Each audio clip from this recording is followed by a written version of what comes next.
Welcome to the treasure room.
Ten, 9, 8, 7, 6, 5, 4, 3, 2, 1, 0. Prepare for vault door opening.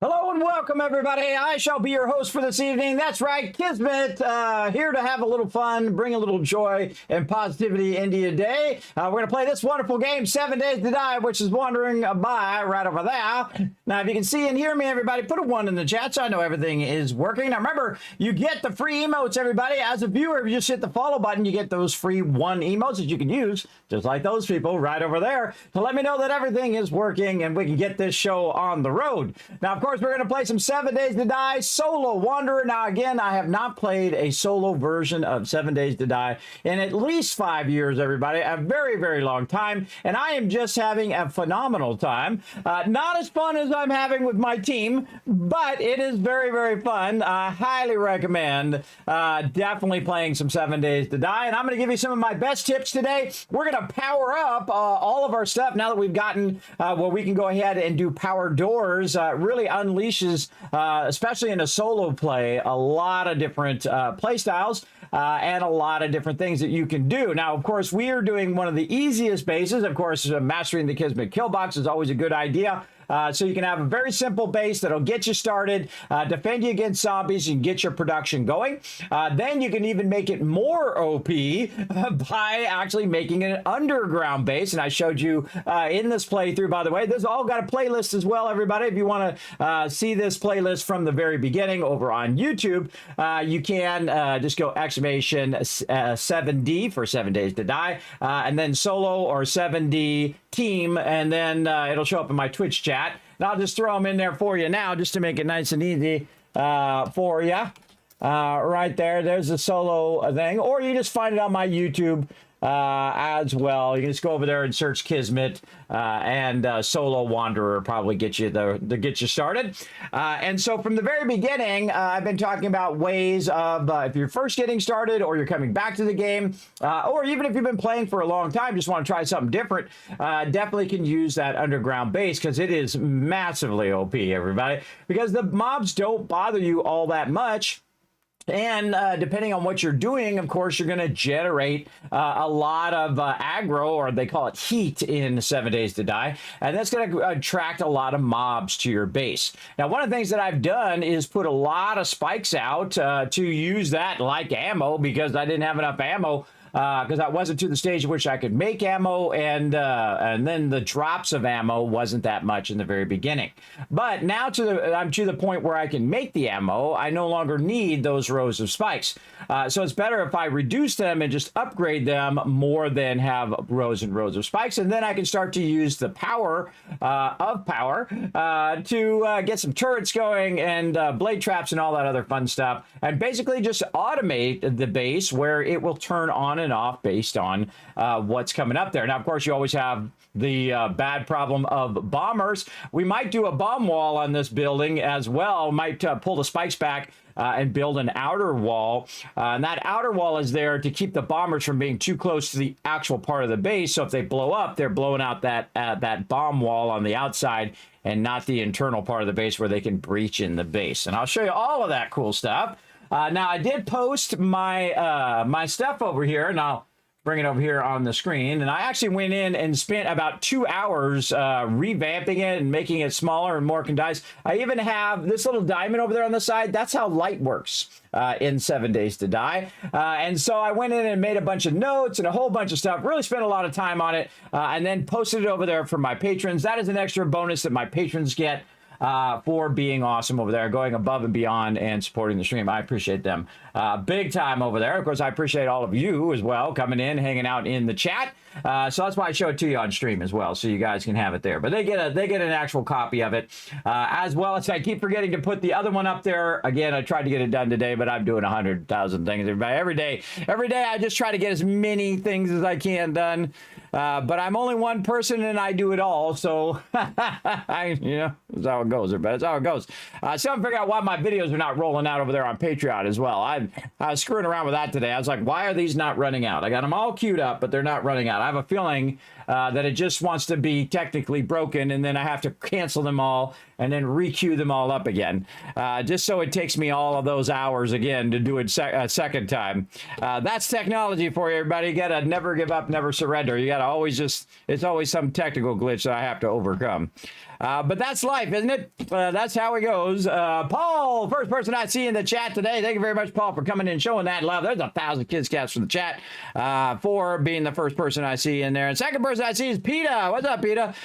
PETA Pan coming in, showing some love. Thanks for coming in, hanging out. Raz bringing that ultimate cuteness to the chat. I appreciate that. Dio coming in with that tycoon twist. I like it. Gorks as well, getting the tip of the hat. And get some dancing on in the chat. I appreciate that. Raz going, choo-choo. Yes, you heard the Kismet love train starting up there. I like it. I like it. Gorg saying hi to Raz. I love to see that. Oh, and there's those ones. All right, Paul with a 1. Raz, Gorix, Ditch bringing that 1 in. Raz also saying hi to Paul. Very nice. That's Mr. Non-You very faithfully every single time, everybody, bringing that love lurker train. I appreciate you. That's Mr. Non-You. Thank you very much. Also for the 1 as well. Peter bringing the 1. Mad Dog bringing the 1. Look at that. Wow. Okay, that's a lot of love right there. Let me give you some love right back with that. Some Kiz caps there toward future giveaways. Hello, Mad Dog. Thanks for coming in and hanging out. Yes, the bomb wall. Yeah, we'll potentially work on that today. We'll put it on the list. We've got to get some things fixed. There you go. I am Death. I thought that Diamond was Diamond City. Yes, could have been Diamond City.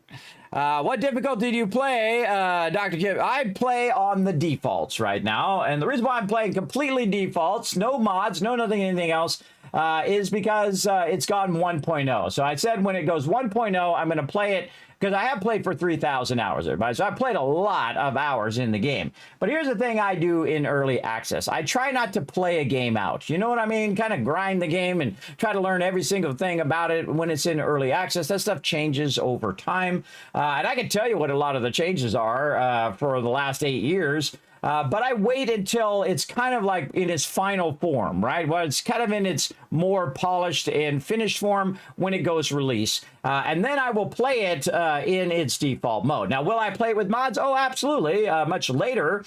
But I definitely want to play it now that it's fully released. And then I'm going to play it when it also brings the storyline in and crossplay and all that other cool stuff that hopefully we get into the rest of this year, and we'll play it through then as well. So very, very fun. So I played in the normal default mode, which is actually called the adventurer mode. It's between the easy and the normal. It's called adventurer mode is the default. So I'll show you my settings when I go in there as well. Now this is a local game. Now for my team though, I keep the settings on normal, and we do something that's way harder than even setting all the settings to maximum hardness level.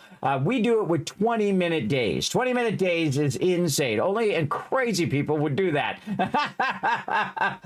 But the great thing is my team always rises to the challenge every single time. It's so amazing, everybody. If you've seen us build our base in the first 7 days, this massive wall that we put up so we could build our internal base in there without zombies constantly attacking us. We put up this massive wall. Then we put all these spikes around the outside. In the first 7 days, we got a bunch of food and water for like 12 people, everybody. You know how hard it is to get a bunch of food and water for 12 people? It is exceedingly hard. It's exceedingly hard to get so much wood in the very beginning because, you know, you started off with just your basics, right? You start off with your basics. You got a stone axe, a level 1 stone axe. You're out there collecting thousands of wood. That's very, very hard. And my team crushed that. Then just the other night, I think it was last night or night before, on Saturday, we decided, okay, we're going to revamp the way our spikes are. So in like an hour, everybody, we completely dug it, you know, from 6 down, 5 wide, all the way around the whole thing. We built this underground cavern or underground area within like an hour because that's how much time we had between, you know, previous Horde night and the next Horde night. And then we finished it right at the last second. We even upgraded to concrete on the top. We got the whole thing built out. Of course, my whole team pitched in, and it was incredible. It was amazing what you can do when everybody pitches in and rises to the challenge like that. That was one of the most amazing things I've ever seen, everybody, especially, you know, the first part, and then, of course, that build out that we did in just like no time at all. Because that's a tall order. Even if you're playing in default mode, like I am on my solo play, I have an hour each day, right? So that's real life time. So each day in the game is an hour long in real life. So you have this much time. But when you have 20-minute days, you have this much time. Now, you got to think also, let's say across 7 days, you have 7 hours, right? So each day is 1 hour, right? So you have 7 hours. If you make it 20-minute days, each you lose 40 minutes per day.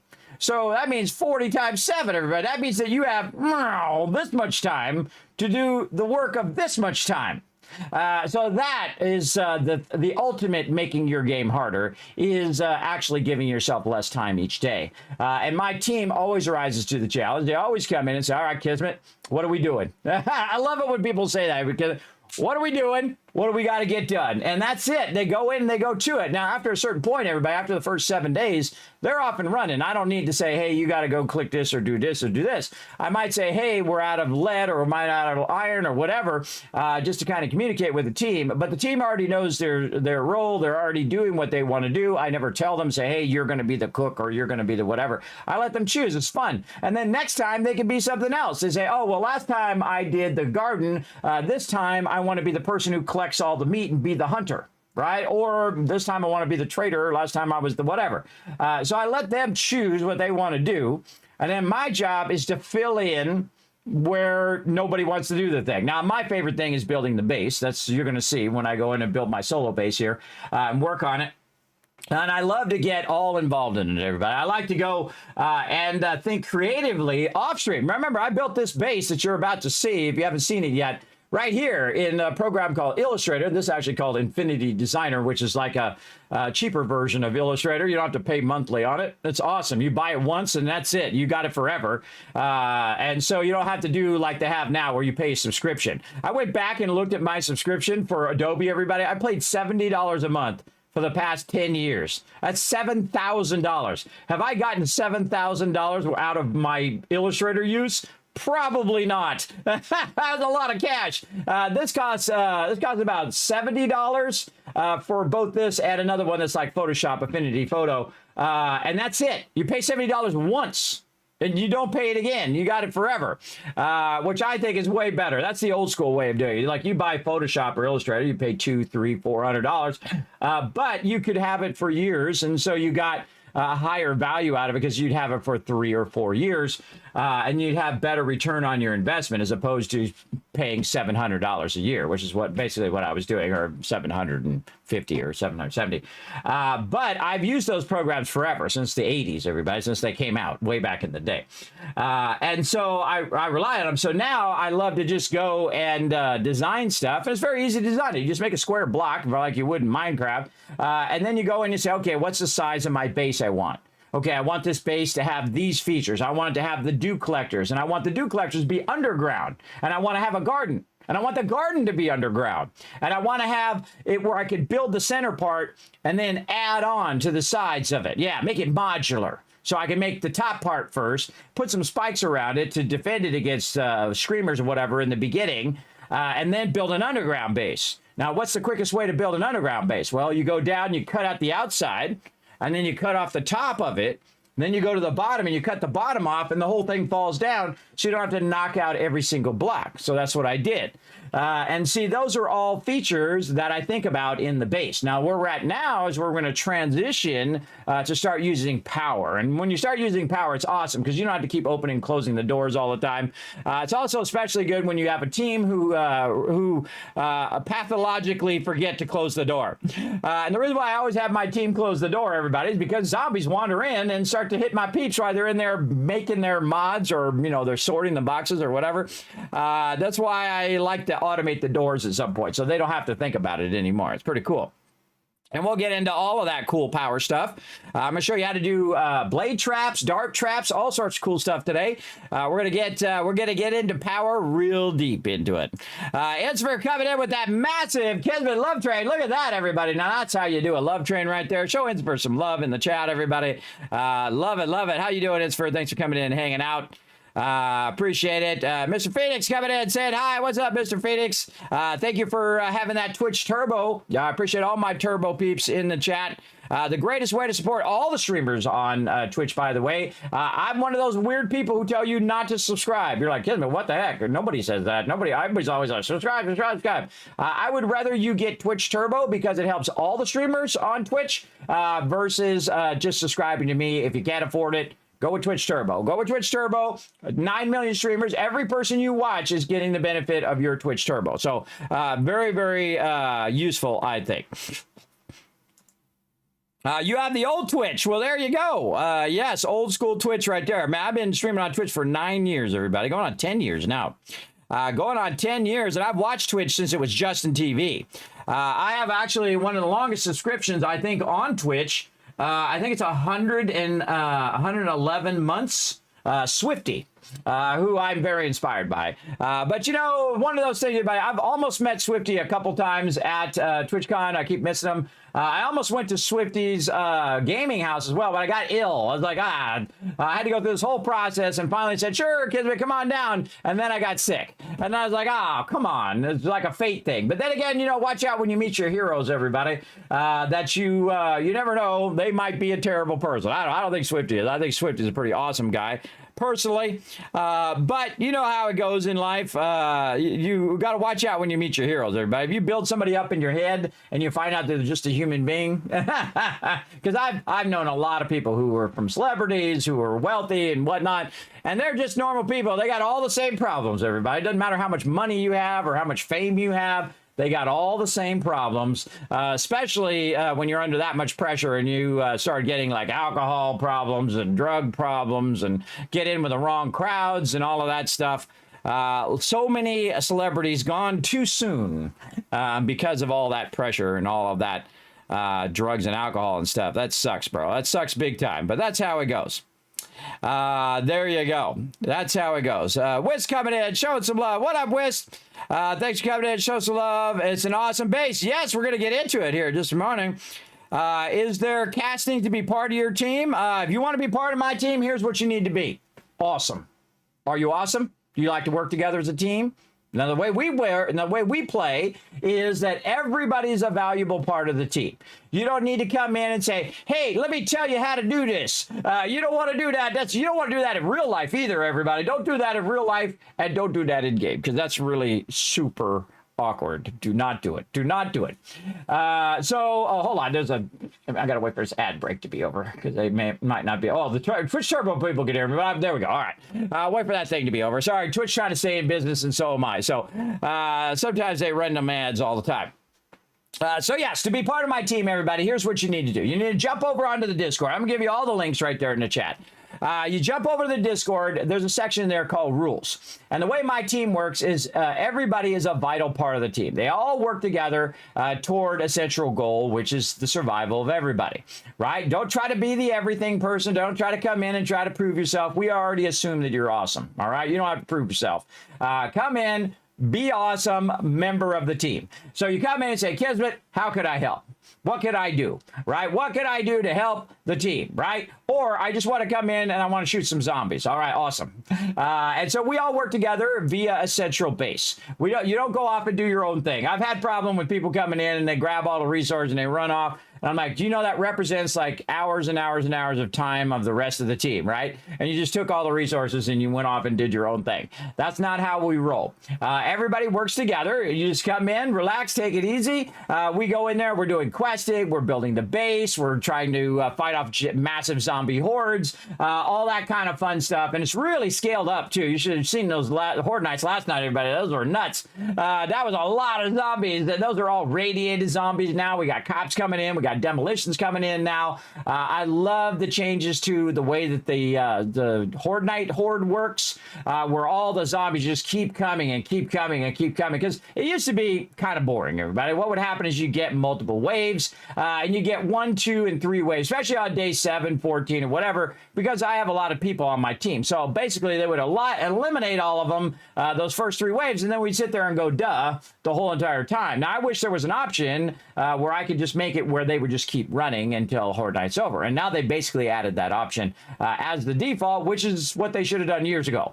I think that's way more fun, that you got to fight them off until time is done, and then they still sometimes spawn a little bit extra even when horde night is done, because you know they're not finished spawning, and so you jump down, is what we do. We go crazy at the very end, everybody. I say, okay, we're jumping, and everybody jumps down, and they're in the fray of all of these zombies coming in, especially when they're feral, and our goal is to try to protect each other long enough to wipe out the zombies before they wipe us out. Now, we've built so many bases, everybody, that our base is massively epic level. It's the mega kill box. Now, you're going to see the solo one, which is a much smaller version here in a second, but we make the mega kill box because I've got to make it bigger to accommodate the amount of people who are in the game with us, which is normally between 10, 12, sometimes as high as 20 people in there, all working together. And it's a magical thing, everybody. It's a magical thing to watch people work together. Like when we did that whole outside, everybody, that was magic. That was you don't see that all too often, everybody. It's a rare thing that everybody says, all right, let's go. And then bam, they went to it. Everybody jumped in. They were putting blocks down. They were upgrading it. I was cutting out the edges. Me and Alan were doing the supports. Adio was down there doing her thing, cutting that thing out. And then my other team members were in there cutting stuff out and putting blocks down. And right before horde night, bam, we had that thing ready. And we built this whole thing out so we can grab the bags from underneath so that we don't have to keep taking our spikes out, which sucks. They changed the way the spikes are. I'm not a big fan of the way they changed the spikes, but that's how you be part of the team. Go check it out on the Discord. Read the rules. Click that green check mark at the bottom. In fact, I can jump over and show you here in just a second as well. All of those links are broken. They shouldn't be broken. Let me go ahead and click one on my end and see if they're broken. Hold on. Let's see. Let's go to Discord. Bam. Works for me. Went right to my Discord. Or you can just go into your web browser and type, discord.gg/Kismet. Boom, it'll take you right there. Works for me. Twitter. Let's see. Twitter. Oh, that one doesn't work. Oh, the Twitter one doesn't work. Oh, the Twitter one broke it. YouTube. Did they break? Nope, YouTube works. But thanks, the Twitter one's broken. Patreon, let's see Patreon. Patreon working. Yeah, why is the Twitter one broken? That's weird. Yeah, you're right on the Twitter one. Let's see, Instagram. Instagram working. Kismet.gg, which is also very easy just to type in the browser. Kismet.gg working. Yeah, you might have hit the one that haven't hit the one that doesn't work. But here's the go. Here's the thing. I can fix it right now. Watch this, everybody. My magic. Whenever I see something's broken, remember, it's just me, everybody. There's nobody else. There's nobody else working on all this stuff behind the scenes, except for my mods who watch my chat. But it's pretty much me doing all of these things. And I have the magic ability to fix things. All right, let's go in here and fix this link for Twitter. Twitter. All right, let's change it to that. Let's try it again. All right, let's see if we can get it fixed. See if we can get it fixed. Twitter working for you? Oh, well, there you go. Now, also, you can just type exclamation retweet or RT for short. Let's try it again. I don't like to troubleshoot on stream, but I do appreciate the feedback. Let's see.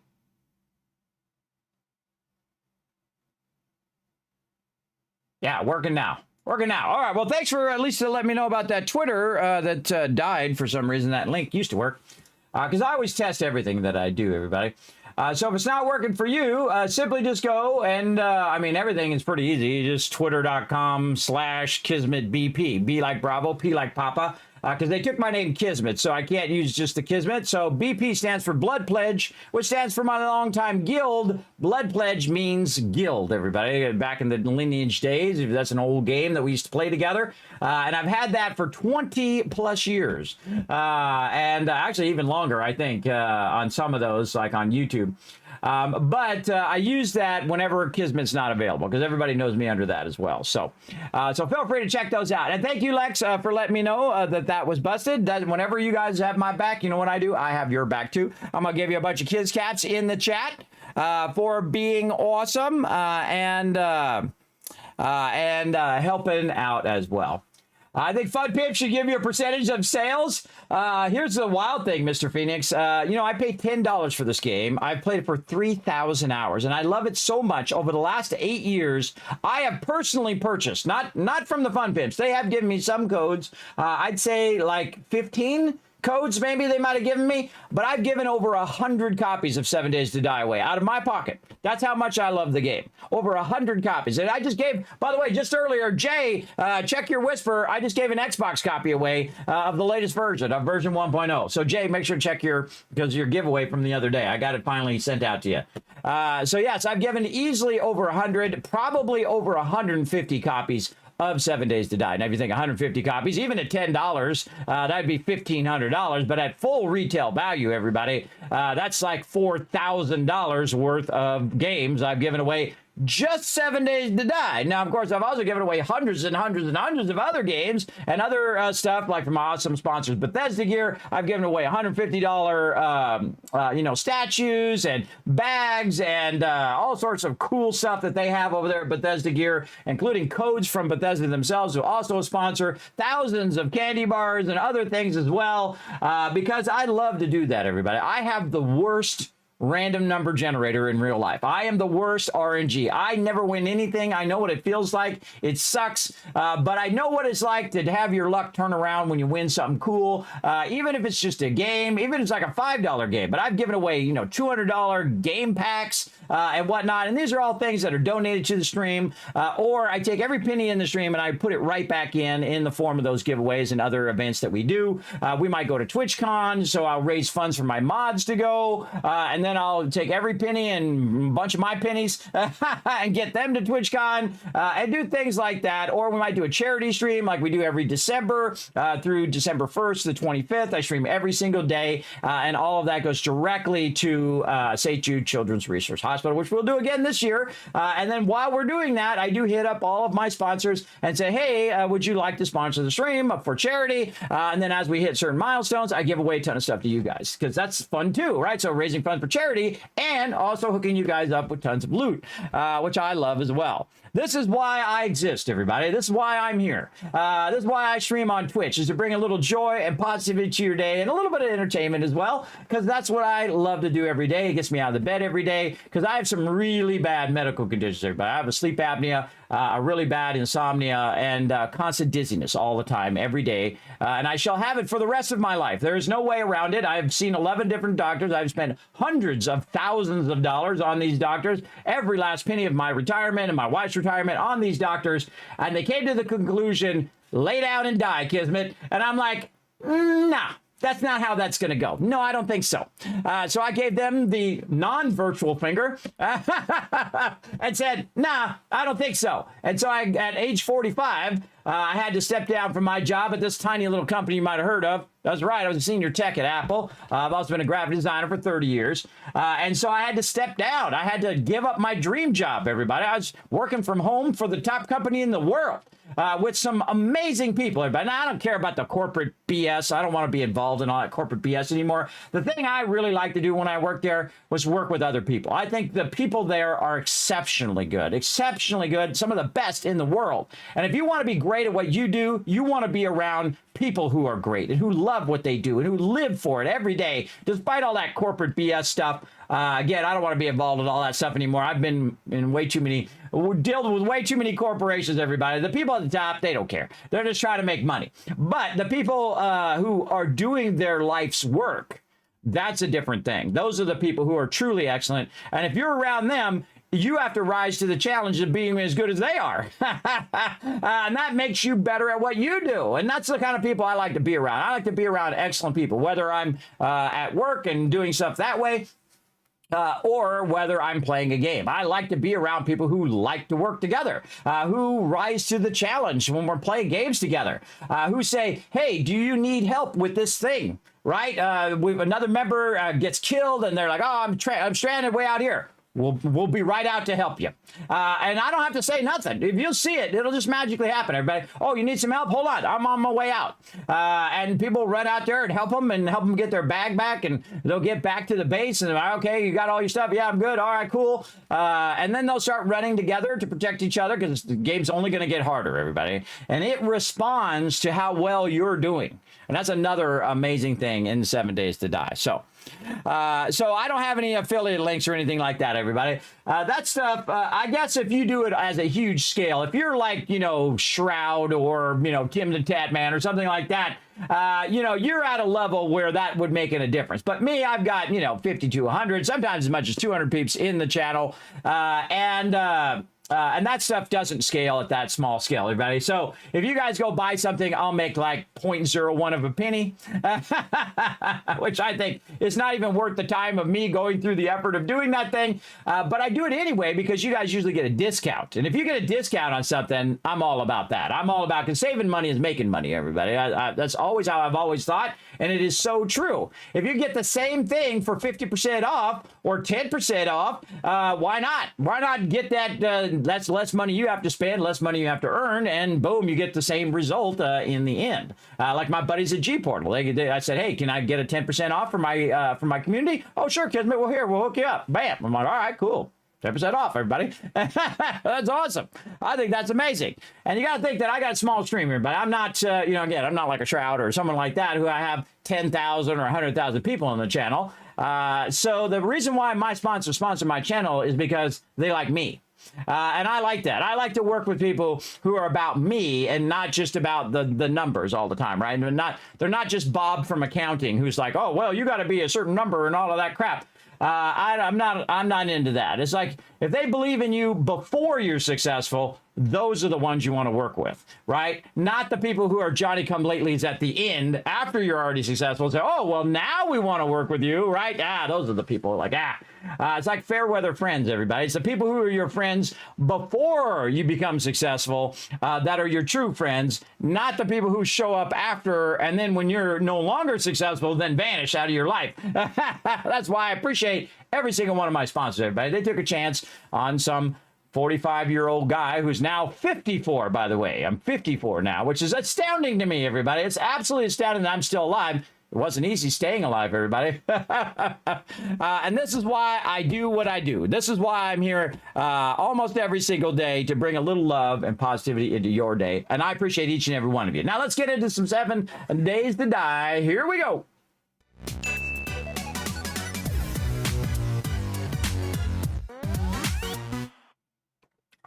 Some nice cold water. I made some ice earlier because my voice is starting to go out.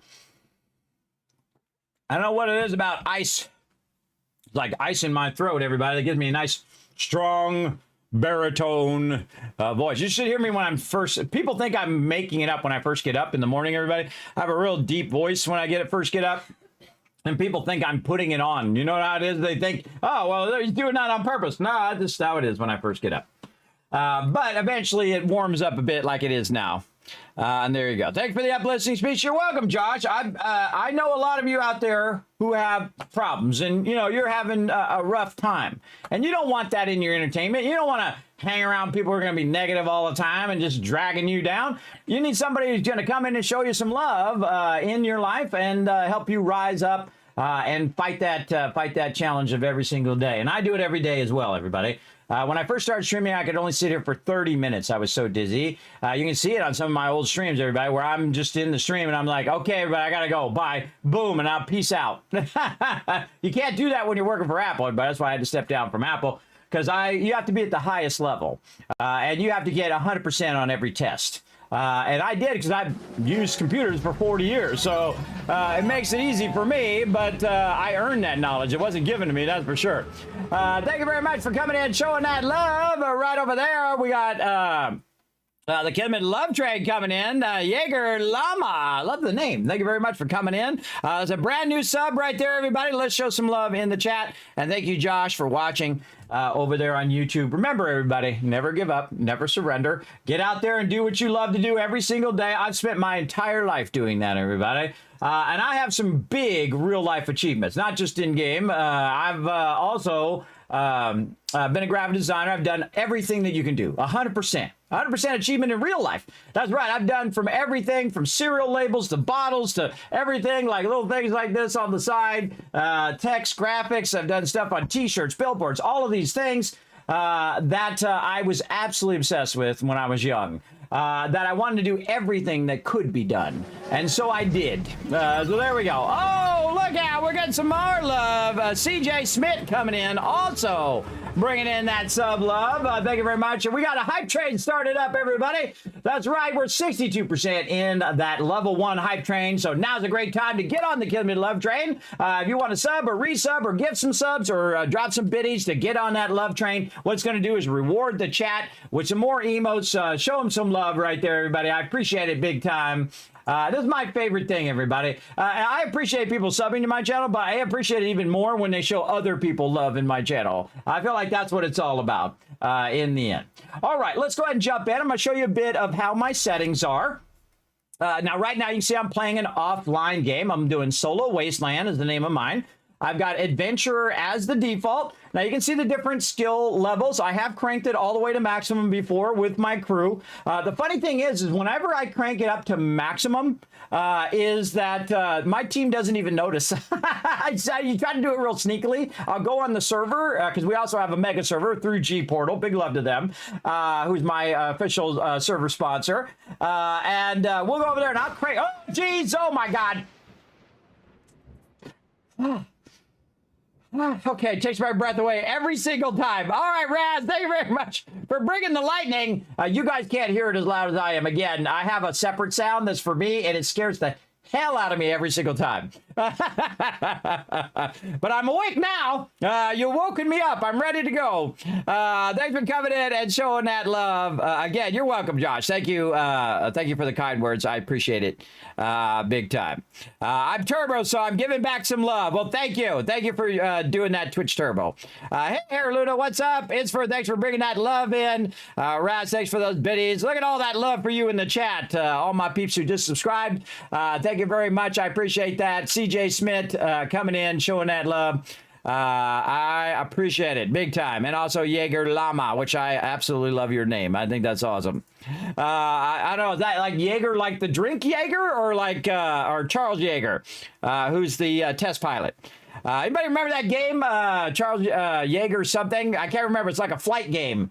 I forget what it is, man. What is the name of that game? Now, see, look, this is what happens. We get in the thing, and I forget. Charles Jaeger.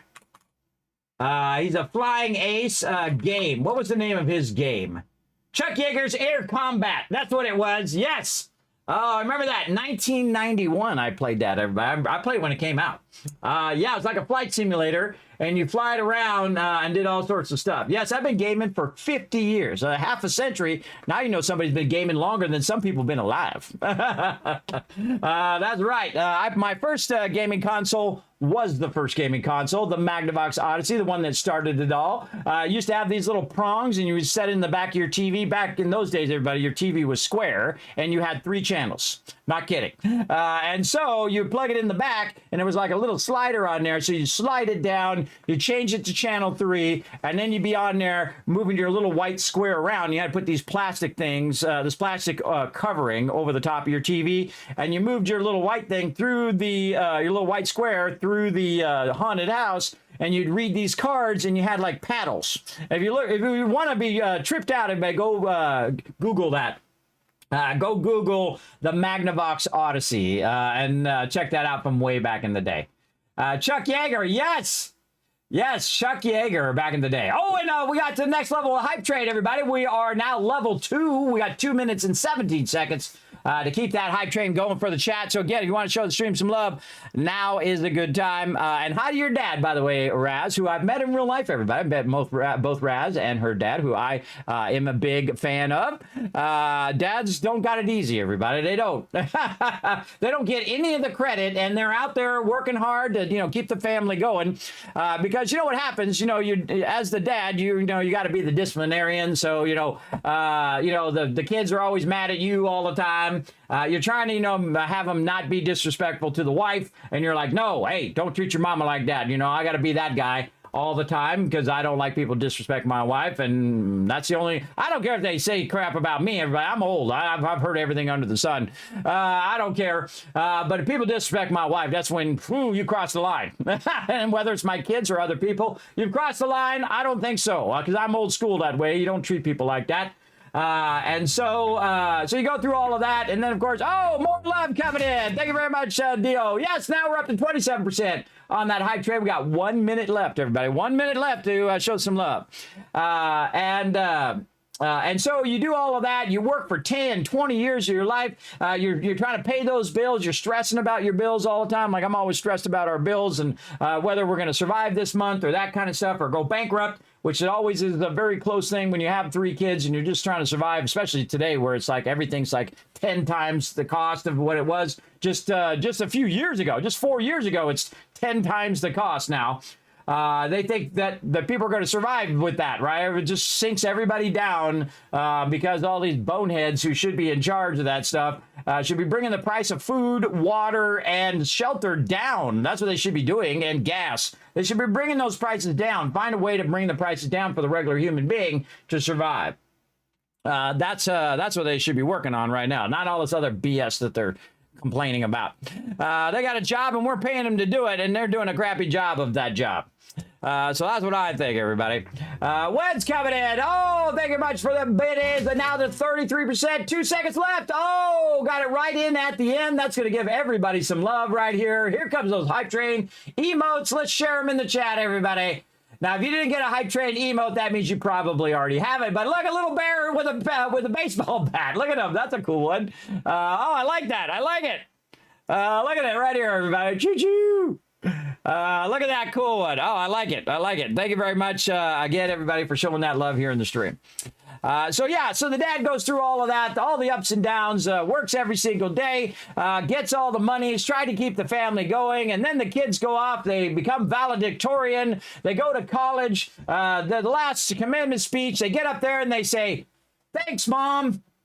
And dad gets no credit at all. So just realize that as dad, you're going to get 0 credit. You're going to probably be talked to with disrespect from your kids because you had to be the disciplinarian. And everyone is going to treat you like you're unimportant. But you know you were diligent. You know you were there behind the scenes, keeping things going for years and years and years. Don't be discouraged out there, dads.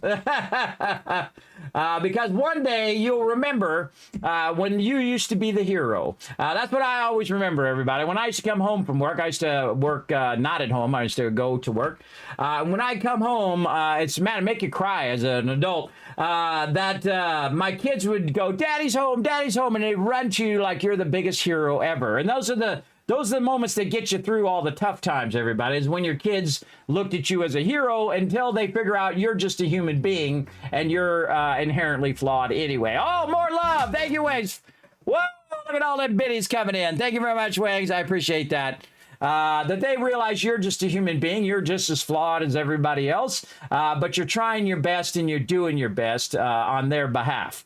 Because they don't understand, everybody. They don't understand about money. They don't understand the fact that you have to grind every day to get a few dollar bills, to pay for all of these things that they never think about. They don't think about turning the lights off. They don't think about if they take an hour-long shower, how much that costs. They don't think about if they leave the door open when you got the air conditioning running. That costs me like $400 a month, everybody, because nobody closes the door. So every single day, without a fail, everybody, I'm either turning the lights off, closing the doors, or some combination of that. I feel like my dad, because my dad used to do the same thing. He'd go around and he'd turn all the lights off. But as an adult, you now understand why he was doing that, because all of that money is just being wasted. There ain't nobody using that light or nobody around. You leave the door open, your air conditioning in the neighborhood. My dad never turned the air conditioning on, by the way. He would never turn it on, but we lived in California, so you didn't really need as much air conditioning as you need here in Tennessee. That's where I'm at now. That's where my wife's from, and my kids are now like 5th or 6th generation, born and raised here.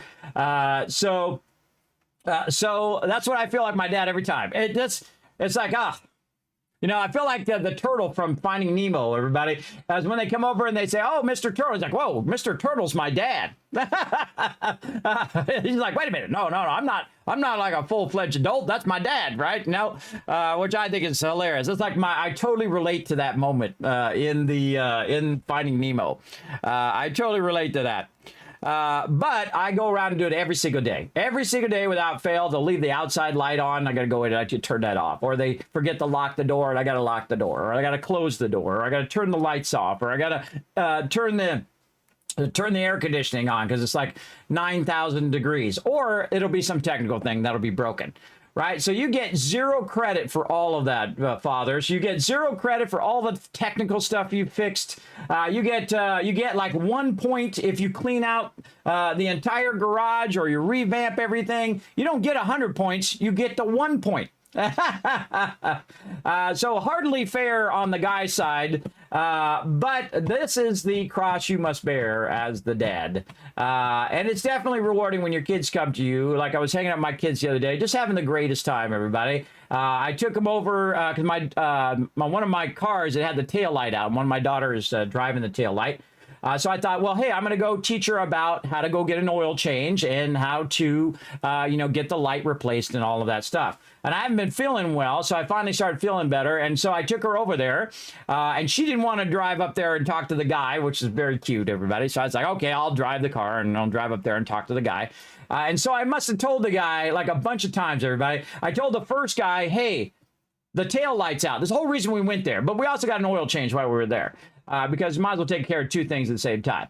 And so I told the first guy, and then I told the second guy. Now, of course, the people who were behind us ended up ahead of us. You know how it is, everybody. Just the luck of the draw, right? You go over there, there's 3 different bays. The guy tells me to go to this bay, and then the guy behind me goes to this bay, and then this guy tells me to go back behind the car that was already behind me and to start with, and now he's going to go before us and whatnot. And then the other cars that were behind me actually went up because these cars got done first. And so it was me and my daughter. I was like, this is how life is. This is how it's going to happen. When you go to do these things, you're usually if you're unlucky like me, even though 4 people were behind you, those 4 people got out of there before you did. And so we did all of that. We told all these people that we needed the light. And then at the very end, before we were about to leave, I was like, wait a minute, did you guys do the light? And they're like, oh, you needed the light? And then me and my daughter are like, oh my God, how many times do I need to tell him? And then the guy comes over and he says, hey, you should have told somebody. I said, I told the first guy, I told you, and I told this guy. How many guys do I need to tell? Do I need to go around and tell every single guy in the whole entire place what I need? I didn't say that part, but I was thinking in my head, everybody. So finally, they go back there and they take the light out, and it was actually burnt out, everybody. I mean, like, there's a hole in the light bulb. That kind of burnt out. So then they put the light bulb in there, and now it's working. So all of that, you know, going above and beyond for my kids, teaching them all about oil changes. I was teaching her about, okay, this is what you do. You drive up. You tell them all about what you need. Now, my oldest daughter, who's an engineer, can actually change her own oil, which is very smart, very brilliant. And she can change it herself. She can change it out herself and put it in her car and all that stuff, which I always think that people who take that kind of initiative to learn stuff, to do it on their own, first, you're saving that money, so you don't have to do it yourself. I'm sure some of you do. Who in the chat? Put a 1 in the chat if you change your own oil. I'm sure there's some of you. I'm sure you guys are like, Kismet, it's totally easy. Just put a pan under there, you drain it out, and put some more in, bam, you're good. But I also go in there so they can change the lights and they can check the wiper stuff and all that stuff as well. And that's getting expensive too, by the way. That's super expensive. It's like twice as much to go in and get your oil changed now than it was just a few years ago, which is pretty crazy. So again, I had a great time, and then I'm like, hey, let's go get something to eat. So we went to Panera Bread and had a great time. We were just talking and having a good time with my kids. Before they all go back off to school and do all their things, my oldest daughter is about to go back to college, and then my twins are already back in school. They're 16, so there you go. You run an automotive shop, so you've changed your oil before. Yes. Well, you get the easy thing. You could rise it up in the thing, or you can go underneath there. I'm sure if you have an underneath thing, or you can do it as well. So there you go, Cali Kev. Highly amazed at people who do their own stuff as well. There was a time in which I wanted to know all about cars, and I was going to buy my own car, this old 65. It was in a 65 Mustang with this beautiful convertible, and I was saving up money for like 6 months, everybody. You know, I think I'm a kid. I'm like 16 years old. And so I'm saving up this money for like a year, trying to get this $800 so I can buy this car, and then me and my friend were going to fix it up, right? And it was from his dad that was going to buy it. So I finally get the money, and the day before I get the money, he sells it. I couldn't believe it. It was like fate trying to tell me something, everybody. My mechanical skills are, I know just enough to be dangerous when I try to do anything other than change bulbs or a flat tire. Yes. Well, I have the wonderful people at AAA to be doing flat tires for me, but I do know how to change them if I needed to. I just call AAA, everybody. They're the best because it just calls whatever the local peeps are, and they're usually pretty cool. They come out most of the time probably jumping the battery. I have rented a car before, not my car, but I've rented a car before that I didn't realize it, the gas gauge wasn't working. And so I was just driving along, and all of a sudden the car starts going like this. If you see your car doing that, oh man, get over the side of the road as fast as you can. So I cut over the side of the road. I ran out of gas. So I walked down, I was right by the off-ramp. So I walked down the off-ramp. I bought a gas can and then put some gas in it. I walked up and filled it up. I didn't want to wait for AAA. But I've called AAA before for a lot of things like that, where, you know, the car breaks down or whatever it is. They're very, very useful for that, for sure. 8 bays and 8 racks. Whoa. Oh, you do smog checks as well. Oh, cool. Oh, you were a tech for 25 years. Some of my good friends, by the way, are mechanics. A good friend of mine who used to work on my Chrysler, which apparently is like the most worst car ever. I can't tell you how many times I've taken it to him and say, hey, it's doing something else. My favorite thing to watch mechanics, by the way, is they're like genius level peeps. Everybody, they go in there and it's like engine whisperers. Everybody, reminds me of that scene from God, what is that show with? It's like not The Big Bang Theory, but it's the kid version of The Big Bang Theory. Oh God, I forget what's the name of that chat where they have Sheldon as a kid. But the brother, who's like the tire whisperer, you know what I mean? He's like, oh, tell me all your secrets. he's like holding on to the tire, trying to say, tell me all your secrets. I've known a lot of mechanics that were like that. He just goes in and he's like, He's like listening to the engine, and he just takes like a mallet and a screwdriver, and I'm like, whoa, what is he doing? He goes in there, he's like, boop. He's like, there you go, problem solved. Problem solved, and then that's it. Done. That's it. I'm like, that's amazing, bro. He's like, yeah, I've been doing cars for 30 years, bro. So yeah, it's be like me with computers or with technology or whatever that I've done and been doing it so long. It's not that I am super smart, everybody. See, that's the thing. That's the misnomer that happens all the time. Oh, Kismet, you're super smart or whatever. No, it's an earned smart, everybody. It's I'm the type of person, like my kids are super smart. My wife's super smart.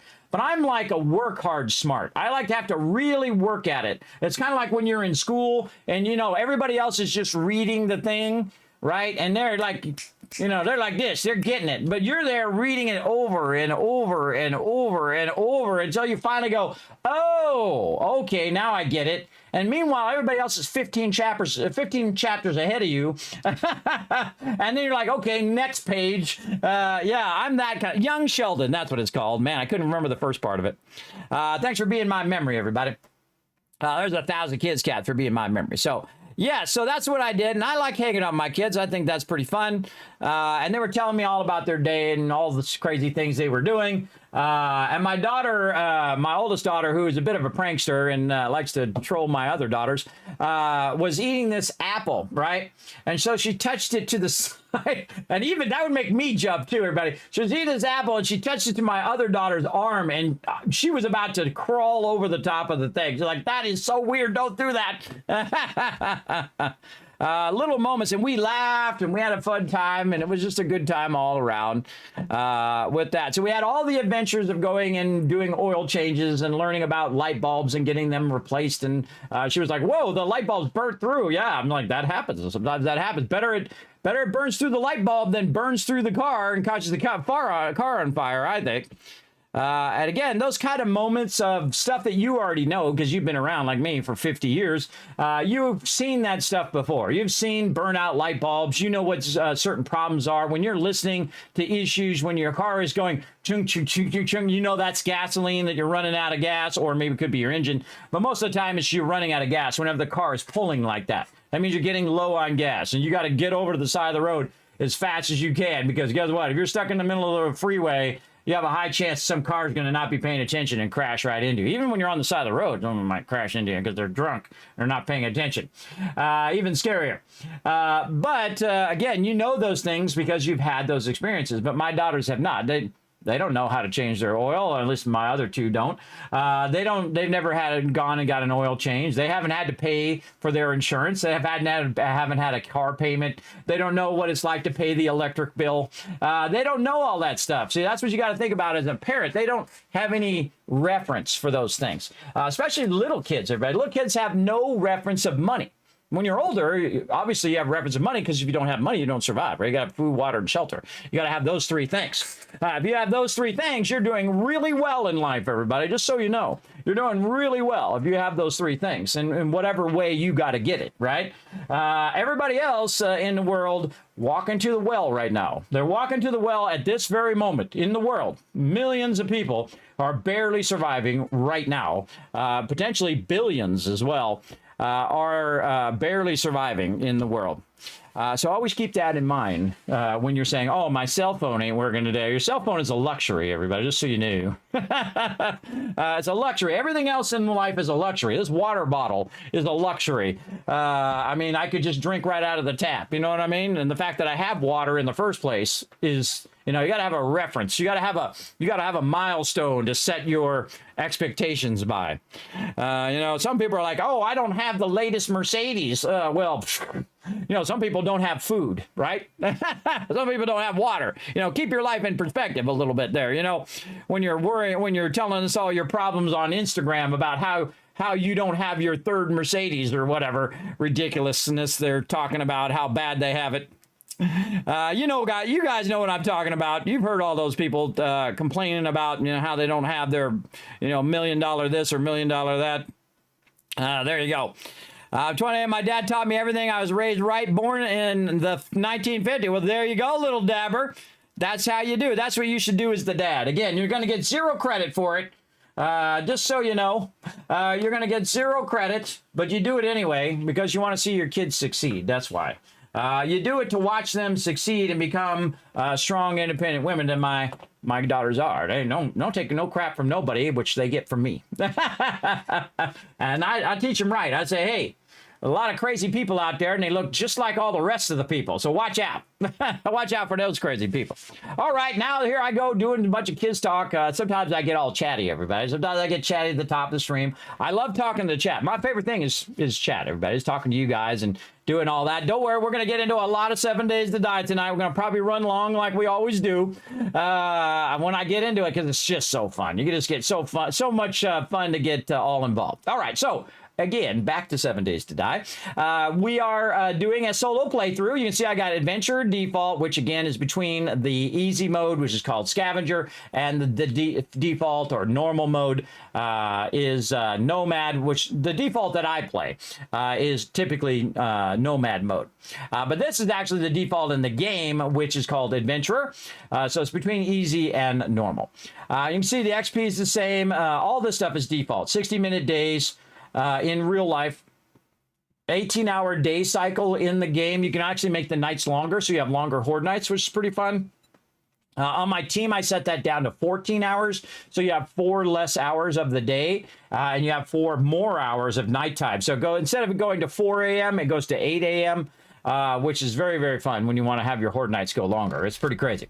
And then all the standard defaults here is 7 days, 8 enemies per person on the thing. Now, of course, it's only me, so I'm going to have 8 per person. They're all going to sprint at nighttime and during the blood moon. That's why they call it 7 Days to Die. Every 7 days, a giant horde comes and tries to kill you. That's pretty scary.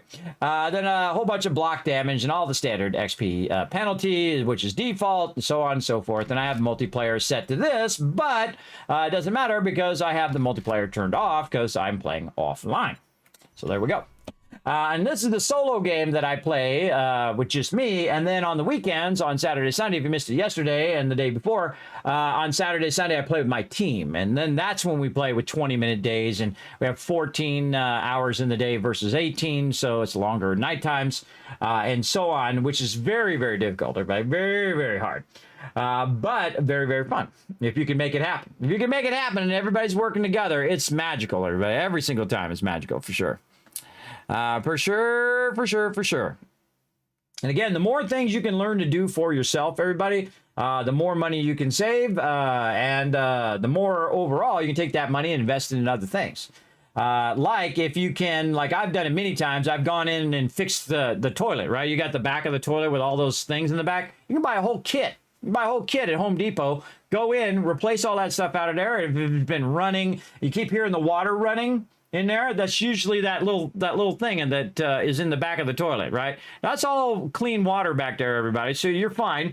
You're fine back there. At least I hope it is in your particular one. But what you do is you just flush it down and all that water goes down. You turn the water off. There should be like a little thing underneath there.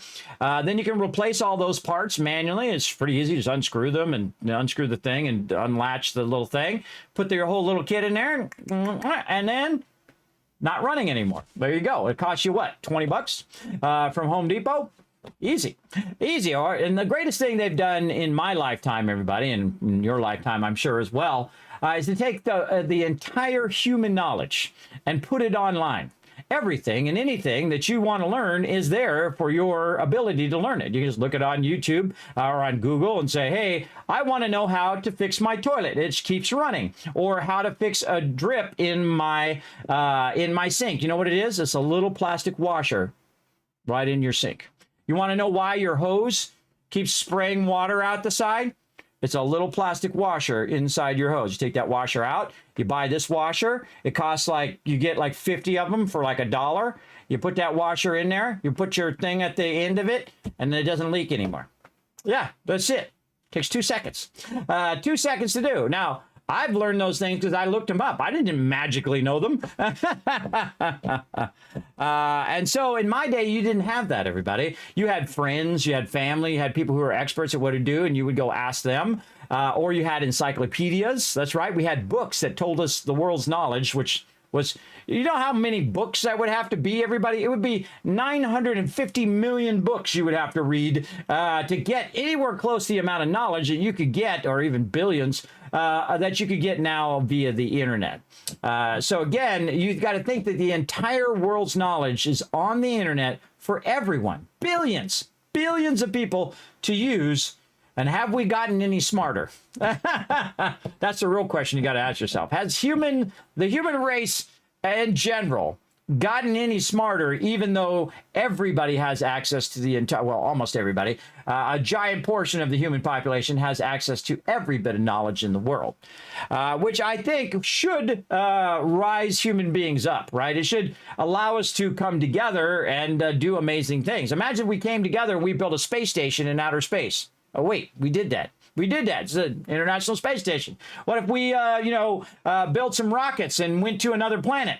Well, we didn't go to another planet, but we did go to a moon, and that's the moon. And you can get into all that conspiracy theory stuff. Don't do it. I don't bother.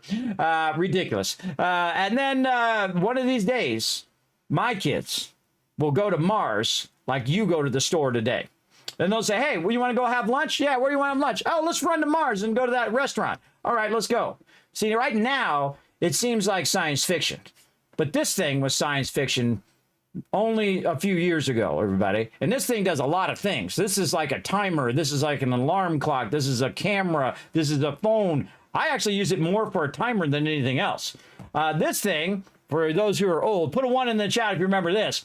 This is your Dick Tracy moment right here, everybody. This is your Dick Tracy watch where you can actually do video conferencing, which when I was a kid, that seemed like science fiction, like it would never happen. But I can do it right now. Right now, you're living in that age in which all the things that we dreamed of 50 years ago are reality. Well, at least most of them. We don't have our flying cars yet, but they're building flying drone cars. If you've seen those are pretty awesome. But yeah, all of those things that we dreamed of years and years ago that we thought, oh, well, one day that might happen, have already happened, which I think is amazing. Yeah, you remember your flip phones? Oh, I love my flip phone. My wife really liked her Nokia. Her Nokia phone, which had Tetris on it, and then had the snake one, where you go and you have the snake and it eats the apple. By the way, that's the first game I ever played on the Commodore 64 way back in the day. We had it on cassette tape. You put the cassette, no, I'm not kidding. You put the cassette tape in there, and then the cassette tape would transfer the data and bring up the little snake game, and you could play the snake game on the thing. It's called Snake Byte, B-Y-T-E, after megabyte and gigabyte and all of that was way back, or kilobyte back in the day. Minesweeper. You know, I could never really understand Minesweeper. It took me so long to finally understand that game. I was like, oh, it's like proximity numbers. That's what that means. Oh. I did eventually figure it out, but I am not good at it at all. All right, let's spot in, everybody. Let's go. So yes, again, sometimes I love to just talk to the chat, everybody. Okay, let's get into it, everybody. Now, here is the plans of this particular base. Again, it's available to my patrons over there as well, but I'm going to give you guys a quick little tour for those who are new. All the rest of you, I'm sure, have seen it already if you've been watching this playthrough. Now, again, I do all my playthroughs in episodes now, so you can watch from episode 1, 2, 3, 4. I got a playlist for both the solo play and the team play. We're going to see we're in the forest area by Trader Rec right here, who is always a ray of sunshine, isn't he? And this is the modular Kismet kill box. Now, I don't build castles and fancy stuff in the beginning, everybody. My goal is use the minimum amount of resources and allow you to basically build the same thing that I'm building and then iterate on it, or basically, make it your own in the future beyond what I'm showing you here. But what we did first is we built the center of the base, and I'm going to go ahead and pull this over here so you guys can see this over here. So what I did is I built out this middle part of the base here, and you can see that it says land claim right there in the center. And so I have the land claim right in the center. And if we look down in the center of the base, right down here, we can see that little brick. That brick means that's where your land claim block is. And that land claim block is going to go 20 that way and 20 this way and 20 that way all around in a total of 20 on this side, 20 on this side. And then you have your block in the center, which means it's 41 wide, right? So this way you have this whole area 41 wide and all 20 wide on both sides, or 41 total across and in length. Across there. Now, it should, in theory, be infinitely up and then infinitely down, but we have not tested that yet, but we will test it. Don't tell me. Part of the fun is me testing it out and see if it works. Now you can see I have a lot of spikes, everybody. Now the reason why I do a lot of spikes in the beginning is you don't have a lot of ammo. So you can't fight off the zombies as easy. So just think of these as ammo. Now at this point, I can make my own ammo. So if I can make my own ammo, then I'll have a lot of ammo for Horde Night and I can fight them off when that happens. So what I need to do now is actually reduce the amount of spikes and try to upgrade it to more things that use power, like our blade trap here. This is my design. It's an inverted blade trap, and it's down instead of up. If you put it on the ground, what happens is mobs run into it, right? It's a blocker for mobs. But if you have it up, then the mobs just come in and they hit their head on it and it takes their head off. And that's what you want. You want them to lose their head, everybody, when they're trying to attack your base. And this is something I did many, many years ago and haven't done it since because demolitions will come up and destroy quite easily your blade traps. But once you reach a kind of a tipping point in which you have enough resources and you're doing fairly well in the game, then you can afford to lose a blade trap or two along the way. And then, just remake them and put them back up on there.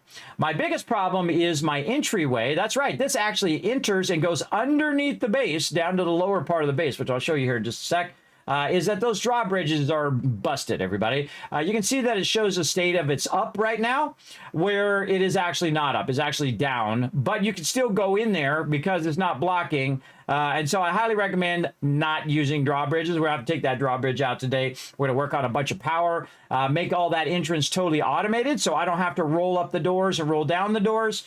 And all of that, we're going to take all that out. We're going to redo all of our spikes out here as well. But I highly recommend a lot of spikes in the beginning just to slow them down, just to kill the low-level mobs, and especially screamers who come running up and who will die. Now, at the stage that I'm at, I'm on day 73. I'm starting to get radiated screamers, which means that these spikes are not effective enough to fight them off, right? They're low-level wood spikes. Those got to be taken out, and we're going to go 5 out from the base, and we're just going to upgrade them all with forged iron to make them stronger.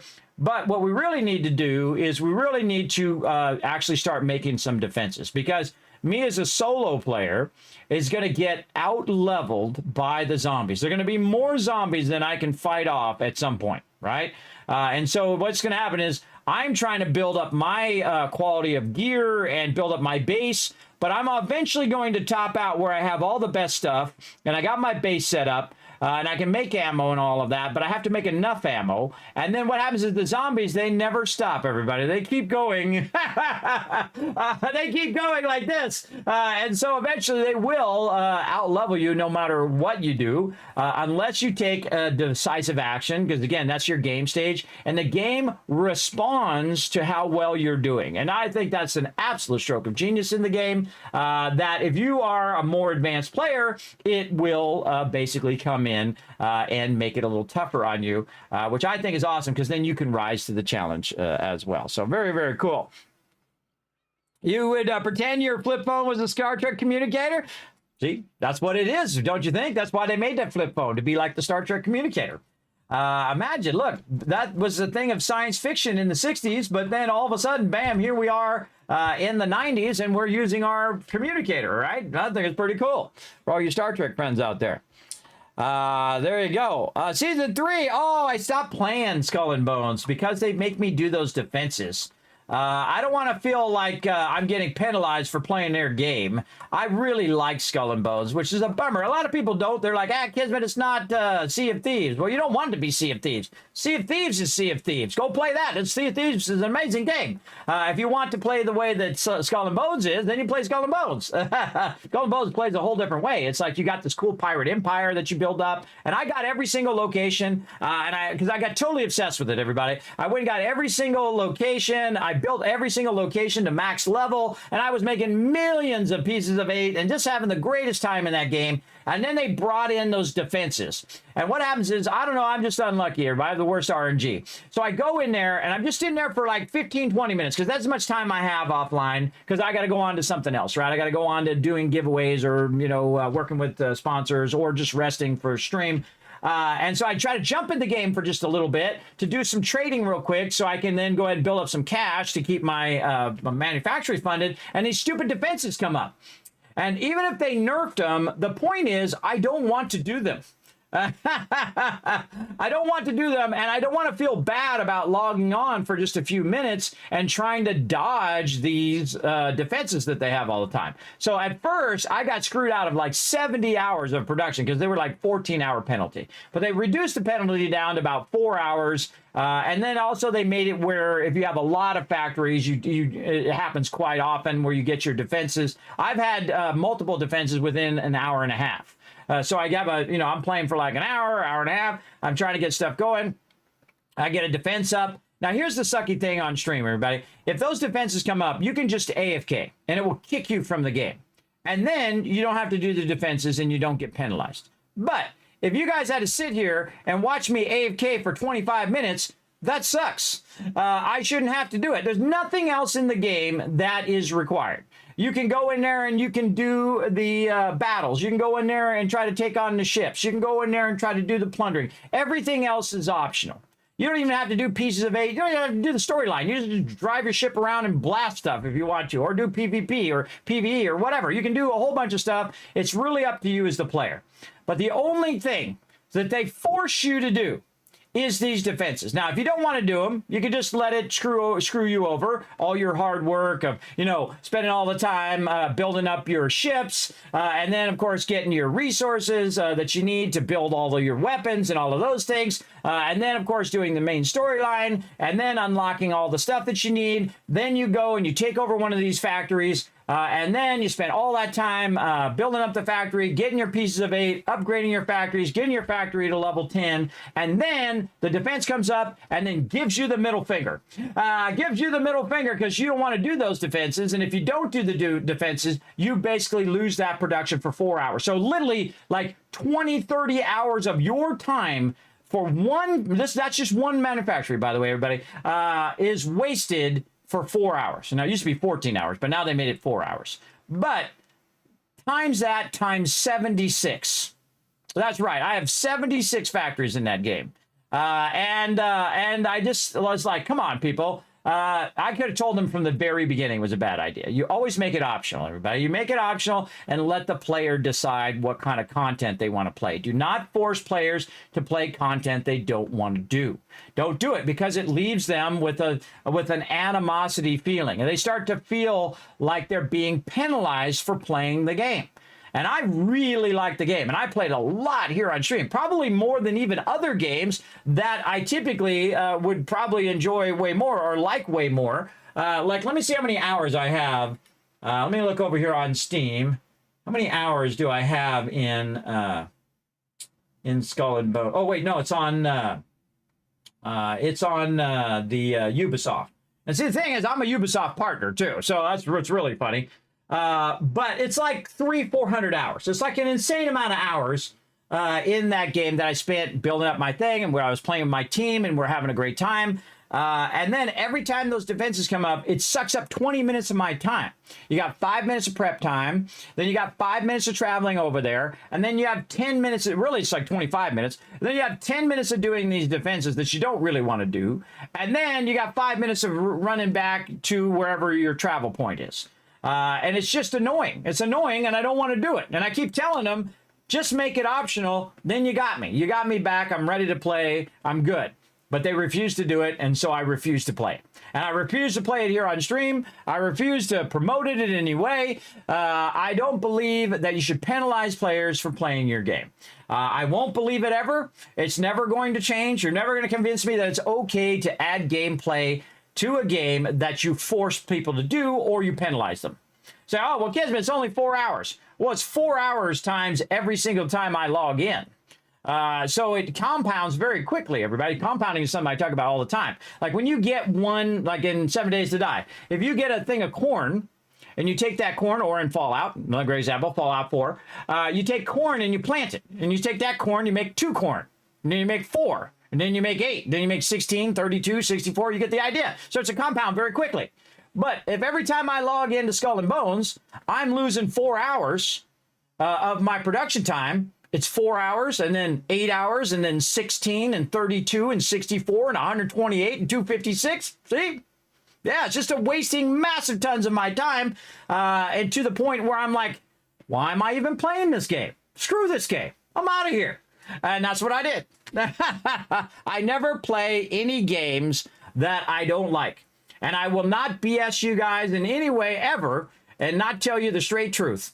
If I don't like a mechanic, I will tell them straight and respectfully. Say, look, I don't like this mechanic. This is why I don't like it. It sucks up the player's time for little benefit. There's no benefit, really, to me doing defenses. You might get a helm thing. And I got very into the game. Everybody should see all the spreadsheets and stuff I have of the game, of all the vendors and all the things. If you haven't watched my Skull and Bow streams, everybody, you can go watch them on YouTube. But I get way into it, just like I do in 7 Days to Die. And I will get all into it, and if I like the game, I will tell you the truth whether I like it or not. If I don't like it, I just don't play it. And if it has a mechanic that I don't like, and that you've alienated me as a player, I'm out. That's it. I don't care if I'm Ubisoft partner or what. I'm out. Peace out, bro. You made a game that I don't like. Everything else about the game, absolutely love. The water, I think they should get an award. That water is so good. The sailing is so good. As someone who's really sailed in real life, both in small boats and big boats and giant sailboats and sea-doos and jet skis, and I've done it all. I love the water, everybody. That's like my thing. I've gone surfing. I've gone knee boarding and all of that, where you have a board and you put your knees in there and you have this Velcro that you do, and you're pulling yourself behind the boat and you're going like this and you're jumping off the wheel. I've done a lot of cool stuff in my life, everybody. I lived my life. That's what you got to do, everybody. You got to live it. I'm sure glad I lived it when I was younger, because now I'm very much ill and I can't do all those things I used to do. So I'm hoping that they come to their senses and they fix that. So let me know in the chat. Did they fix it? I did see that, by the way. I still get notifications because I am a Ubisoft partner. So they'll tell me all of that stuff before they tell you guys, by the way. They'll send me all of these things and say, hey, NDA, you can't say any of this stuff yet. But here's what's going to happen in the game, right? So they'll send me that kind of cool stuff, which I appreciate. Yeah, they added more inventory space, and they changed it up a little bit. Well, that's good, because they needed to add more inventory space, because I would run out all the time, and I'm sure I'm not the only one.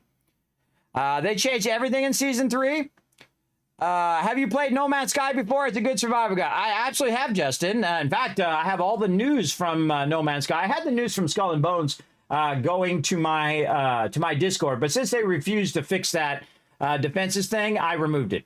Any game that I really enjoy and that I'm playing typically or might play on stream, I might circle back to, I have on my Discord. So it actually pumps all the latest news of No Man's Sky. I think No Man's Sky is the greatest redemption arc of all time in gaming, everybody. They came out with a sub product. They overpromised, but they never charged, everybody. And this is why I give them huge credit. I give them huge credit. You got to think, they've been doing this for 10 years. That they came out with update after update after update, and more updates and more updates and more, and even more of those, and on top of those, and then more, and they got more now. They come out with these updates and updates and updates, and they didn't charge 1 cent. They said, you know what? You guys paid your money. We're going to give you the game that we said we're going to give it to you, and we're then going to take it beyond that. And so I give them huge credit for that, for being the type of people to rise to the challenge of saying, look, our bad, we're going to make it right. And that is the people I love the most in the world. First, who can admit they made a mistake. And second, that they don't whine about it and give excuses and complain about all the woe is me crap. They're like, heads down, let's make it great. And so, big love to them, everybody. Big love to them for getting it going on over there. So, No Man's Sky is a huge recommend for me, everybody. I really enjoyed playing with my team way back in the day, and playing it solo for a while there as well. And we'll circle back to it. We'll circle back to it, because, man, they added a whole bunch of worlds and all sorts of cool stuff to it as well. But again, I'm only one guy, only have so much time in the day. And right now I'm chatting with chat instead of playing 7 days. But again, only have so much time to play so many games. So right now, 7 Days to Die is my main one. And then soon, Satisfactory coming up next month. In about a month, we're going to have September 10th. We're going to have Satisfactory as well. But I love 7 Days to Die. 7 Days to Die is like, I'm playing 7 Days to Die, and it's like, that was 12 hours. Like that. And I've done the same thing in Skull and Bones, where I was having so much fun running around and plundering stuff and getting loot and doing stuff like that. 12 hours, gone. Just like that. Like I played offline an hour like this. That's how you know you like a game. Now, if the game is going, then you know you're not having fun, right? That like, oh my God, this is taking forever kind of thing. That's the way I am with games. That's the way I am with people that I hang around, and my wife and my family or whatever. The people you hang around, if time's going by like this, those are people you like. If time seems to drag on, like you're hanging around with your boss at work, or they're yapping in your ear and telling you how much you suck all day long, or you're at school when you're young, in high school, and you're just watching the clock, and the clock seems to be going backwards and not forward. Those kind of things. There you go. Do you plan on playing Valheim, Ashland? Absolutely, Callie. I'll probably actually end up playing the next update after that one, Ashlands, with my crew, because right now we're playing 7 Days to Die. So I'll play that with my team. And I've played Valheim before, and that's also another one that's on my Discord. So if you want to get all of the latest news on Fallout, what do we got up there? Let me see. Actually, I can just pull it over here and show it to you. Hold on. Right over here. Here we go. So if you go down and you look under right here, Let's Talk Gaming over here on the side. We got 7 Days to Die, latest news on that. And of course, my team also posts some stuff in there as well. We got Fallout, we got Satisfactory, we got Enshrouded, we got Valheim, we got Starfield, which I may or may not play again. I'm so bummed that all of my quests were broken when I played through, but I don't know. I might play Shattered Steel. We'll see, or Shattered Sky. We'll see how it goes. Astroneer, one of my favorite games of all time. Incredibly fantastic game, but they came out with an update as well. That's another one that's on my list, and play that update as well. Play the Starfield update, play the Valheim update, play the Enshrouded update, play Satisfactory 1.0, which is coming out. That's coming out full release finally after years and years and years. I actually bought 2 copies of Satisfactory. I bought originally when it first came out on the Epic Game Store, which I really didn't want to, but I did anyway because I wanted to support their game. Because I actually played Goat Simulator, everybody, and I thought, what a stupid idea for a game. And I played it, and it was an absolutely fantastic game. And it still is to this day. An absolutely brilliant. Sometimes, you think things are dumb, but you always leave your mind open, everybody. You leave your mind open and say, you know what, I'm going to go in with an open mind. I'm going to try out Goat Simulator. Brilliant, brilliant game. Incredibly fun. Run around with your goat and you're knocking around. I even played Goat Simulator 3, which there is no 2, by the way, where you can get a vault suit and there's a bomb, or you can do that and you get a little jetpack for your goat and you're flying up in the air. It's super fun. And so I said, well, you know what? These guys are awesome. What are they coming out with? They're coming out with a factory game. Oh, I love me some factories, and I love me some building, because I love Factorio. Factorio, incredibly fantastic game, by the way. Another highly recommended game. And I said, no, okay, I'll support them. Support the indie devs, everybody. So they came out with it. I bought it on the Epic Game Store. Absolutely love the game. Now one of my favorite games of all time. And incredibly brilliant, because every single update is a brilliant update. And they've had like 8 updates to the game, everybody, in early access. And every single one is excellent. You know how hard that is, everybody? I consider it the only game that I've ever rated first as an early access game. And I rated an 11 out of 10. Absolutely. It's like when you see, 5 out of 4 people eat here. This game is an 11 out of 10 in early access. But imagine it on release, though, when you have storyline and you have all that other stuff. Oh, so fantastic. And another fantastic game, Enshrouded. Enshrouded is like all your favorite games, like Valheim, 7 Days to Die, Satisfactory, Astroneer, all of those kind of games, Factorio, and just so many more. All those brilliant innovations in all those games wrapped into one game called Enshrouded. Incredibly awesome. Like, you can craft from your boxes. You can work together with your team. It's multiplayer. You can do farms. You can do whole kitchens. You can build out whole entire villages and giant castles and all sorts of cool stuff. Really brilliantly done, because they learned the lessons of other games like 7 Days to Die, like the ability for multiple people to be in the box, which is something that Enshrouded have solved that 7 Days to Die has not. So again, they've taken all of those lessons learned and then taken it to another level. So big love to Enshrouded. Same thing with Valheim, everybody.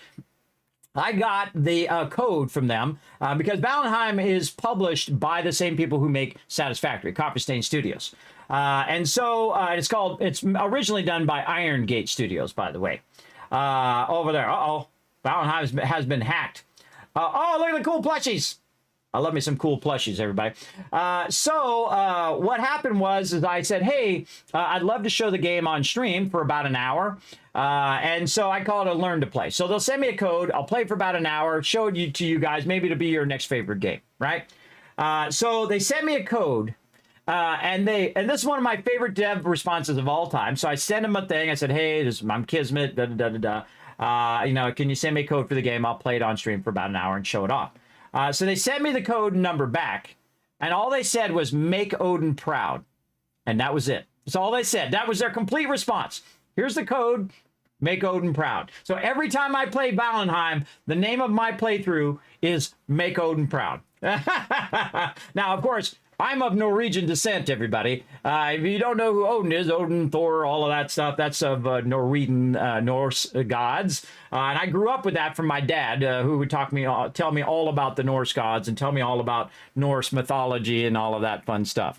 So I'm all down for that, everybody. I'm totally down for all of that. So one of my favorite things of all time as well. And again, we have Starfield, Astroneer, one of my favorite games now that we played together, Eco, everybody. That's a really cool multiplayer game. You definitely want to check that out. That one's got an update coming out, update 11. And of course, No Man's Sky. It pumps all that latest information right there. And I also get information as being a partner streamer. And also when I'm partnered with certain dev studios, where they'll send me stuff ahead of time. Like they'll say, hey, Kismet, this is coming out. You can't tell anybody until this day. It's an NDA. And so I know some stuff that you don't know yet. And that's brought to you by you guys, by the way, for hanging out in my stream and hitting that follow button, hitting that sub button. I mean, I don't forget the peeps who got me where I'm at, everybody. I'm old school.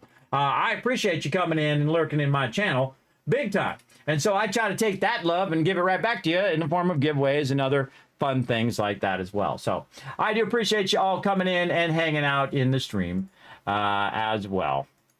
There you go. Hold on a second, everybody. I got to press some buttons and flip some switches over here.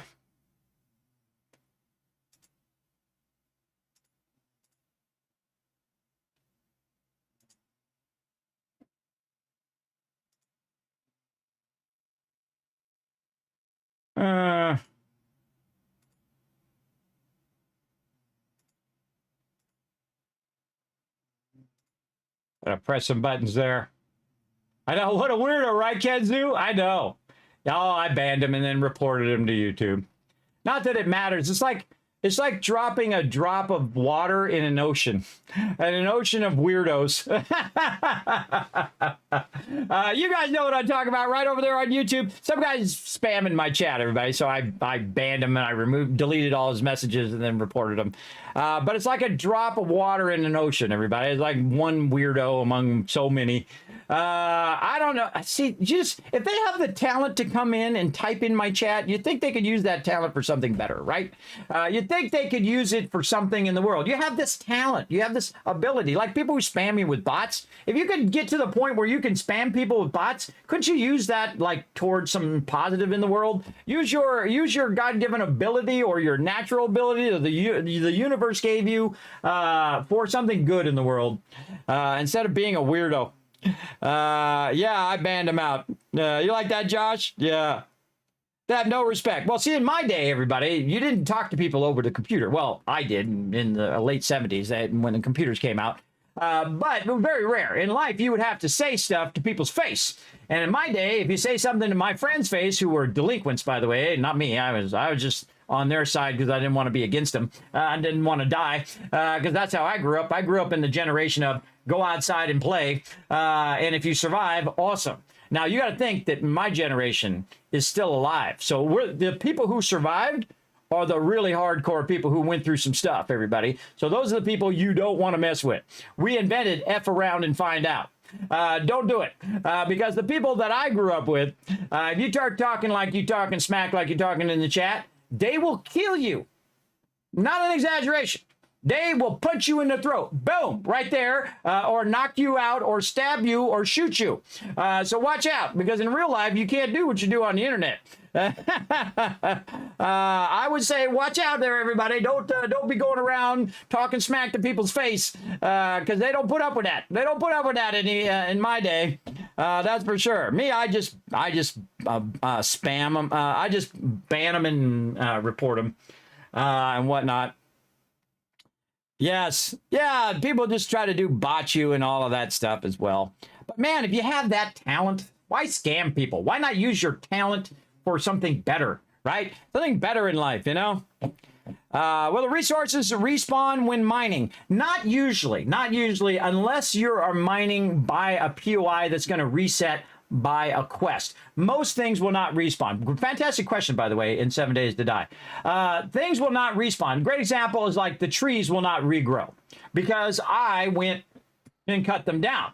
Now, if I go and cut down a tree, say by this location, or take out all these plants, right, which I did earlier and I tested it, I take out all of the corn right here in the front of this little UFO place over here.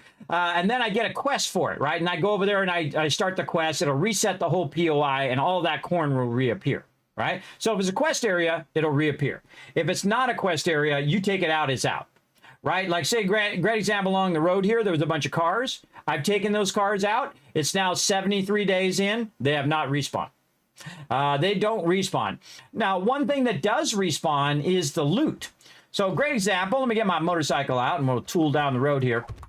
A great example is vehicles. So if you leave vehicles on the road and don't wrench them all out, which I don't suggest do, there's so many vehicles, but just wrench them all. But I left it over here as an example of the fact that this purple truck right now is empty. And what I've done is I've already looted it multiple times because what happens every 7 days, and you can set this setting however you want in your preferences of how long it is until the loot resets. Right? So all of a sudden you come by here, there'll be more loot in there, right? So it'll reset that. Things that do come back, bird nests and things of that nature will respawn. Now I've taken out an ambulance that was right there in the road. Not there anymore. And it's definitely been beyond 7 days. It hasn't come back. And the same thing with all the cars. Look how there's like no cars on the road because I wrenched them all. Other than that one I kept there. Now, if you also notice that, wait a minute, Kismet, your stop signs are back. Yeah, if I take out a stop sign and come back later,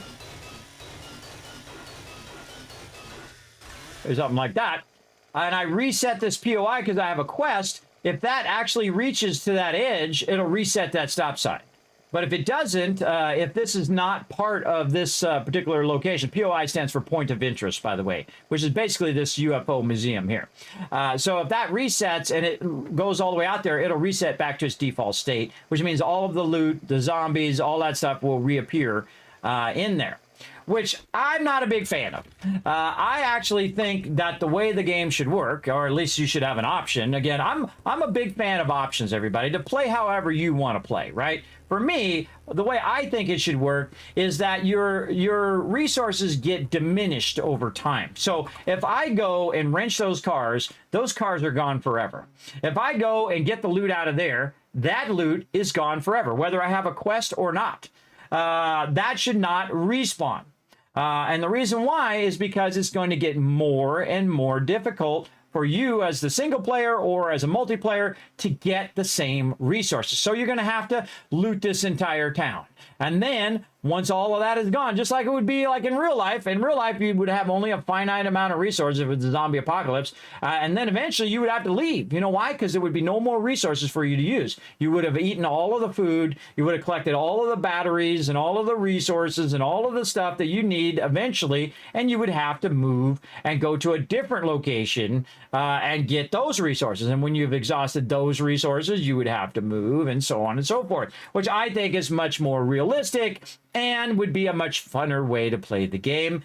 But I just go with the mechanics that they give me. And remember, I don't make the games, everybody. I just play them. But I do give feedback to games that I really like. I don't bother with games that I don't like. Unless it's something really severe. But most of the time, my time is precious. So if I go in and I give you feedback on your game, that means that I like your game enough to spend my precious time doing it. Remember, I'm 54 years old, everybody. Only so much time I got left in my life. And in fact, I've been barely hanging on for the last 10 years. So there you go. Just keep on wrenching cards. Yes, there's a ton of cards, and you can just do quests to reset them at location. Can you turn loot respawn off? I've turned it up to 5,000 days before they had quests, and then I played it like that. I played it where my team kept having to go further and further and further out. It was super fun, everybody. It was incredibly fun. But now that they added questing, whenever you do a quest, it resets the POI, which resets all of the loot, which means you can loot that area again, which is great if you're a new player and you're just starting to learn and whatnot. But I would love to have an option where it says loot never respawns. That would be great. Now, I'm sure there's a mod out there. Gotta love Trader Rec, everybody. He's a ray of sunshine every day. And I'm right next to him, too. So I get to listen to him every day complain about stuff. It's pretty funny. I actually like Trader Rec. I think that was a brilliant move on their part to make them all, cantankerous like that and just have a bad attitude and all of that. But he is occasionally nice to you, everybody. It's like a breath of fresh air. He's like, all of a sudden, he's like, okay, you did a good job, which I think is funny. I think it's funny that, most of the time he's just completely, razzing on you the whole time. And then eventually he's a nice guy. All right, so sorry, I forgot to talk about the underground of the part of the base as well. So this is a Kismet kill box up here. Again, we built the center part first, and then what we did is we then expanded it this way, and we expanded it that way to make 3 different segments that if they breach the first segment, we can move to the second segment, and so on and so forth. And then we did this right here where we made vents that go from the top up here, and it goes all the way down. And those vents allow us to have our dew collectors and other things underground, like right here. You see, I also have what I call a quick drop, where I can just move forward and it drops me down onto the hay bale. Really great for underground bases, so you can get down there faster, because that every minute makes a difference, everybody. That's absolutely. You can see my dew collectors are underground here, and you can see I have a gatherer and a tarp. I don't bother with the water thing. I don't feel like it really helps you all that much. It's better just to collect the murky water. And that's because the murky water, without mods, allows you to stack water in stacks of 125 versus water, which only allows you to stack to 10. So you can see I have 1,000 murky water here, which I can turn into 1,000 water. And you can see I don't really need to actually even do my dew collectors anymore. Now, I have 2 layers of dew collectors as well. So there's one up on the top part and one on the lower part. And that's this thing right here, which you can see in the elevation that I made. I know, I'm hardcore, everybody. And you can see this is 6 layers of dirt and stone between the top part of my base and the lower part, which has a 9 blocks high. And that's to accommodate 3 high in the garden, and then, of course, the garden plot itself, then a support block, which is for the upper part, and then lower part here where they have the farm plots in the ground, and then 3 above that, which is why it's exactly 9. Because it accommodates corn, which is 3 blocks up. A lot of other garden items are 2 high, which means you can put like mushrooms up above them, things like that. And then dew collectors. And then we also have our vent wells. These are what these white lines are. These are these vents that are coming from up above. And if we go look at our farm over here, we can see that we have this vent, which is bringing light down into there. Now, light goes in like a diamond pattern like this. But what I do is I turn it into a square like that, which is 3 across and 4 this way. As I go off the center of it, by the way, everybody. So it's 4 that way, 3 this way. But if you do the math, it'd be 3, 4, 5, 6, 7. So it'd be 7 across by 8 long like that, if you think of it in terms of its total dimensions. But I always do it from the center. So it's either 3 that way or 4 this way or 4 that way and 3 this way from the actual center line as well. And you can see also we have a vent that goes to the lower one, which allows light to come in, which allows you to grow your plants underground. That's right. Underground bases are the most incredibly OP bases. And the fact that they're so OP means we stopped doing them as a team. We stopped doing underground bases because it was too easy. So we now only do above ground bases. And even that, sometimes when I get my team together, it's too easy as well.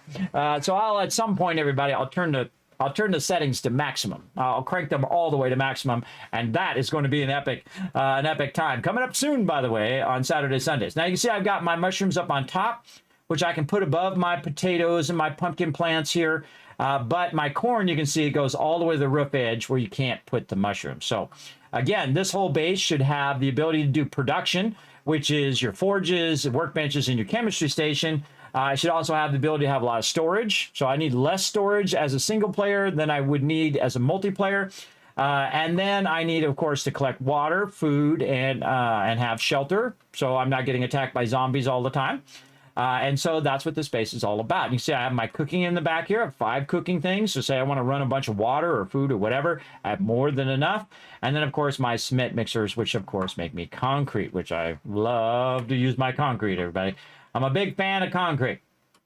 And you can see I have my different boxes for trading and stuff to sell to the trader, my different outfits, and all of that cool stuff in there. But today, what we need to work on is work on these things right out here, which is a quick little exit door, which allows me to walk out of the base. Now, I've done a lot of these, everybody, that went all the way down to bedrock and allow you to go ahead and go in and out of your base. I only built 15 down because if you go to bedrock, it's a lot more. Now, see here how this pole is down, but this is up. This is telling you that this is bugged, everybody, because this should not be up. Because watch what happens when I hit E. See, it's actually in a down state because that's why you can see the bar there. But it's actually not blocking. It's not protecting the lower part of my base, which is not something that you should do. Now, I've done this many times, everybody. It's one of my favorite things to do, is to have the drawbridge be basically a cover over your entrance, which I think is an amazing, cool thing, except for when it's bugged and busted like it is now. Remember, it's still 1.0, everybody, and this was a problem in the past in alpha. But this actually has just happened recently where the drawbridge does not know the right state, right? And it's also different when you're playing multiplayer. Like, I might see it down, but somebody else sees it up, right? So this is a bug that they definitely need to fix in the game because it's in the wrong state.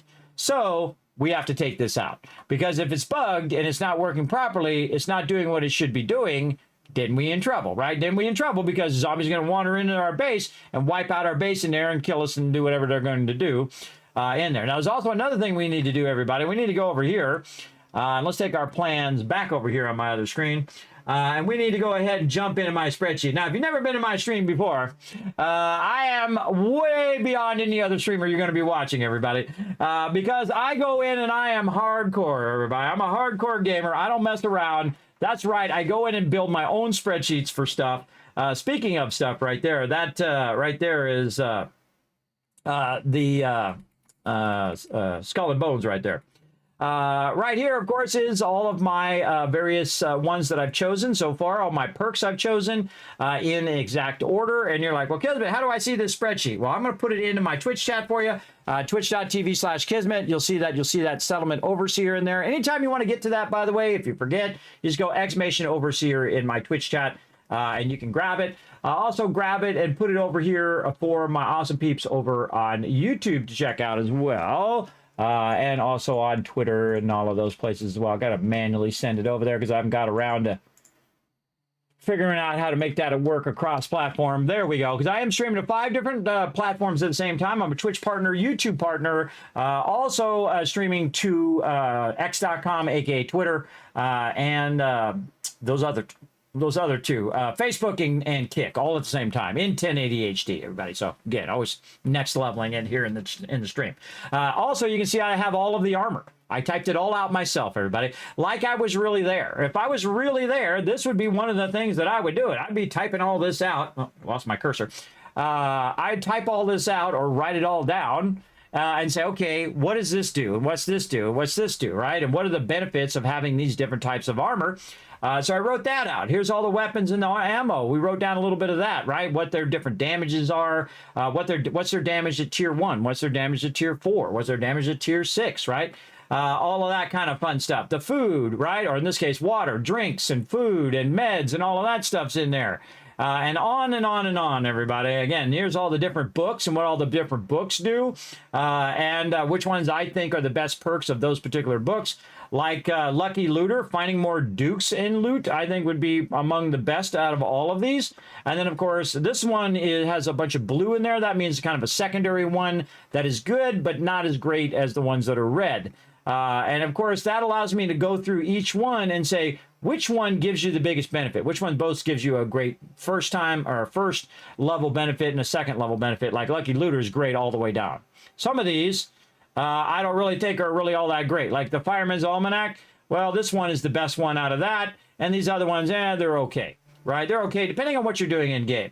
But reducing the collision damage to vehicles is great. That means you can run over more zombies and use less repair kits. So that's Fireman's Almanac number 7. And so on. So that's my awesome spreadsheet, everybody. But we need to look up what is Horde Night. Now, look at this. This is today 5,000, everybody. 5,047, and we have been today 5,000. We absolutely have as a team. That's a lot. That's a long playthrough, everybody. Big time. So the next Horde Night is day 77, right in there. Now, you can save these spreadsheets out, use them for your own playthroughs and whatnot. But at least give me some credit if you are going to use them. Give me a little credit. Say, hey, I got this from Kismet Stream. I do appreciate it big time. Okay, so let's go in here. We're going to have to take this sucker out of here. Now, this is 10,000. Now, luckily, I have a level 6 auger now because it's one of the first things I make, everybody, is a high-level auger. Now, when you're using your auger, especially at nighttime, what it's going to do is it's going to make a bunch of noise. Or in the case of this game, they call it heat. So the more heat that you generate, the higher that score goes. And the higher that score goes, the higher chance you have of spawning mobs to come after you, especially screamers. And screamers will come out, and as they're named, screamer, they will scream. And so they will call a bunch of mobs after you. Now, the higher you go, or the higher your game stage versus how many days you've gone, is the amount of mobs that are going to show up, and especially how hard they're going to be. Like right here. Oh, I turned my sound back up. How hard those mobs are going to be. So I'm getting radiated screamers now who are coming in after me. So I got to be careful because those two radiated screamers coming in, because it usually spawns 1 or 2 screamers at you. And I keep getting 2 because I have a lot of stuff going. Because there's also over here, I have a heat map, and it affects all of the areas around there. So the more that I run those forges, and the more I'm running the dew collectors, which are always on, and my other workbenches and whatnot, and the more noise I'm making, the more mobs I'm shooting, all of that stuff adds up. And that's why you get screamers and why you get all the things, because you're making lots of noise, you're doing a lot of activity, which is causing them to come after you. Now, the biggest problem with my door there is, one, it's not working properly. But also is my my Jeep, right? The bigger car, which is not going to be able to fit down here very well. Now, I do have the Jeep, and we're going to go ahead and test the Jeep out. I'm a big fan of testing things and see how it works. Now, I highly recommend you might want to go ahead and close this down just in case, because you don't want no zombies to get in there. And you see I got a roll door there. That's a manual roll door. I'm going to show you how to do a bunch of electricity today. So stick around. I'm going to show you how to automate all of that. It's quick and easy as well. But I can tell you already, it's going to be awkward to go through this with the truck. So I'm going to show you what the problem is, and I'm going to show you how to fix it. Let's go ahead and get our truck going. Now, our motorcycle, not going to have any problem whatsoever. We've already been in and out of there a bunch of times with the moped and then now the motorcycle. But let's go ahead and get our truck, and let's try to drive our truck right down in there. All right, we got a problem. We got a problem, everybody. Oh, we got a big problem coming up from over here, too. Look at over there by the trader.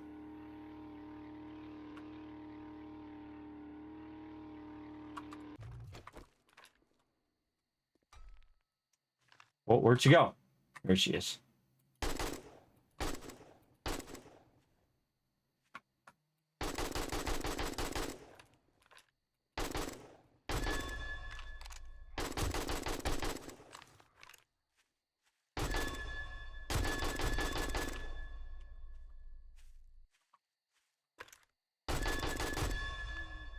Now, if you kill the screamers before they scream, then GG's. But if you don't kill them before they scream, I look around anyway, everybody, because I never trust it. Then they don't scream. You don't have a bunch of other mobs on you. You're good. But never trust it. I always assume there's a zombie behind me because 99% of the time there is.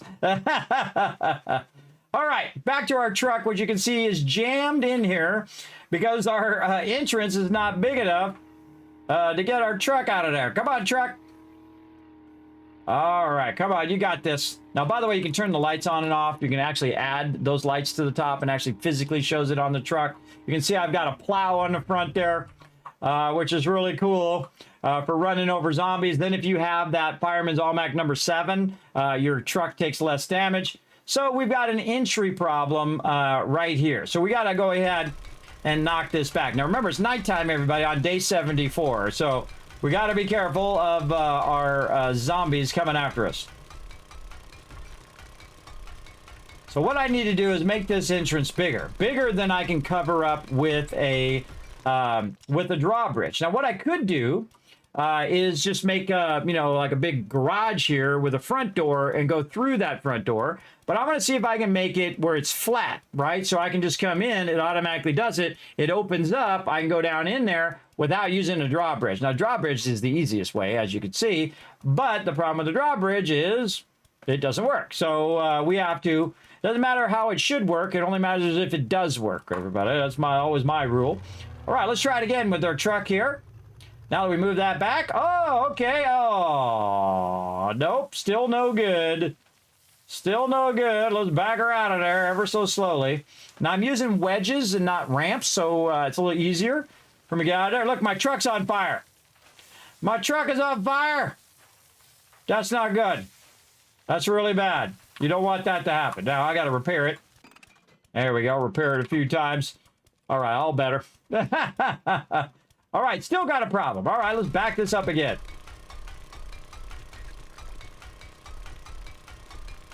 Again, with me using the auger, it's going to be really loud. Doesn't matter if I crouch or whatnot.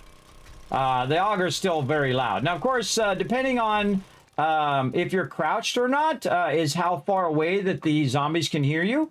I just watched a really fantastic video, by the way. It came up in my video feed. I should give them a shout out. Hold on, I'm going to give them a shout out real quick.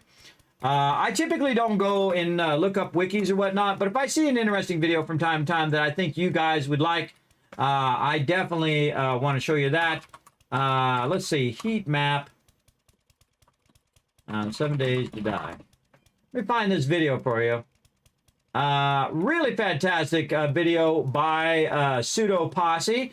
Now, I'm not one of those people, everybody, that goes and like watches other people's videos on my stream and then commentates about their video, stealing their content. That's what I feel like that is. I don't do that. I don't do drama videos like that. I think that is, I'm old school, everybody. I'm of the old school thing. Now, if it's something that's like, co-stream, or if it's an event like a Ubisoft rolling out their latest games or something like that, where they give me permission to do it, then it's okay. But I never use someone else's content and just watch a video on my stream. I feel like that's not right. But I do feel like it's okay to go ahead and give people shout outs. So what I'm going to do is go ahead and do this heat map explained here in the chat for you guys to go watch separately over there as well. So pretty awesome. So I already know about heat maps, but they explained it really, really well. And this is actually one of the videos I wanted to do. And they explained it already well, so I don't need to do it now. So awesome. So awesome. Now, of course, I've played the game for over 3,000 hours, everybody. I already know about heat maps and how heat maps work and all of that stuff. But I thought he explained it very well, and I thought you guys would like that video. So go ahead and enjoy. Right there in the chat. So give him a shout out again. His name was, oh, it already went away. Something. His name was something. So follow that link and it will show you. All right, so let's go ahead and go down into here now that we removed that. All right, now we're good. We can get through the entrance. Now, if you get your vehicle stuck, you can just pick it right up like that if it doesn't have any loot in it. So now we've fixed the entrance area of my base. So again, I'm not a big fan of watching other people do reacting content, everybody.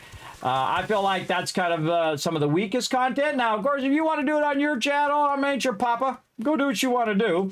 If that's what you like to do, you go ahead. I'm not that person. I don't do that. It's not my thing. My thing is to do my own original content here in the stream. So there you go. Not the truck. Yes, my truck is on fire. So we're going to go ahead and cut this out right here as well. There we go. So we've kind of raised that up a little bit.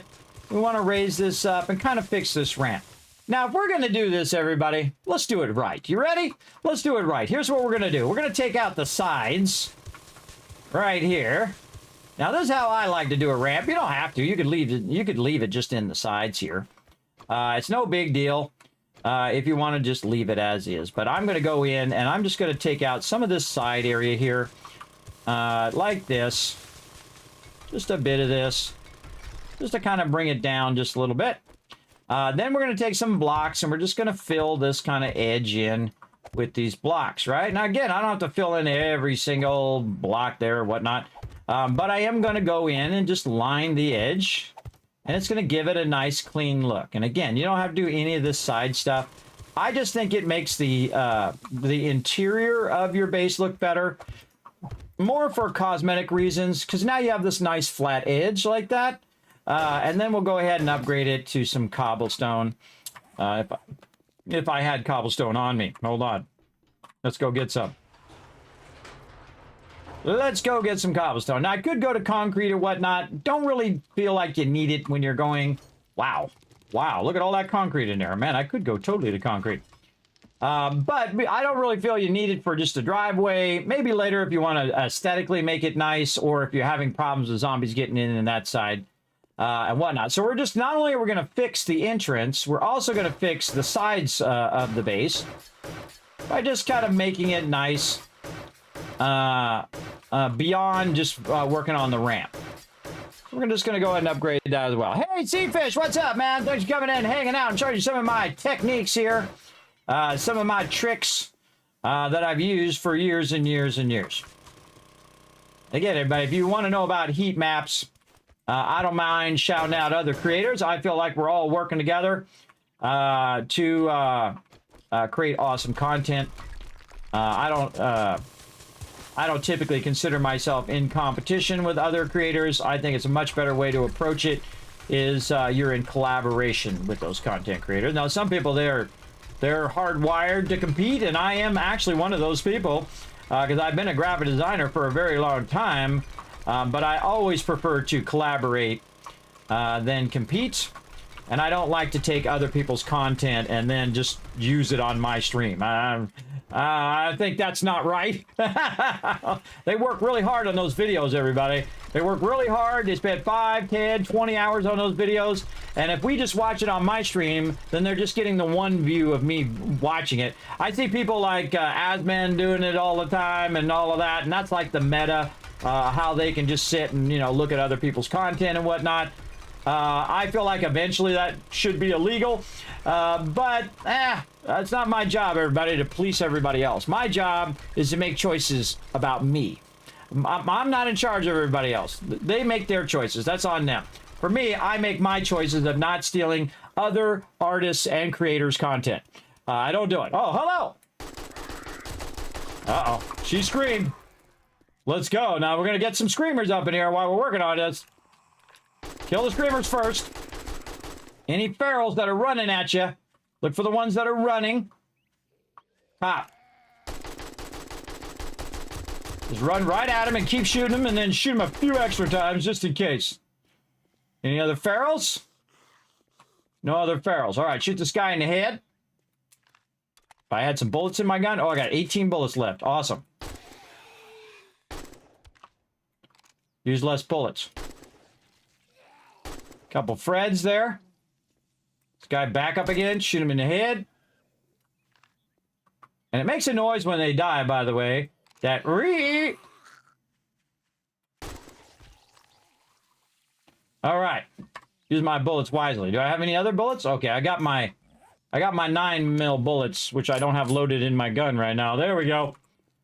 Keep them bullets loaded. Now I have more bullets in my base, but while I'm working on this, they're going to constantly be coming at me, so I have to be watching out that they're not all up in my business. Now again, everybody, I'm just going to line it in such a way where I'm just taking out like every other block here. You can see how I'm not taking out a ton of blocks, but just enough to where the edge of it is lined. Now also what this is going to allow me to do is to make it easier for me to go in and out, because sometimes the edges are all kind of weird and it makes it more difficult to drive in and out of your location. Now I also like a lot of extra headroom, so I'm actually going to add more headroom than you really minimum need in here as well. And I've done so many of these, everybody. I've done so many underground ramps. And this is a very rare thing that I'm doing right now, everybody. I don't do underground bases anymore because they are so easy. And we've done them many, many, many times in the past. But I haven't done them in like, I don't know, 5 years or so. It's been quite a while.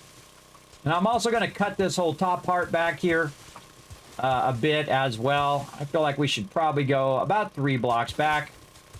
And we're just going to take all of this out. Don't take too much out or that part right there is going to fall down. But we're going to take out enough to where we feel comfortable cutting this back a bit. We can add a lot of extra headroom here in the beginning. So, again, this is kind of my measuring stick there of where my truck can get in there. But I'm going to set it back a little bit so it makes it easier for me when I come in. And then I'm also going to make the top part ramp down further back. So that's why I'm cutting this back here. And then we'll go in and we'll put in our blocks here across this way. And we're going to just basically extend this outward. Now make sure you do have some supports. Now the side areas, because this is 5 wide and our 6th one is our support there, 6th one support over there. You can go further than 5 to have a 5 span. There's no reason for me to go more than 5 because that's the width of 2 vehicles, by the way. 2 Jeeps could fit in a 5 wide. And the Jeep is the largest vehicle in the game. And then, of course, you also have the gyrocopters. But the gyrocopters, you shouldn't be driving down some tunnel. You should be landing it on the top of your base because it's a flying vehicle. Okay, and then this one we want to go ahead and actually bring over a little bit, just like we did over here. And let's go ahead and take a little bit of this out as well. Again, I'm of the old school way that you ask permission first before you use people's content. That's just the way I am. I wouldn't like it if people start taking my content without my permission and start playing it on their stream, which you're not supposed to do, by the way, as both Twitch and YouTube rules. Every stream that I do is copyrighted to me. So if you go in and start taking my stream and replaying it somewhere without my permission, you're breaking copyright laws. So don't do it. And that's the way I think it should be with that React content.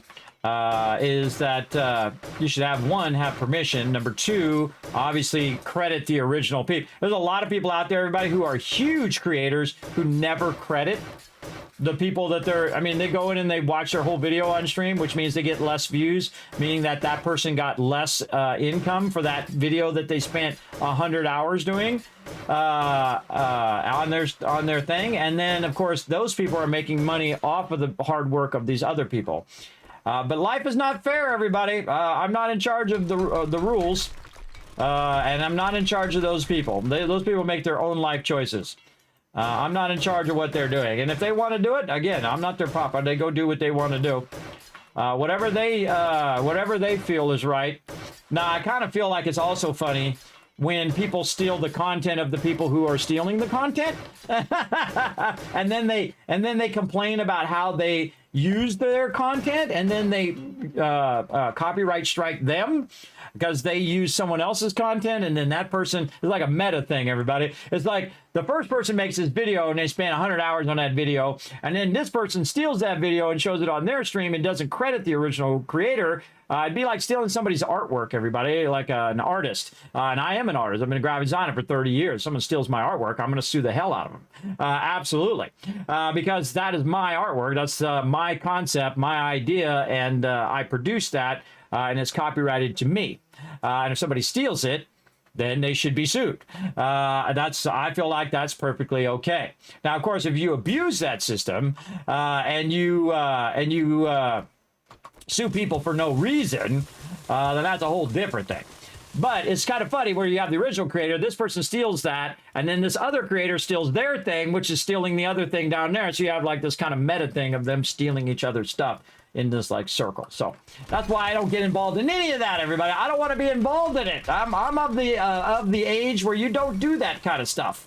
You don't do that kind of stuff. You support other creators. You show them some love. You give them a shout out. You support the indie devs and say, look, these guys are making a great game. Go over there and show them some love. That's the kind of generation I grew up in, where you can actually dislike each other and you can be totally in disagreement about just about anything and still be friends. I know, crazy, right? You don't have to just be one extreme or the other. You can have your opinion and other people can have the freedom of having their opinion, even though you think they're an idiot, and still be friends and still be okay with it in life, because I'm not in charge of what other people are doing, everybody. There is to your own self be true. Brilliant Shakespeare line. Be in charge of what you're doing and who you are. And I'm not telling you who you can be. I'm just telling you who I am. And I just tell it from my point of view, and you can totally disagree or agree, and that's okay. And we can still hang out and have a good time, because I'm of that age, everybody. I'm of that age, of that time, where people actually could disagree. I know, it's crazy. I know, it's crazy nowadays. I know, it's a crazy thing. To actually, like, you could still be friends with someone, and they think that the earth is flat, and you don't think the earth is flat, and you could still be friends. I know, it's crazy, right? I know, it's an old school thought, everybody. Hey, I'm not here to tell them who they are. That's their job. Took me a long enough time to figure out who I am. That's not easy, everybody. That's not easy. You got to figure out who you are at some point in your life. All right, so we're going to go ahead and lean this back here a little bit like this. And we're going to fill this all in nicely. And we should probably block all this out now, too, so we can square it off with that. But that's going to be in the way. So we have to kind of back that up probably a little bit. You know what we should do? We should probably make all of these plates here just to give us a little extra headroom. Let's do that. Though it'd be just fine with blocks, because as long as you're one back. But I think I really like that idea of a nice bit of headroom there. And we got to be careful on the sides, though. So we want to block out all those sides so it's nice and square. There's no holes there all the way around. So we'll go ahead and make this whole part plates above our entrance. Very nice. And then we'll want to go around and block out the sides. Let's do it. Like this. And again, I'm going to go a little bit above and beyond here. Be a little bit more extravagant with this entrance, because we want it to be real nice, and then we want to go in and automate it large enough where we can just drive our truck in and out of there as well. Not just our smaller vehicles, but also our truck. And again, this one you want to be nice and square, so you're not getting any opportunity for them to come down in there. And usually cobblestone is enough for your entrance, unless you're having a lot of problem with zombies trying to get in there. Then I would go to something stronger. But let's go ahead and make this nice little open entrance here.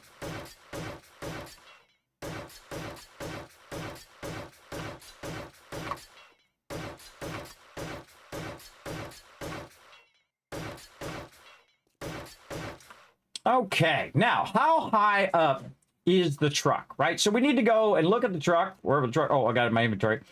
Look at the truck. And the best way to measure something, everybody, is just to use your blocks. So we can go ahead and take a look at the length of the vehicle. So we can go ahead and put it here. We can put a block here. We can go ahead and put a block there. And we can see that there's a certain point of the block. Oh, I got to take this out. Hold on. Take that. There we go. There's a certain point in there where we can put blocks and where we can't put blocks. Notice that on this particular one, we can't put it there, which means that this is just a little forward. Let's try to center this a little bit better.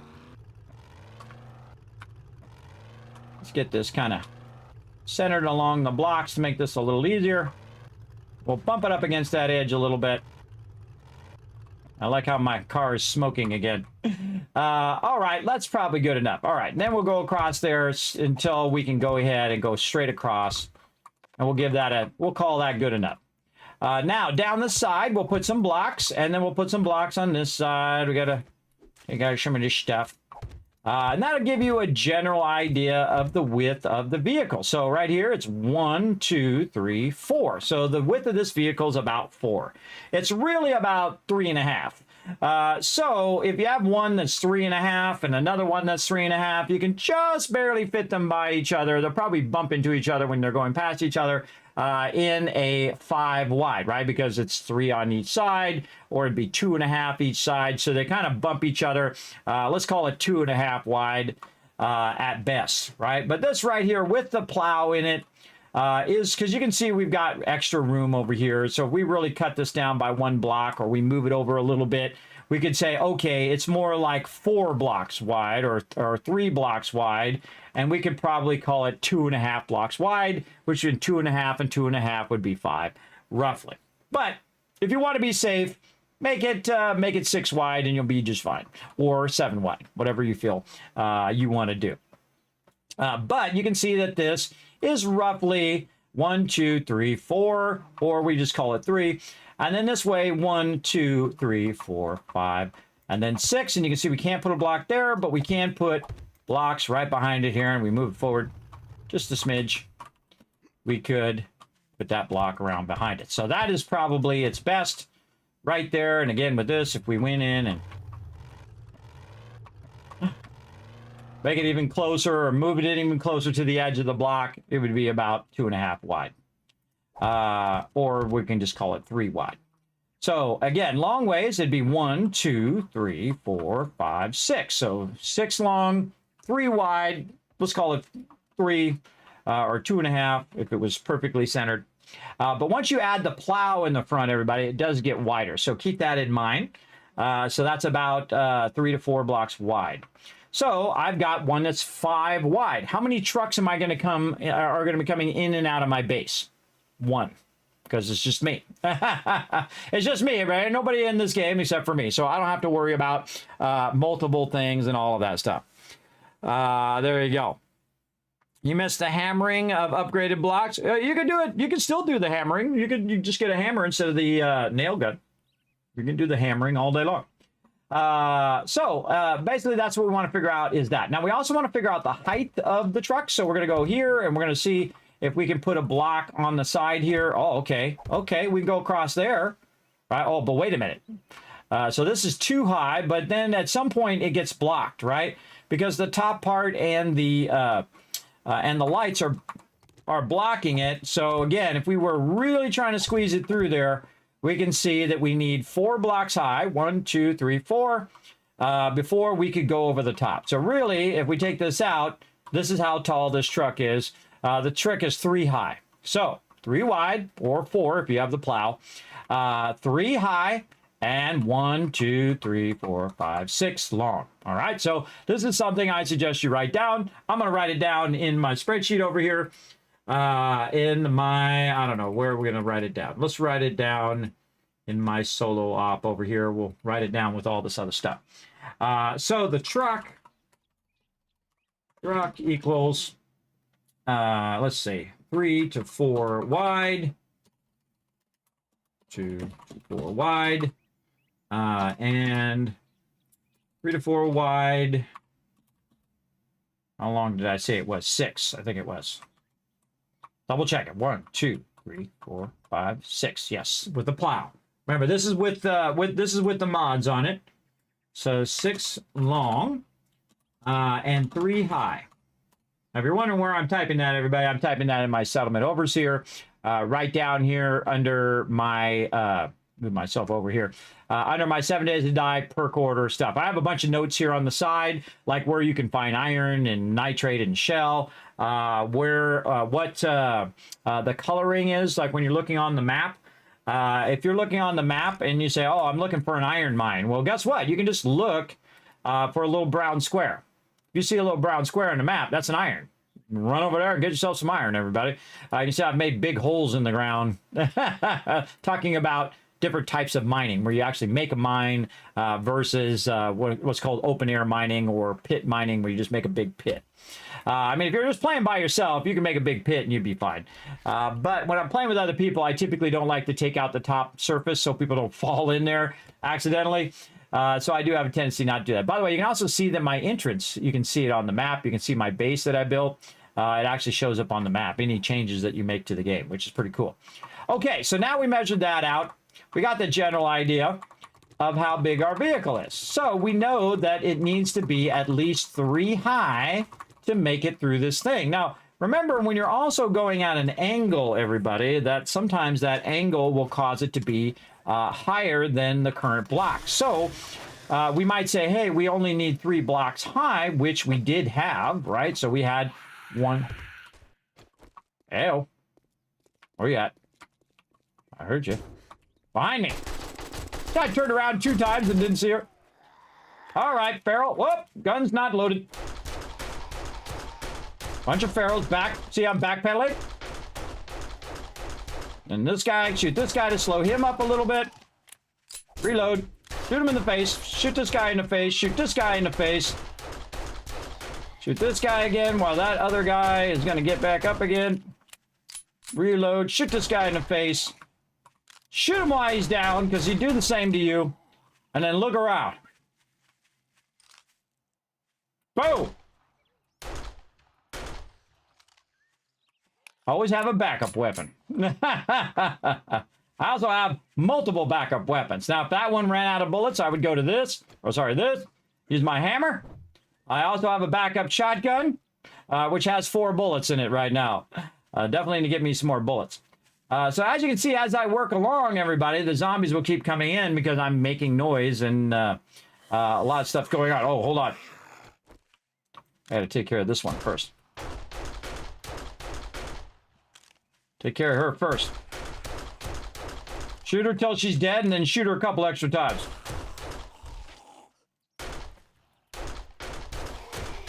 Point blank, right in the head, and still can't get it. Okay.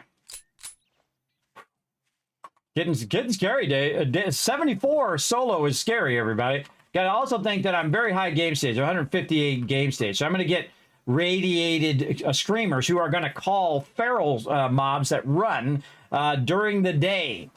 So keep that in mind. They run during the day. All right, back to what we're trying to get done here, where the zombies are getting up in our business. So if we count this 1, 2, and 3, we should, in theory, be able to get through there. But because of the angle in which we're going down, that top part is going to hit, right? Which is why we need to have this kind of setback and create this little setback so that our blocks are actually 1, 2, 3, 4. So when you're at an angle like that, the top part does not hit. So you actually need to be 4 high. And I like it to be extra high so that I have a bit of headroom as well. So when your camera is a bit higher. So 1, 2, 3, 4. Right there. Now, I don't count the block at the bottom because that's a support block. So this is 4. And then right here, we're going to go ahead and take this out. Take a little bit of this out. Square this out a bit. And then again, 1, 2, 3, 4, 5. There we go. And now we're 5 down from the top, right? And what I want to do is I want to make it 5 from the bottom. Now, of course, I got to get up here and stand up here. Now, you could have this... come in, and by the way, everybody, it could all cascade in. So keep that in mind. If you're right up at the dirt level, I'm going to probably take another block back. Yeah, let's take another block back there. If you're right at the dirt level, the smart thing to do is just take that out and replace it with a block. So we're going to take this out. We're just going to move this back by 1 more to get that 5 high all the way across here. We're just going to use square blocks because we don't have to use the plates here. Square blocks all the way around. We'll come back and line the edge of this later. Just like we have this kind of lined here, we'll line the edge of that so you don't fall in the edge and the zombies don't start digging down and get underneath there. I want to block that edge to prevent them from doing that. All right, so 5 high is where we want to be. Now, I also want to do this here on the edge. So I took that block out for no reason. I was going to stand on it. There we go. So what I'm going to do is what I call finishing, right? So you finish out the edges like this. And we get the general idea of where we want to start, right? We can start here, but I'm actually going to start one back because I feel like that's the right thing to do in this particular instance. Again, I change it up what I feel in the moment.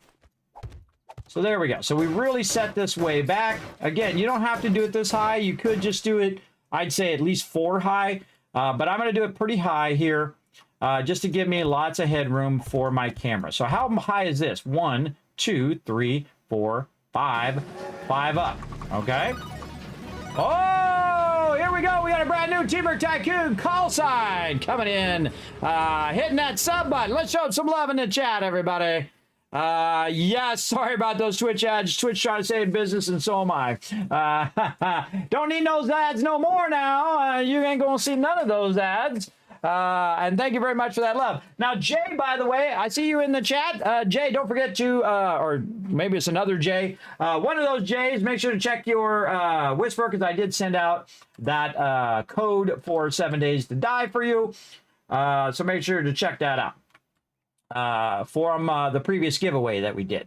Okay, so 5 up, so I have a lot of headroom. So I got the 3, I got the extra 4th block, and then an extra block just so when I'm driving down, the camera is not going to be weird and I'm not going to be in the ground and all of that. Now, this is going to make a lot more work for me, by the way. But luckily, we got the auger, and we're going to go to town, and now I'm going to stop talking about it and start doing it. Start getting it done, because now you get the general gist of it. Now, here's the thing I suggest you do. Make it where the zombies can't see you. That's right. Go in here and make a bunch of blocks across here. And make it where the zombies are not going to drop in on your head. If the zombies can't see you, they won't scream. So keep that in mind.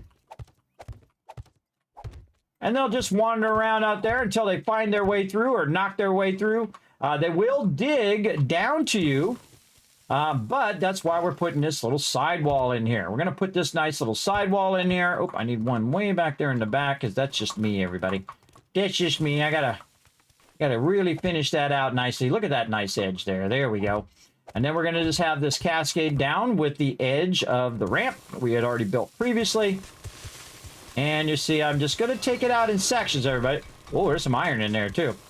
I'm not going to go too crazy. I'm not going to go and, you know, just take out 15 blocks there. I'm going to do just enough blocks where I can kind of put this under here, and maybe that one's a little low. Then this one right here, so that I'm not seeing that dirt edge. We'll knock that one out. There we go. And the whole point is to kind of stack them along the edge so that it creates a little clean look to the edge. And we're going to do all of this. Now, I always do the hardest part first, and this ramp here is the hardest part. Now, the rest of it is just going to be a square, you know, thing that runs, so I can just take out the top of that and run the square of that all the way down. We're going to finish it all out nicely, because what we're going to do is come back and use our power, which I'm going to show you here later, about how to use automatic doors. So not only is this going to allow us to drive any vehicle down here, it's also going to automatically open and close the doors when we show up, which is very, very cool. We're going to get all this done first. Now, of course, my block damage is very, very high. As you can see, I have a level 6 auger. I have all my miner 69er running, and so on. Yeah, Twitch ads are a pain. Again, they're trying to stay in business, everybody, and it's to my advantage that, you know, Twitch stays in business so that I can continue to be a streamer here on Twitch. And on YouTube and all of those places. So I want those places to stay in business too. I mean, not at the expense of the average Joe, though. But you know, they got to stay in business, and so they got to run some ads to stay in business, and that's okay. I don't mind watching ads, everybody, if it helps support the creator. I especially love Twitch Turbo because not only if you say, I don't have enough to subscribe to your channel, I'm subscribed to a bunch of other channels. Well, here's what I suggest you do is that you get Twitch Turbo instead. It's not even to subscribe to my channel. I know I'm weird in that way, everybody. I'm old school in that way. where I say, don't subscribe to my channel. And people are like, well, Kismet, why would you say that? Nobody else says that. Everybody else says just subscribe, subscribe, subscribe. I know it's weird. But again, in the old school way, you think of not only yourself, but you think of other people. I know, another old school idea. And so if you get Twitch Turbo, you help all the creators on the channel, or all the creators on Twitch. You help every single one. Because you don't have to watch any ads, but the creator still gets credit for it. That's right, you can support 9 million creators for like $10 a month, which I think is amazing. I think it's like getting like Game Pass, which is an incredibly great deal. It's like getting Amazon Prime, where you get like 10,000 tons of other stuff for cheap, I feel. And you have to pay no shipping. And then also you get your Twitch Prime, so you can use your Twitch Prime sub to help creators as well. I'm a big fan of spending less money and getting more rewards. I know I'm old school in that way too. Spend less, and that means you're making more, right? If you're saving money, you're making money. That's something I talk about all the time here in stream. That means that's less money you have to earn, less money, and you get more value out of what you're spending. So I'm a big fan of Twitch Turbo, and I do appreciate everybody who comes in, uses their Prime, or the beeps who come in and say, Kismet, I appreciate all the hard work you do there on stream, because that's what, every time somebody hits a subscribe button, that's what it means to me. Thank you, Kismet, for all your hard work. Thank you for who you are. And I love that. I love that about streaming. It's my favorite part. That's what basically that means to me anyway. So thank you. Sharky! What's up, Sharky? I'm going to call you Sharky for short, even though it's Shark Eats, but Sharky I like better. You get a lot of free nicknames in my channel, everybody. I just start giving you a nickname. Whoa! Speaking of, there's some more love coming in. Thank you very much, Jeff, bringing in that Prime sub love. Let's show him some love. Watch this, everybody. You can actually repair the ground, if you didn't know that. You can absolutely repair the ground there and get that going. All right, now, under this block right here, we are going to go ahead and start to do the exact opposite of what we're doing here, which is very tricky, because now you have to think in reverse fashion like this. Now, this is a wedge. So I have to go in and take this wedge and rotate it around very awkwardly, because I don't know why they have this rotate the way that it does. But I just play the games. I don't make them, everybody. Don't blame me for the weird rotation of this. But I want to go ahead and put that in sync with what I've got going here, so it's going to wedge down. But we got to take out another block. There we go. And again, it's going to remember. All right, so there we go. We're going to have it kind of wedged downward. As we go. Oh, actually, we have it a little too far over there. Let's go ahead and make two different types of blocks here. Get our square blocks. And if you didn't know, you can actually have multiple blocks in your bar down there, which helps you build much easier. Yes, there we go. Let's take out this edge just a little bit more here, so we can make sure that this one is lined up nicely. Yes, there we go. Okay, so now I'm going to start right here with wedging down. So we got to take out all this other stuff. Now, I'm doing it a bit higher. Again, it's just my personal preference to have it up higher, so I have a lot of headroom. And then I'm just going to go ahead again and just do a little bit at a time, everybody. It's very easy to mess this up, and you take too much out. So you want to get it kind of the ball rolling first. And get the edge of it rolling first before you get too far in there. Oops, I took out too much, so it's going to happen. Right there. And then again, we want to put this all the way across nicely, like this. Upgrade all of this.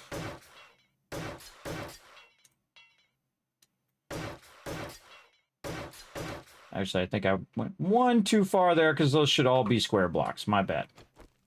Now, if you mess up, just say, I made a mistake, and then just go fix it. Done. Both in life and in game, everybody. You're going to make mistakes. You're going to put one too many blocks in there. That's okay. You're going to make mistakes and do things that you go, oops, I didn't mean to do that thing. And then spending so much time pretending like you're perfect takes up way too much time in life and energy. All that energy could be used to fix the thing that you just made a mistake in. That's also another old school notion. that you can make mistakes, and that's okay. It's okay to make mistakes, everybody. Give yourself the freedom to make mistakes in life. There's like a certain point in life where you're expected to be perfect. And it's just not true. There are no humans who are perfect. There have never been, and there never shall be, because we are inherently flawed. Keep that in mind. That's why your phone doesn't always work, because they're made by flawed human beings. And if we can all come to grips to the fact that we are inherently flawed, then maybe we can learn a few things about each other. I know, it's a crazy, old-fashioned notion. All right. I'm actually going to put another one here, too. And let's put this over here. Oop, let's put this over here. And then we'll put this. Because now we got to alternate the wedges so that the wedges match the same angle as this wedge, because this is a 60-degree angle. Of course, wedges are like this. Ramps are like this. Ramps are very steep, so you don't want to use those for your vehicle. You want to use the other thing. Hello? Thought I heard somebody out there. We'll find out in a second. Now we're going to rotate these around. I'm going to go advanced rotation and basically do them upside down versus what we did before. Get them to, it's just such an awkward way. I don't know why they chose to have it rotate like that. I don't know. I don't know, everybody. Again, I don't make them. I just play them. Why is that so awkward? I feel like it's still the wrong way. There it is. All right, there we go. Now, once we get these going the right way, we're set. Oh, and I need square blocks at the end. All right. So sometimes I gotta jump up because it's just a little bit out of range. Right there. Okay, nice. Put that in there. And all we have to do is get kind of the rhythm of what we're doing down. And once we have the rhythm of that down, like we get the first 2 rows down, we get the side blocks in, then we should be okay. And then you'll see me go and do a lot more blocks the same.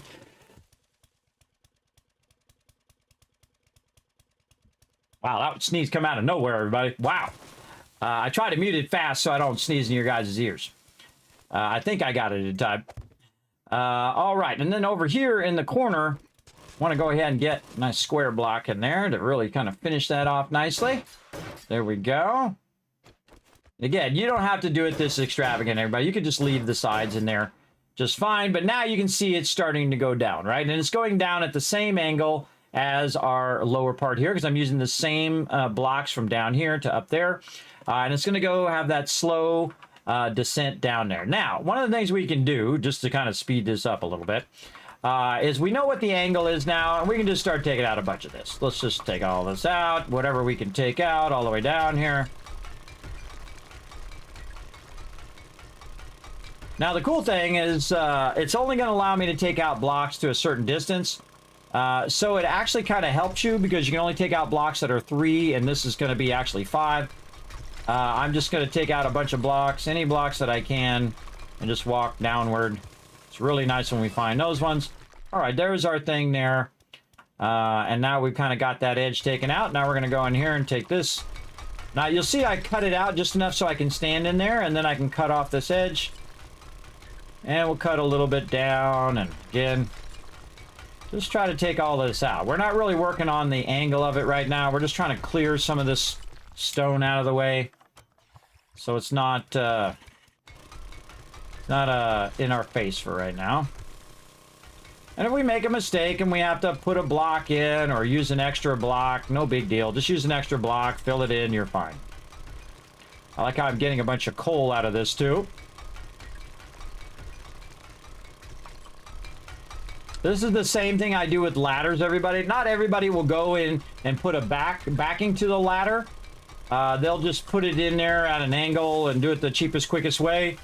I'm not a big fan of the cheapest, quickest way. I do like things that are discounted and that are cheap. I do like that. But I don't feel like it should feel cheap. You know what I mean? There's a difference between stuff that's cheap and the stuff that feels cheap. Or a cheapy way of doing something that just makes it look like low quality. I'm not a big fan of that kind of stuff. Okay, so there we go. And we can take that one out. And now we're trying to get our angle down here. We want to fill in this edge as well. Now this edge is going to help us, by the way. And we can actually get up here. Let's say we get up into the edge like this. like this. Okay, now, what we want to do is we want to have our edge go down here, and we want it to kind of match what we've already got, right? So we want to go in and use a block there, and then we're going to go ahead and go forward with a block and then down a block, and forward with a block and down a block. So we're kind of staggering it. Now this block up here in the corner actually doesn't even need to be there. I cut out an extra block there. What I really need is I need every other block, right? Every other block all the way down in there. So that's going to allow you to speed up a little bit. So you can just do that. If I could keep my character from falling off here. You can just work on that, right? Work on every other block. So again, we'll take some of this out. We can just work on the edges, just like you would with a puzzle. With a puzzle, you would go work on the edge first, because that's going to make it easier to find all the pieces on the inside. So again, we'll go, got an extra one there, then down. There we go. Now we have this, and then this one. So yeah, go a little too high with some of those blocks. Num num cookie. Yeah, we'll get to it. I don't really need any food right this second because my character is not using stamina. All right, so you're like, well, Kismet, why do you mean it's not using stamina? Well, it doesn't use stamina when I'm using the auger. So there we go. So now you can see that we basically put in an angle that we can use up here to line all this up. And we can also see what angle this should be. And again, we'll take some of this back. Why I'm kind of doing this from the ground level. And if I need to, I'll jump up kind of like that. And just do a little bit at a time. You don't want to do the whole thing and then realize you did it wrong. All right, you want to do a little bit at a time so you can do it right.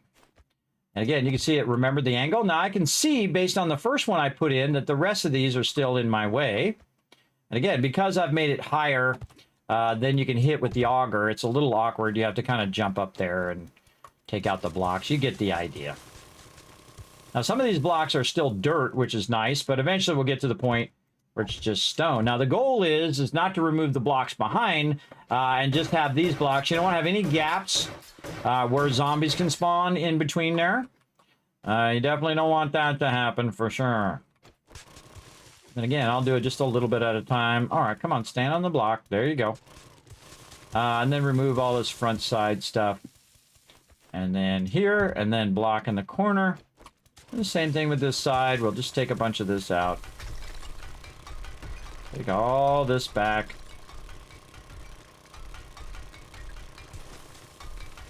There we go. All right. And then down like this. And then we know this one's going to be at an angle in the corner here. Not right there, but in this kind of edge corner here. You know, this one's going to be in there, and then down here, we're going to do all this. Now, I've done this for thousands of hours. Building is my favorite thing to do in 7 days to die. I'm putting another block here because it just loves to make me fall there. There we go. And then we'll upgrade this, and does it perfectly match to that edge? It sure does. And now we have really nice edging, and look at what we've done so far, everybody. Look at this, how we've done this, and we've adjusted the edge. We left a little extra plates there to make it easier for when we're coming in with the car and the Jeep.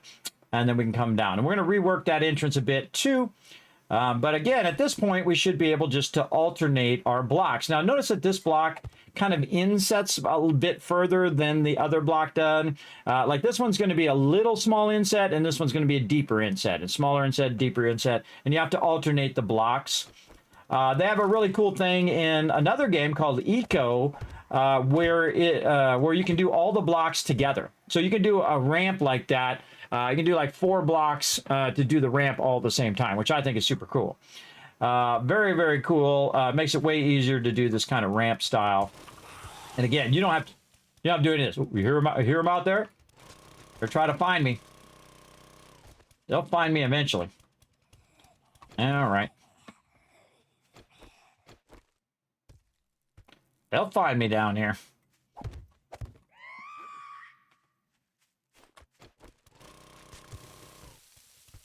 Find me if you can, lady. I'll blast it the second I see it. Now, also, by the way, this is making this harder for them to actually dig down to me because I'm creating a barrier between the upper level and the lower level. And that barrier is contained, right, on all sides. I go out there and kill the mob, but because I'm underground, I'm super OP. It's hard for her to find me.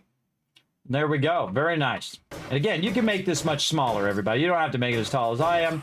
I'm just using it as an example of making that really, really wide. Yeah, I hear her smacking on the block up there.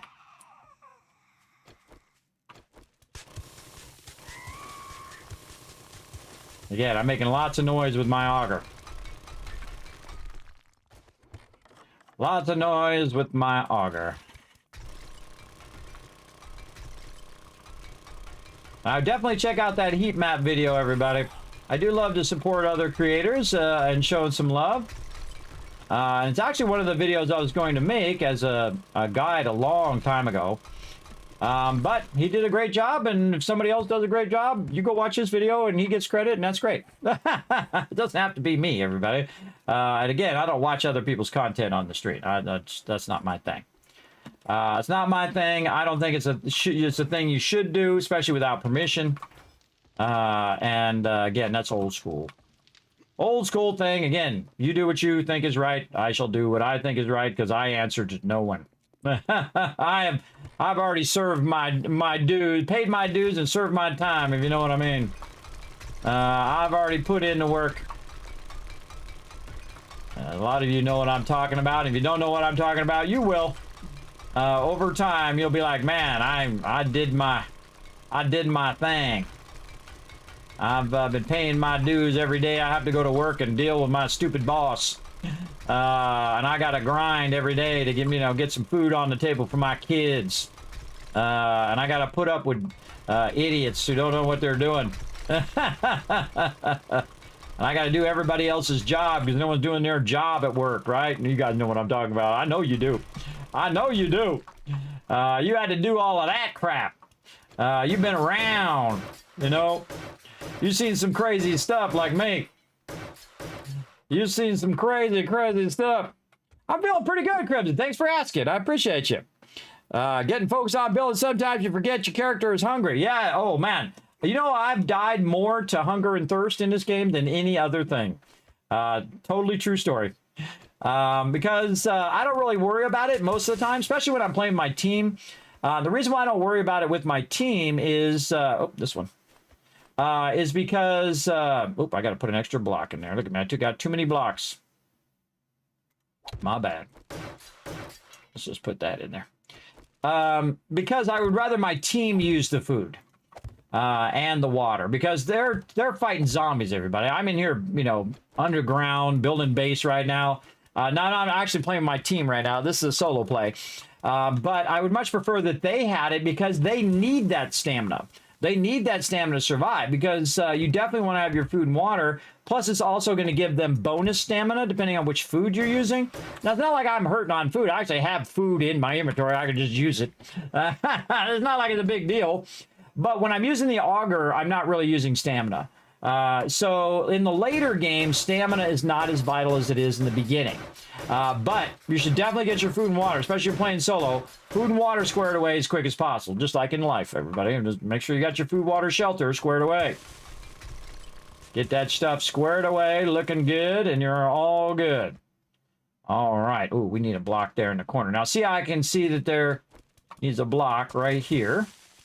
So that it's going to finish off that edge real nicely when I put the next block in underneath, like this. See, and then I have that nice finished edge. Otherwise, there'd be an opening right there where that other block is, or you would see the stone edge of that block, which is why I go a little bit at a time, everybody, just to get it going. Now, the way it is with anything in life, everybody, just work away at it little by little, and before you know it, you'll have it done. I'm just going to keep using this kind of scaffolding here, and I can take all this out later. Also protects me a little bit against zombies, so if they do break through and they get down to me, I'll be in trouble. But this is why working on underground bases, once I get away from the entrance, is crazy OP, everybody. Because look how many blocks down I am now, right? So 1, 2, 3, 4, 5, 5, 6, 7, 10, 20, 50 blocks down. The further blocks you get down, now remember, they only detect you from a certain distance. So if you're 50 blocks down, everybody, and you're going to be pretty well off For sure. Now, I'm only like 5 blocks down, and my base is only 15 blocks down. But, again, if you're that far down, you don't really have to worry about zombies all that much after a certain point. Now, they will try to dig you, though, so keep that in mind. But I've never seen them dig 50 blocks down. The most I've ever seen them dig down is 8 blocks. And in this playthrough, they dig down 7 blocks. But nothing has beat the record yet. But hopefully we'll see what that max distance is that they decide to dig down later.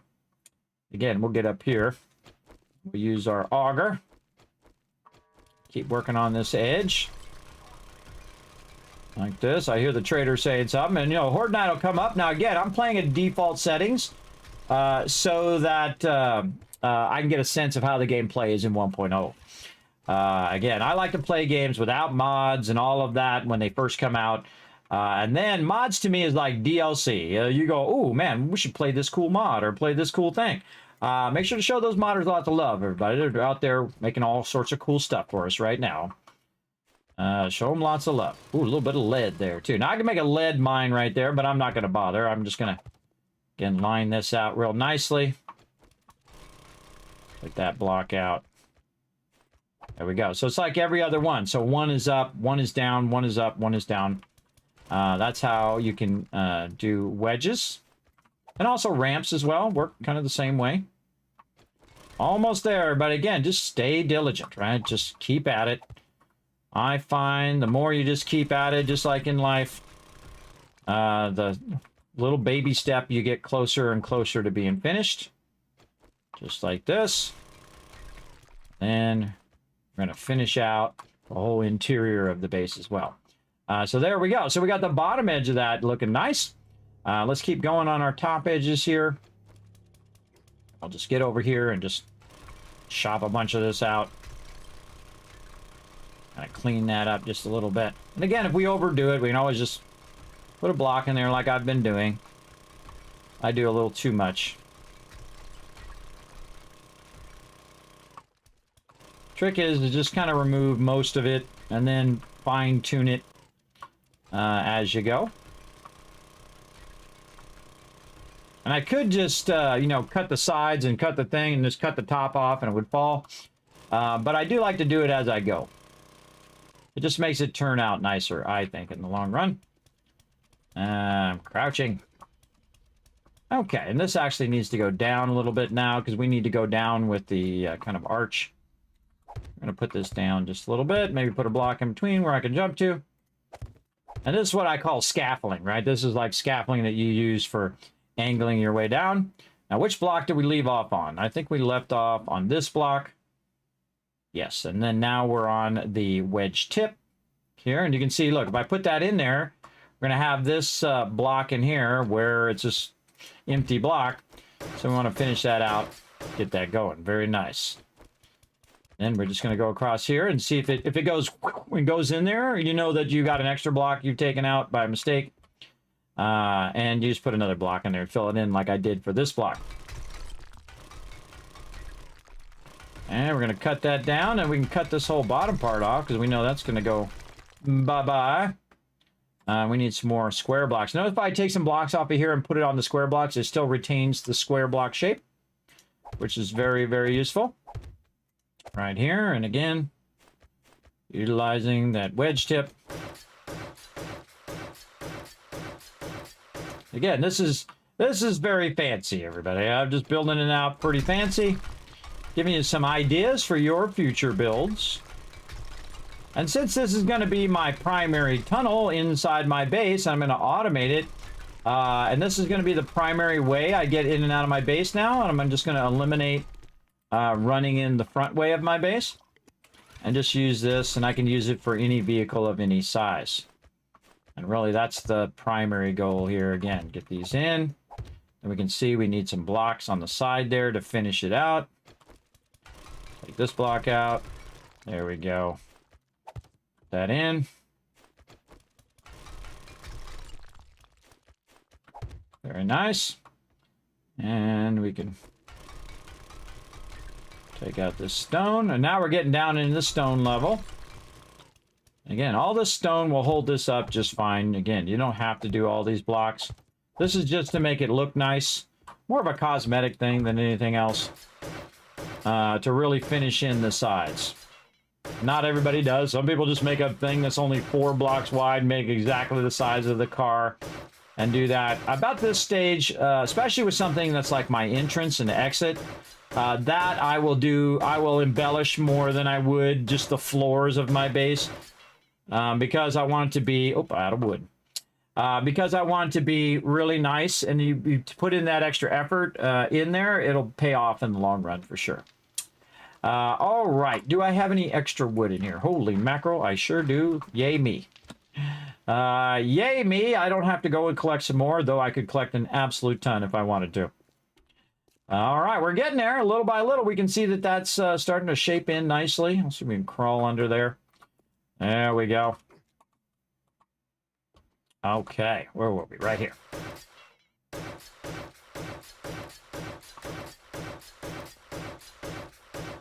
We'll finish out that bottom part later. Again, is this going at the same angle? It sure is. Looks good. Let's keep it going. In fact, let's just go ahead and repair our auger, so we don't have to do that later.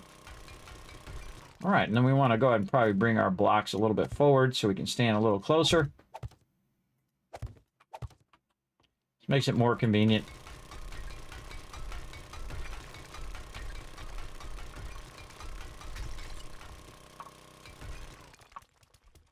And, oop, and down I went. Take some of those out. Take some of those out of my way. And then block on the sides, block on the sides. Again, this gets easier over time. You just, all of a sudden, it'll just start clicking in. And you can go a little faster.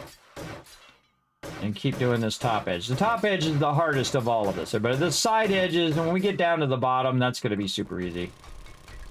That's going to be way easier than doing all of this. Keeping this angle nice and consistent. Get down here and get some of this side stuff while we're at it. There we go. Actually, we could take all this out now. We're all good here. All that out, all this out. And then we just use that. There we go. And then a little bit more forward. Okay. And we need more square blocks.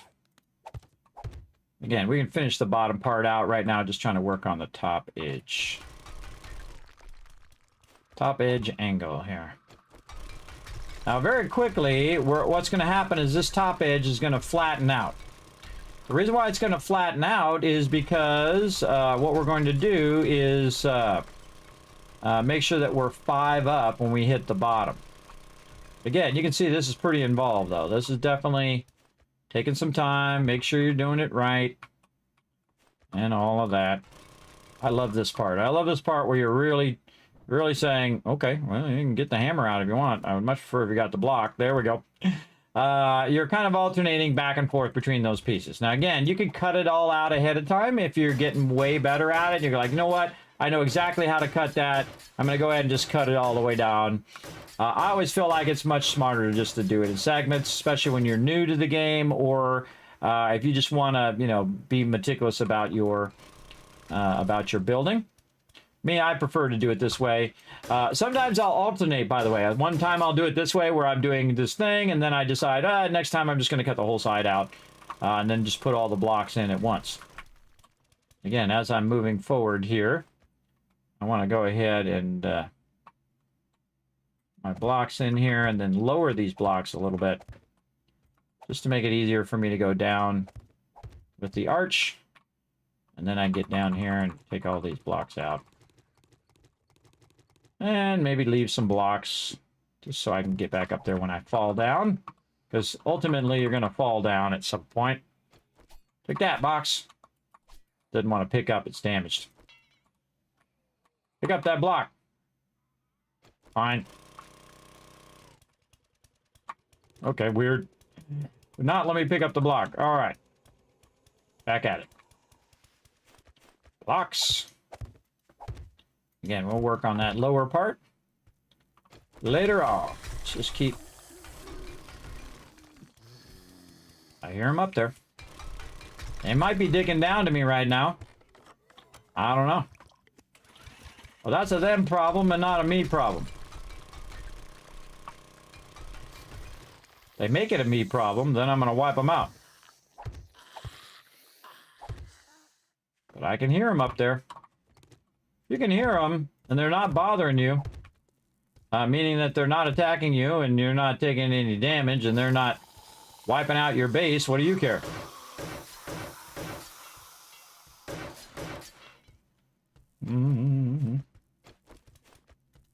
There we go. Right across there real nicely.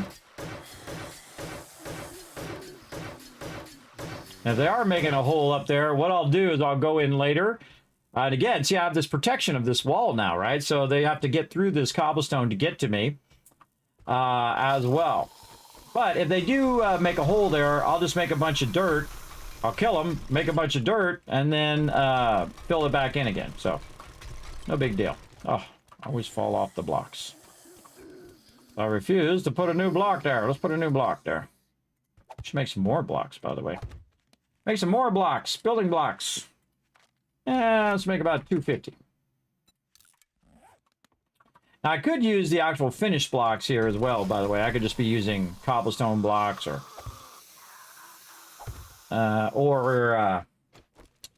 concrete blocks. Again, they can hear me down here, but they're not screaming because they can't see me.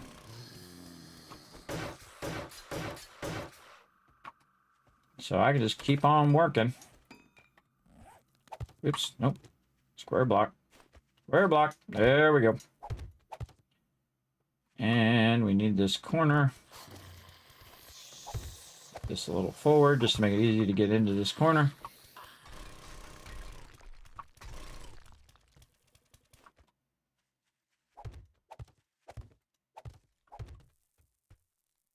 And now we're on these blocks.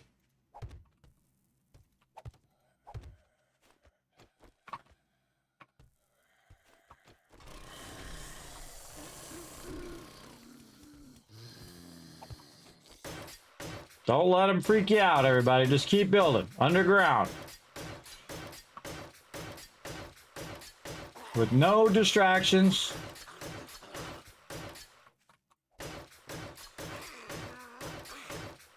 And they can make noise all they want.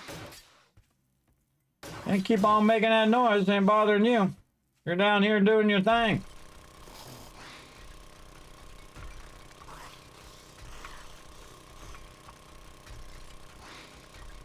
Now, they get to the point where they're irritating you, you just go up there and you blast them.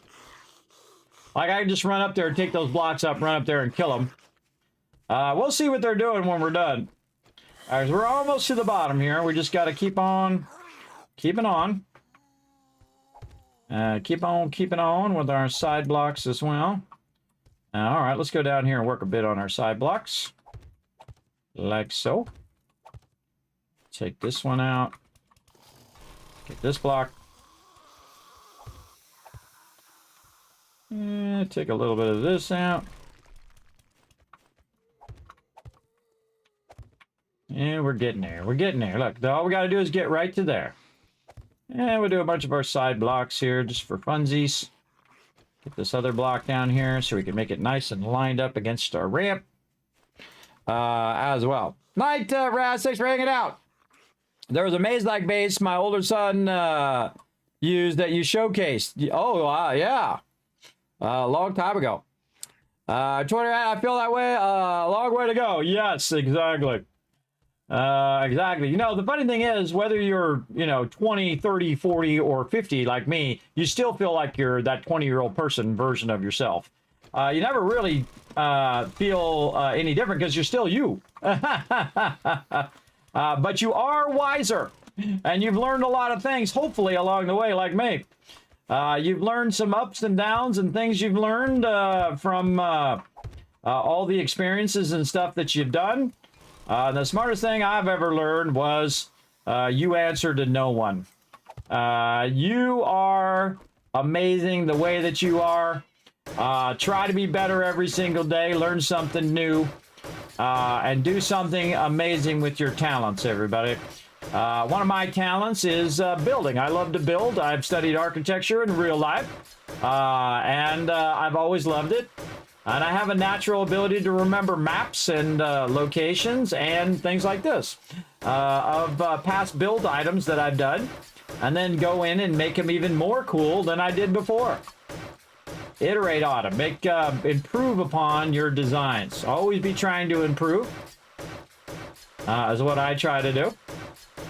I try to do new and different stuff, and then, of course, also take stuff that I've done before and say, okay, well, how can we make this better this time than we did last time? All right, so now we're getting close, everybody. When we get close to the bottom here, we want to stop for a second and then go say, okay, where do we want this ramp to end, right? Where do we want it to end, and then square out and go here? So right here where this is where I want it to end. Now, I'm actually going to take this out now because I no longer need it for right now. I'm actually going to replace these doors with automatic doors.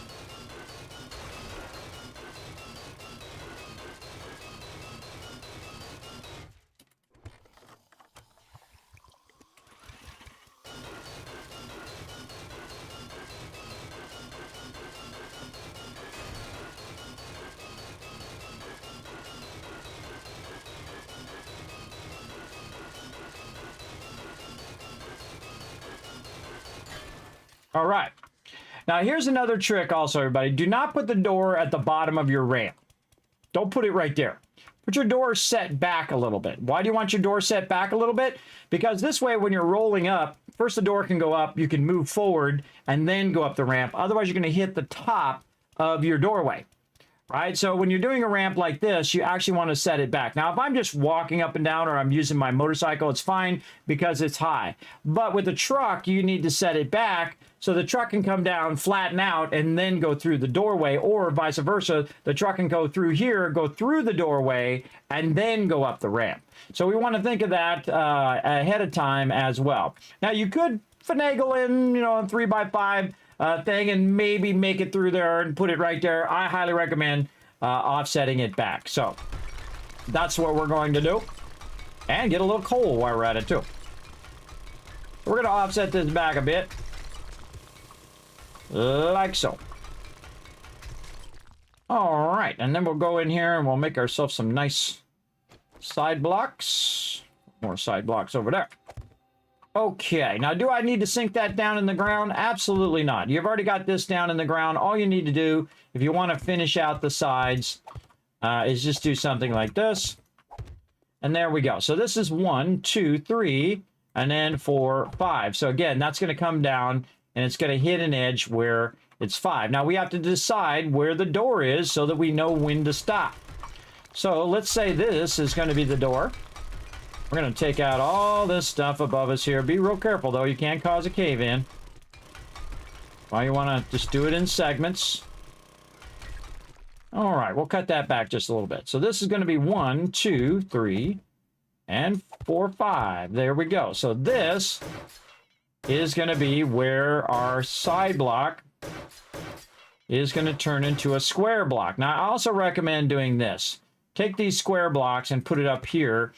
And then just kind of say, this is going to be the top of my entrance.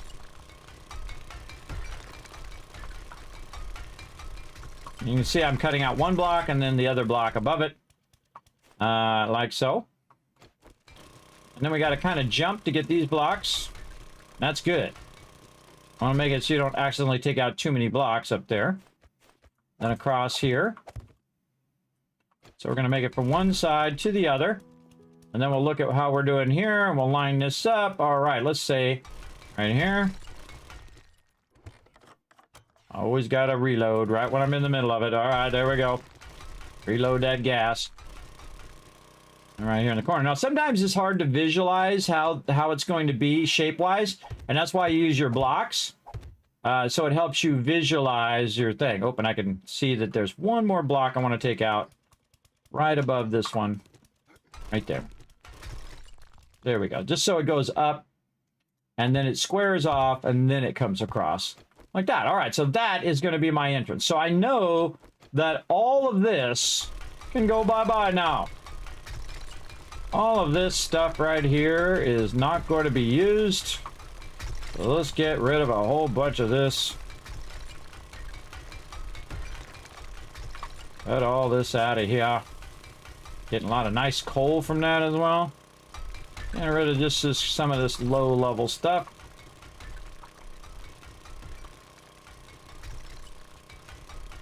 Yeah, I'm not going to take it all out, but just enough where I kind of just clear some of this out of my visual way. And I get the general idea. And we'll kind of fine-tune it as we continue to go down. Okay, so now we know where we want that to end. Now, is it going to perfectly line up to that? Absolutely not. It's going to get to a point where it actually comes down and may not perfectly line up to this, or it might. And part of the fun of watching my stream is to see if it does.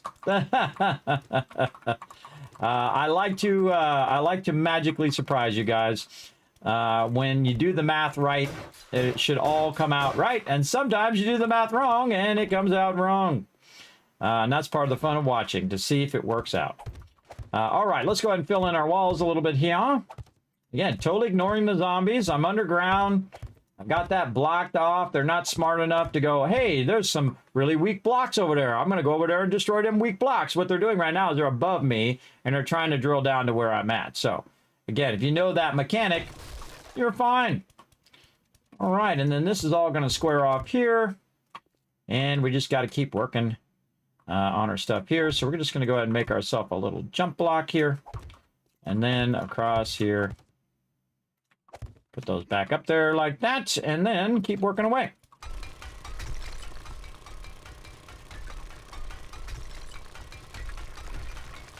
Now, I want all these resources, otherwise I would just clear cut this stuff, where I'd cut at the top first, then I'd cut the sides out, and then I'd cut underneath, and let it all come down. But in this case, I actually want these resources. And go in there like that, and I believe we're on the small one, this one. And now you can see I've lined up that edge, and I didn't take out this top corner because I don't need to, because it's going to line up to this edge over here. And that's why I'm always checking that as I'm going, is that I'm alternating between the two pieces, the wedge tip. Now this one's back just a little bit, so we could probably put in a nice square block there. To do that, and then like, oh, wait a minute, no, wait, we want to put this in and then put that one in that block, and you see we can do two. So if you're really good, everybody, you could shape that whole edge, and I've done it before, where I've shaped the whole edge ahead of time and then just put in all the blocks. But I'm trying to show you an easier way if you're new, or if you haven't played in a while, or you're not too great at, you know, lining all this stuff up. I feel like this is always the kind of safest way to go. It's just to take your time. Take your time and do it, you know, row by row. Oh, there's something blocking my way there. Get out of there. Just do it row by row, and it'll come out pretty nicely. And then you're not wasting any other time, you know, taking out too much and then putting it back in and taking it out and too much and so on.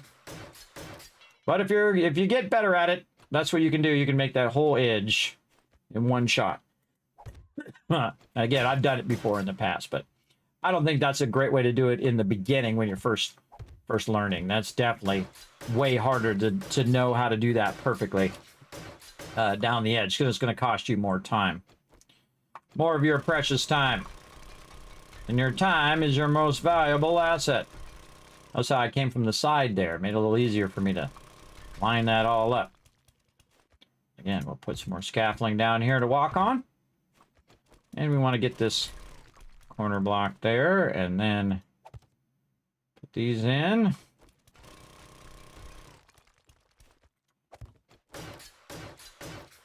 Now, I always like to put my edges in first before you put all this stuff in, because sometimes it'll block those other blocks, and then you can't fill them in. Delete. All right, here we go.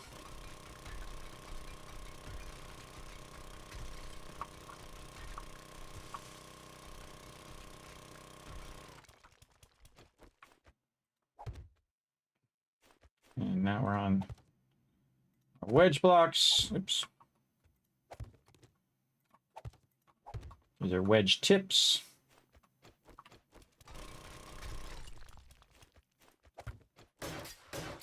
This is just meticulous building, everybody. I'm of the old school where you just roll up your sleeves and you keep doing it until it's done. I'll do that a lot. You'll see me do that in my team play as well. I just keep going until it's done. And this one we want to drop down just a little bit. We get down in here and finish that out nicely. There we go. And we'll take this up. Oops. Let me do that. We can take all these blocks up now. Again, we'll just make it where it comes right over here. We can finish all this out.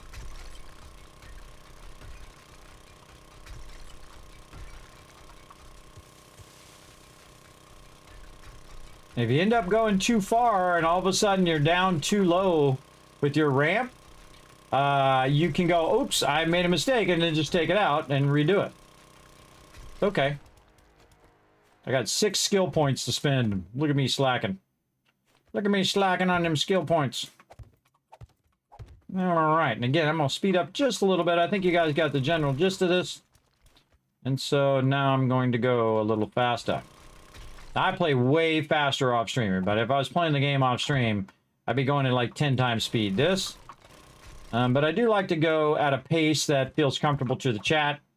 So everyone's like, oh, Kevin, what did you just do? I just missed what you did. I've watched way too many streamers do that, everybody. It's like, man, what did they just do? I mean, that was really cool, but I don't know what they did. And so you'll see me kind of pace myself a little bit when I'm on stream. I go a little slower. Max Steel Raid. Oh, what's going on in here? Thank you very much for bringing that love in. I appreciate you bringing your awesome community into mine. Welcome, everybody. My name is Kismet. They call me the Gaming Tycoon. I've been gaming for 50 years. That's right, half a century. Not kidding. Not kidding. Now you know somebody's been gaming for a very, very long time. Maybe like you. You never know. So yes, I play a lot of awesome games up here in the stream. I am a Twitch partner as well as a YouTube partner. I do play a lot with my team as well, the Teamwork Tycoons. We play on Saturdays and Sundays at 10 p.m. Eastern Standard Time.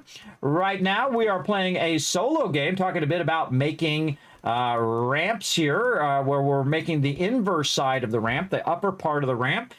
This is more just being a bit fancy or embellishing it a bit to make it look nice in the end. You're going to see that the ramp is both protected against mobs digging down and getting through the ramp. Plus, it's just going to look nice at the end. And again, this is kind of more advanced building and really doing the building because you want it to look good versus it having a huge functionality. Now, my goal is when I'm done with this to very easily just take my truck, which is the largest vehicle in the game, and drive right through that entrance right into my underground base, which is super, super OP. Underground bases are the single easiest way to build a base. Oh, we're looking pretty sharp there, everybody. Look at that angle. Oh, that angle's looking pretty good to match up.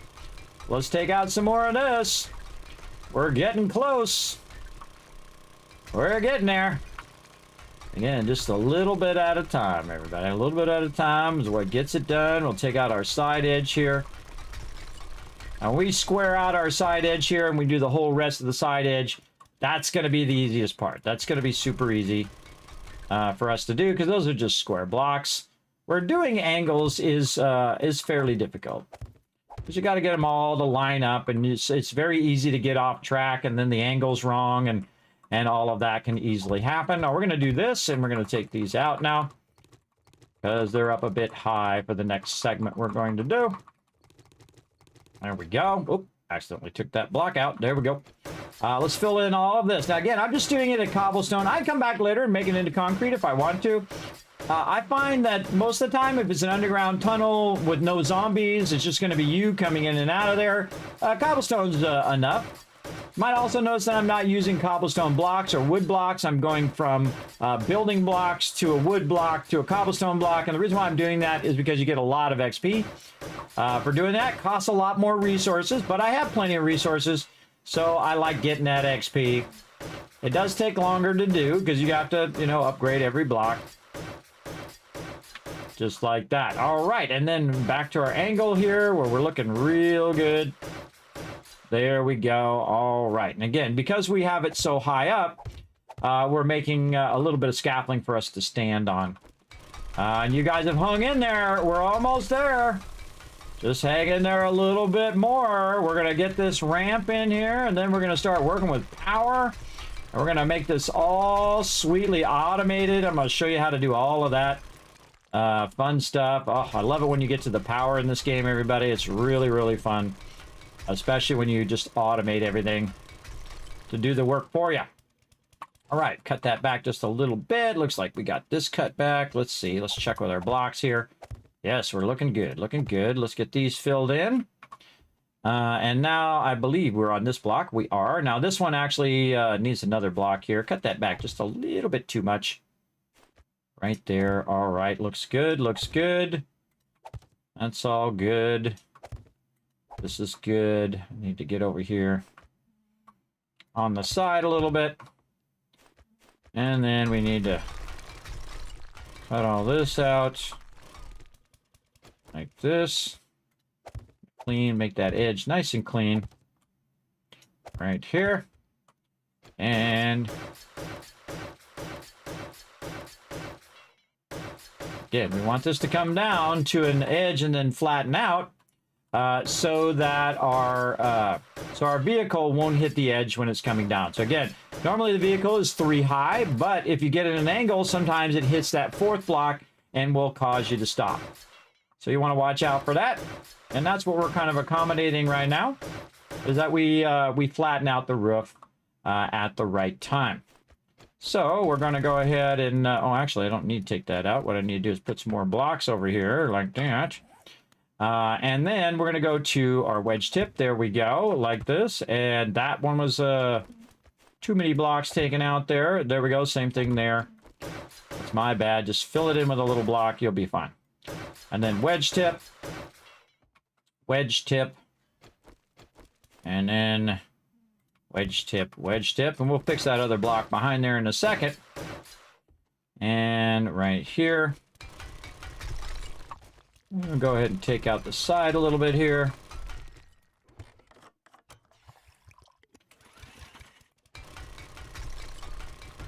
I'm going to fix up these blocks on the side.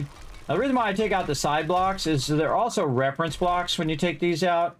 It's going to make it much easier visually for you to see where all this should line up. So you want to definitely take that out and get an idea of where that should line up. And then we put that in there. Again, we'll take this out, move this forward. And now we're at the end, everybody. We're at the end of the hardest part, which is doing the ramp edge. Okay, now we just finish this up. And GG's all around. Then we get to do the easy part. Okay, and now we've got that. Now we got one more block like this. And if you're as good as me, everybody, and you've done this for thousands and thousands of hours, just like me, you could make this line up absolutely perfect to the exact spot. And that should give you goosebumps right now, that I line that up exactly perfect across that entire span to the exact point that I wanted to put that down. And it even gives me goosebumps, everybody, every time I do that. Because I figured out the math of the angle of the down angle to perfectly match up to exactly where I cut out the entrance. Now, remember, I cut the entrance out ahead of time before I brought the rest of the ramp down and figured out how far back I should have it. You're welcome. Now, you know how to do that as well. So you can see that, again, I went 5 up here. And the reason why that works is because up here, I counted how high up it is over here. So this is 5 up here. And if I'm at the same angle here, and I recess this back to here, now here's another little trick right here, everybody, watch this. 1, 2, 3, 4, 5. There you go. Use the math. Use your math, everybody. So 5 back from where the thing hits the bottom, and then 5 up will also equal the 5 that's up there at the top. So when you do it, it'll perfectly line up just like that. You're welcome. I just saved you literally hundreds of hours of learning that, which I've learned over thousands of hours here on the stream. So you're welcome. I just saved you a lot of pain and suffering right there. All right, now we get to do the fun and easy part where we just fill it all in like this. Okay, so we got the hard part done. We got it all the way down right to here. Now, the funny thing is my entrance is not going to be that high. My entrance is actually going to be much smaller. It's going to be a 3x5 steel door that we're going to automate to open anytime that it sees us. Now, if it sees zombies, we don't want it opening when it sees zombies, right? We only want it to open up when it sees us. Now, you can also set it for you and your allies, but since I'm solo playing right now, that's not going to do me any good. So it's just going to be me right over here. Let's finish out the walls. And there we go.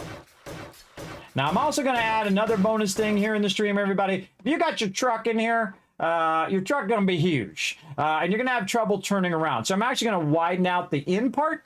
So I'm going to show you how to make a little turnaround for your truck as well. So we'll get into that right now. Let's go. Let's go. So the first thing we want to do now that we got that going is very easily just take one block off the top here and move yourself right in here like this. And let's just do it in a huge row here. Have you noticed I'm not going up too high right now? I'm just going to do it 2 blocks high for right now. Along this edge. Oh, get that one right there. And I'm just kind of going up along the road. Now, I could go down one, which would make it perfectly flat with the road. Totally unnecessary. All we're doing is making the sides nice and flat. Just so if we bump against the side of the thing, we won't be bumping against rock. We'll be bumping against cobblestone. This stone right here is 500. As you can see, I'm taking it out. Way down here. Okay, we also have this entrance here, which we're going to take out. Have you seen any zombies? No zombies. The whole time, everybody. No zombies. Once we got down in there and we covered that up, no zombies are bothering me at all. Way down here. And this is why they're so MP. I'm a few months younger than you. We've got a lot of years gaming. Yes, there you go. There you go. Yes, I was born June 23rd, 1970, everybody. I'm Generation X, which is a funny irony that the universe or the Almighty actually, the way that my hair is on my chest, I know it's kind of a weird thing to talk about, but it actually is an X like that. I'm not kidding. It totally is. I'd show you on stream, but I'd probably get banned. So there you go. You go back and watch some of my IRL videos on YouTube. I don't know what the rules are, everybody, about dudes taking their shirts off. I don't know. It's not my thing, but it is a funny thing that they, because, you know, in my day, they didn't call it Generation X, everybody. They didn't call people by their generations. They didn't need to pigeonhole people based on their ages. I feel like that's what humans do. They spend a lot of time trying to put people in groups. How about we put them in 2 separate groups, everybody? The decent human beings and the a-holes. That's all you need to do. I don't care where you're from, what background you're from. I don't care what you look like. I don't care how tall you are, if you're male, female, or whatever. I don't care about any of that. Are you a decent human being? Are you a cool person that I'd like to hang around? Or are you a complete a-hole and you only think about yourself? That's it. That's my measurement of human beings right there. Again, all that other stuff is irrelevant. Nobody has chosen to be any of those things, everybody.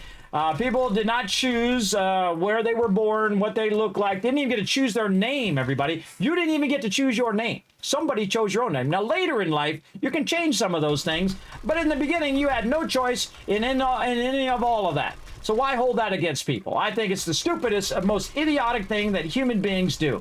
And they've been doing it for over 300 generations. Oh, well, hey, you got something I want, so you must be evil and I must be good. I'm going to go take your stuff. That's pretty much human beings for you. Again, I'm of the old school notion that instead of asking for forgiveness, just don't be a slimy human being to start with. I know, crazy, right? Now, if you make a mistake, then you go ask for forgiveness, sure, if it makes you feel better. But I suggest just not be the horrible human being to start with, and don't do terrible things to other people. And then you don't have nothing to regret, and you don't have to ask for forgiveness. I try to treat people with respect, with the golden rule. Treat others how you want to be treated. And then I have a second rule. don't do kind things for a-holes. If people don't treat you well, don't do nice things for them. Don't do nice things for them. They're not your problem. They're their own problem. They're trying to put their, problems on you, and if they're not a good friend and you don't think they would reciprocate that, if they wouldn't follow the golden rule, then have nothing to do with them, everybody. They just drag you down. If they're trying to manipulate you into doing stuff for them all the time, and they're telling you how terrible you are, I've had this in family members and whatnot. They just tell you how terrible you are all the time, so they can guilt trip you into doing crap for them all the time. Put a 1 in the chat if you have any parents or friends or family that are like that are constantly trying to guilt trip you and tell you what a terrible person is, and then you take stock of yourself and you say, wait, I'm not a terrible person. I'm just trying to survive. I'm just trying to, make a dollar so I can feed my family today. Right? You're like, wait a minute. Those two things don't match up. Have you done a lot of nice things for that person in your lifetime? Yeah. Do you continue to do nice things for that person? Yes. Are they treating you horribly and trying to manipulate you into doing stuff for them? Yes. Then you're like, okay, Mr. Person or Mrs. Person, I think you're doing me wrong over here. Then you got to face that fact, everybody. You got to face the fact that some people will only look at you by what they can get out of you. They're manipulators. They're users of people. And so they look at you like a turkey dinner. If you hit the lotto, they'd show up on your door and they'd be, oh, I'm your best friend and best buddy. And then the second they spent all your money, they would vanish into the ether. Probably with your money. So watch out for those people.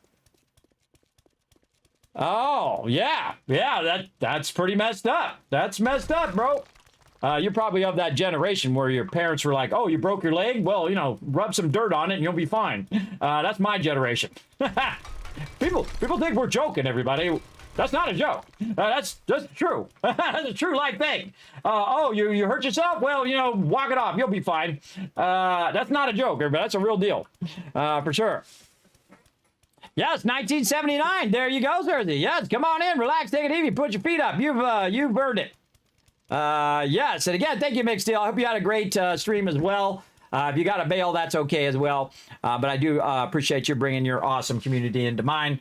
Again, I've been gaming for a long time, everybody. I love doing it. I especially love some 7 Days to Die, as you can see. As you can see. All right, how we doing here? We got to raise this up just a little bit more. I can tell already over here. We gotta back this up just a bit. Get some stuff in there. Oh, we need some more food and water. I always think it's funny when I die from lack of food and water and I have it in my inventory. It really triggers my chat too, which I also find funny. I was like, I don't care if I die. I'm right here in my base, everybody. If I die, I'm just right here. The only worst thing about dying in 7 Days to Die is that all of your stamina and your health goes down. It sucks for my team who are out and about fighting all the zombies. But for me, I don't care. I don't care. I'm mostly in the base. I'm in the base working on, resources. Getting these upgrades and doing all these things that I want to get done. All right. And again, if we overshoot here, everybody, you just put it, like I almost did right there. Now look, watch this. Repair. You just repair that and you're good, right? Oh, not good. No, actually, I need to take that out. I was right the first time. Take that out. Now again, because it's up 6 blocks, everybody, it's really awkward. So what you want to do is just kind of elevate yourself a little bit, both in life and in game here. Just like this. And again, remember, no matter what age you are, you answer to nobody. You do what you want to do. You like baton twirling when the batons are on fire? You go do you. If you like basket weaving, or you like to, dress up like Lord of the Rings or whatever it is, or go to Renaissance fairs. I've been to Renaissance fairs. Now, I'm like a surfer geek, everybody. My friends were the geeks. I'm like the surfer who's also into geeky stuff. I don't mind going to a Renaissance fair with my friends. I mean, hey, there's hot girls there. What can I say? And they all got the, they got the things on. Hey, I'm all for that. I don't see what's wrong with that, everybody. I see nothing wrong with that at all. That's amazing. Back in the day, I forget what those things are called. The shirts that, go, hello. You know what I mean? You guys know what I'm talking about. You ladies know what I'm talking about. You're doing that on purpose. You try to get our attention, and you're doing a good job. You're doing a good job of it, which I appreciate. There you go. That's how you were raised. Yep. Same here. Same here. Go outside and play. Now, my parents never really said that, by the way, everybody. But my parents were just not around. And I understand why. You know what they were doing? My parents were poor, everybody. My parents were struggling to put some dollar bills in the bank so they can spend them dollar bills on feeding their children and themselves. So again, as an adult, you have that understanding. But as a child, you don't have that understanding. Your parents are out there grinding every day, everybody. They probably got a job that they don't like. They're working with people that they don't like. They're trying to grind out $1 just to keep that mortgage and keep that stuff going. But as an adult, you start to understand that, and you'll empathize with your parents much more when you get out on your own, usually. You'll get out on your own and you'll realize that you got to pay the gas bill, and you got to pay the water bill, and you got to pay the phone bill, and you got to get out there and grind, and you'll have a little more sympathy for them, but not enough if they're guilt tripping you all the time. And the great thing is and it doesn't always happen, but it does sometimes happen, is that you try to be a better parent than they were, right? To you. You might be like me, where you're just a little more attentive. You try to attend, it's harder now that I'm sick all the time, but you try to attend, things for your kids, which I've been to my kids' stuff since they were little, like little ballerina recitals and all of those things since they're little. And sometimes I'll go and do stuff like my kids are, part of music, so they'll be doing orchestra or band or whatever. And I'll go to their, recitals and things like that when I can. But I don't prioritize working or money over my children, ever. Not ever. And they know that, everybody. And the real important thing about children, everybody, if you have them or you don't have them or you think about having them in the future or whatever, just make sure that they know that they're loved by you. That's the number one thing that anybody wants to know. If you ever watch any movie, everybody, it's always the main conflict is the father or the mother or the father and mother are not relaying to their children enough that they love them the way that they are. Even if they're a total screw up. I love my brother, everybody. He's a criminal and a liar and a thief, and I still love him anyway, even though he's those things. Because that's who he is. And it ain't my job to tell him who he is. He's got to discover who he is. Now, I can tell him, hey, I don't like the fact that you're a liar, thief, and so on and so forth. I have an older brother who's 3 years older than me. And that's the time in which he grew up, where he was running wild in the streets, too. And he's 3 years older than me. Now, he is almost 60 years old, everybody. Do I see my brother? No, because if you see my brother coming, you know what you do? You check your pockets and make sure your wallet is there. And that's a horrible feeling to feel about somebody who's in your family. But I know you guys know what I'm talking about. Now, I'm not going to tell you his name or where he is or what he looks like or any of that stuff. But I'm just telling you the true story, everybody, that I can't trust him. And when you have people in your life that you can't trust, especially family members or if it's your spouse, even worse, or your children or whatever it is, I feel like that's the worst feeling ever. And you want to, but you don't want to be manipulated by those kind of people. You don't want to be manipulated by people who will just lie straight to your face about dumb things that you know they're lying because you've already discovered that they're a liar and a thief and a scoundrel. And of course, they might have just been trying to survive in the world. You know how it goes, everybody. So they could use the excuse, well, hold on, I had to do what I had to do to survive. Well, sure, but you didn't have to be a scumbag. You didn't have to be a horrible human being. You could have made better choices. But again, I'm not in charge of your choices. I'm in charge of my choices and in charge of me. This is why I don't tell other people what to do, everybody. I just say from my point of view, you can have a completely different point of view, and that's okay.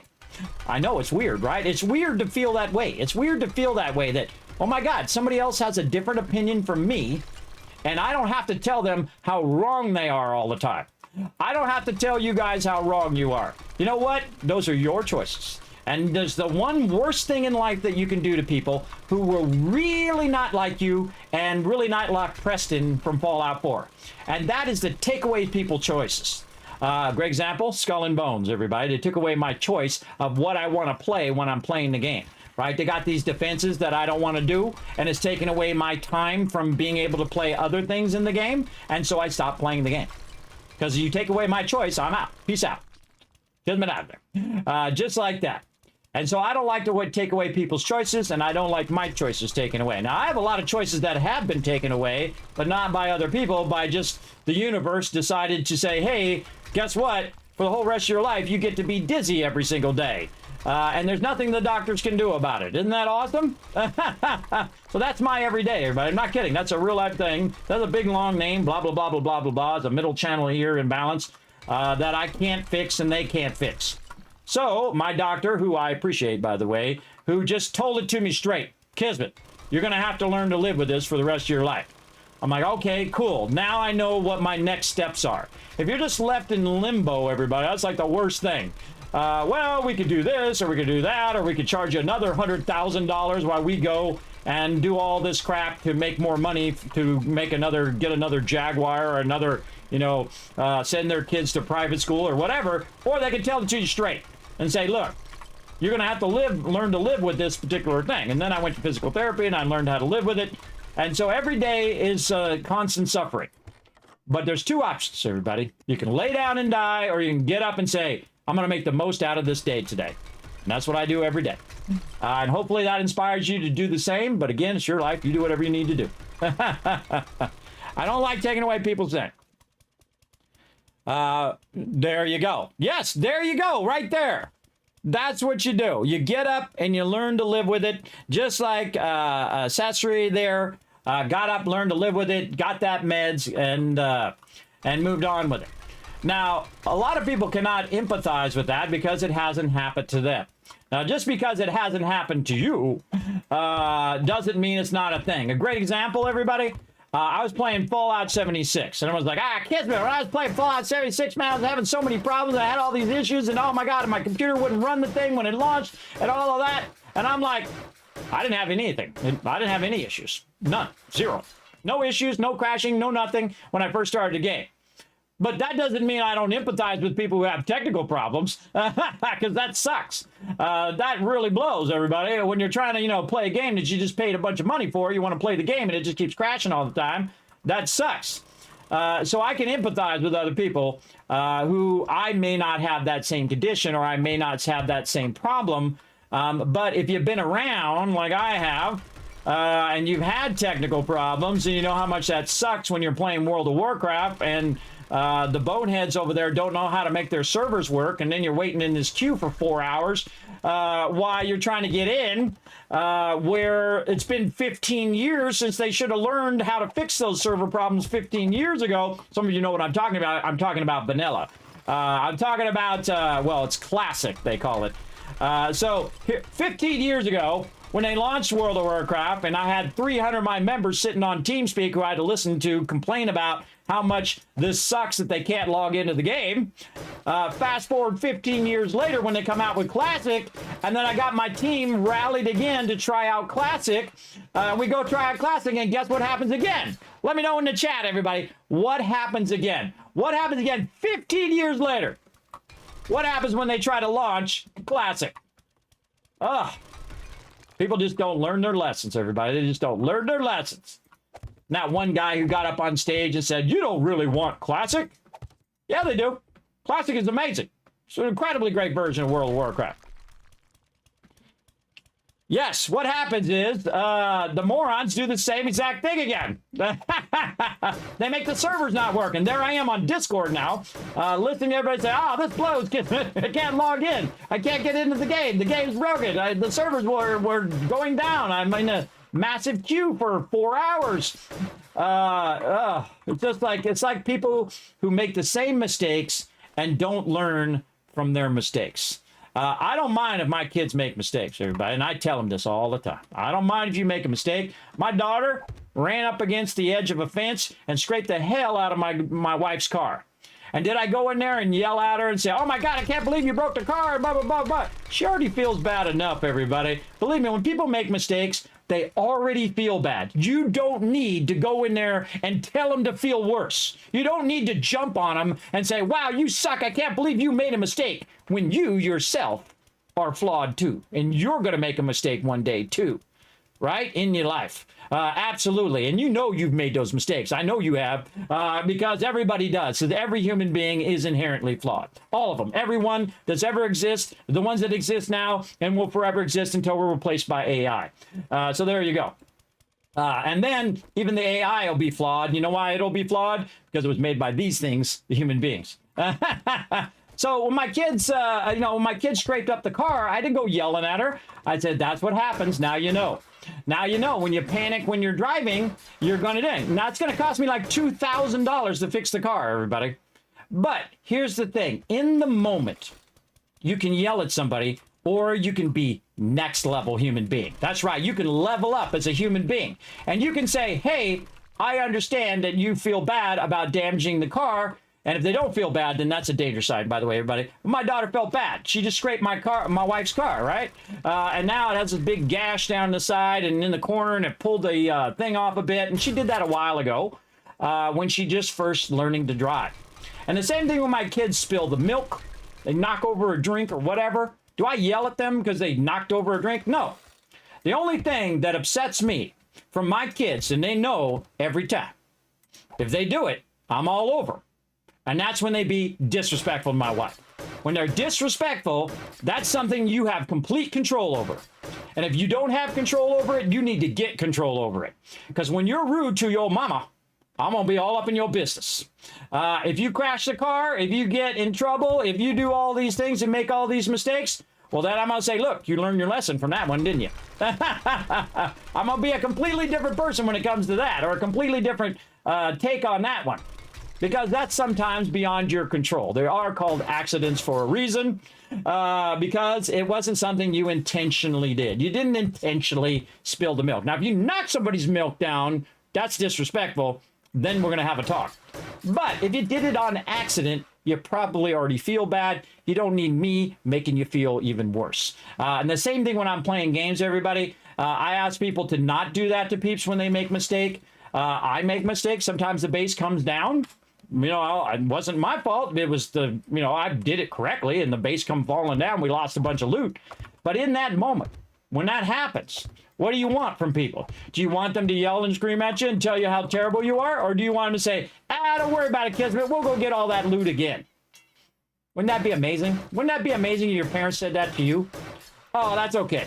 You crash the car, as long as you're safe and you're okay, that's okay. Now, my oldest daughter got in an accident too, years ago.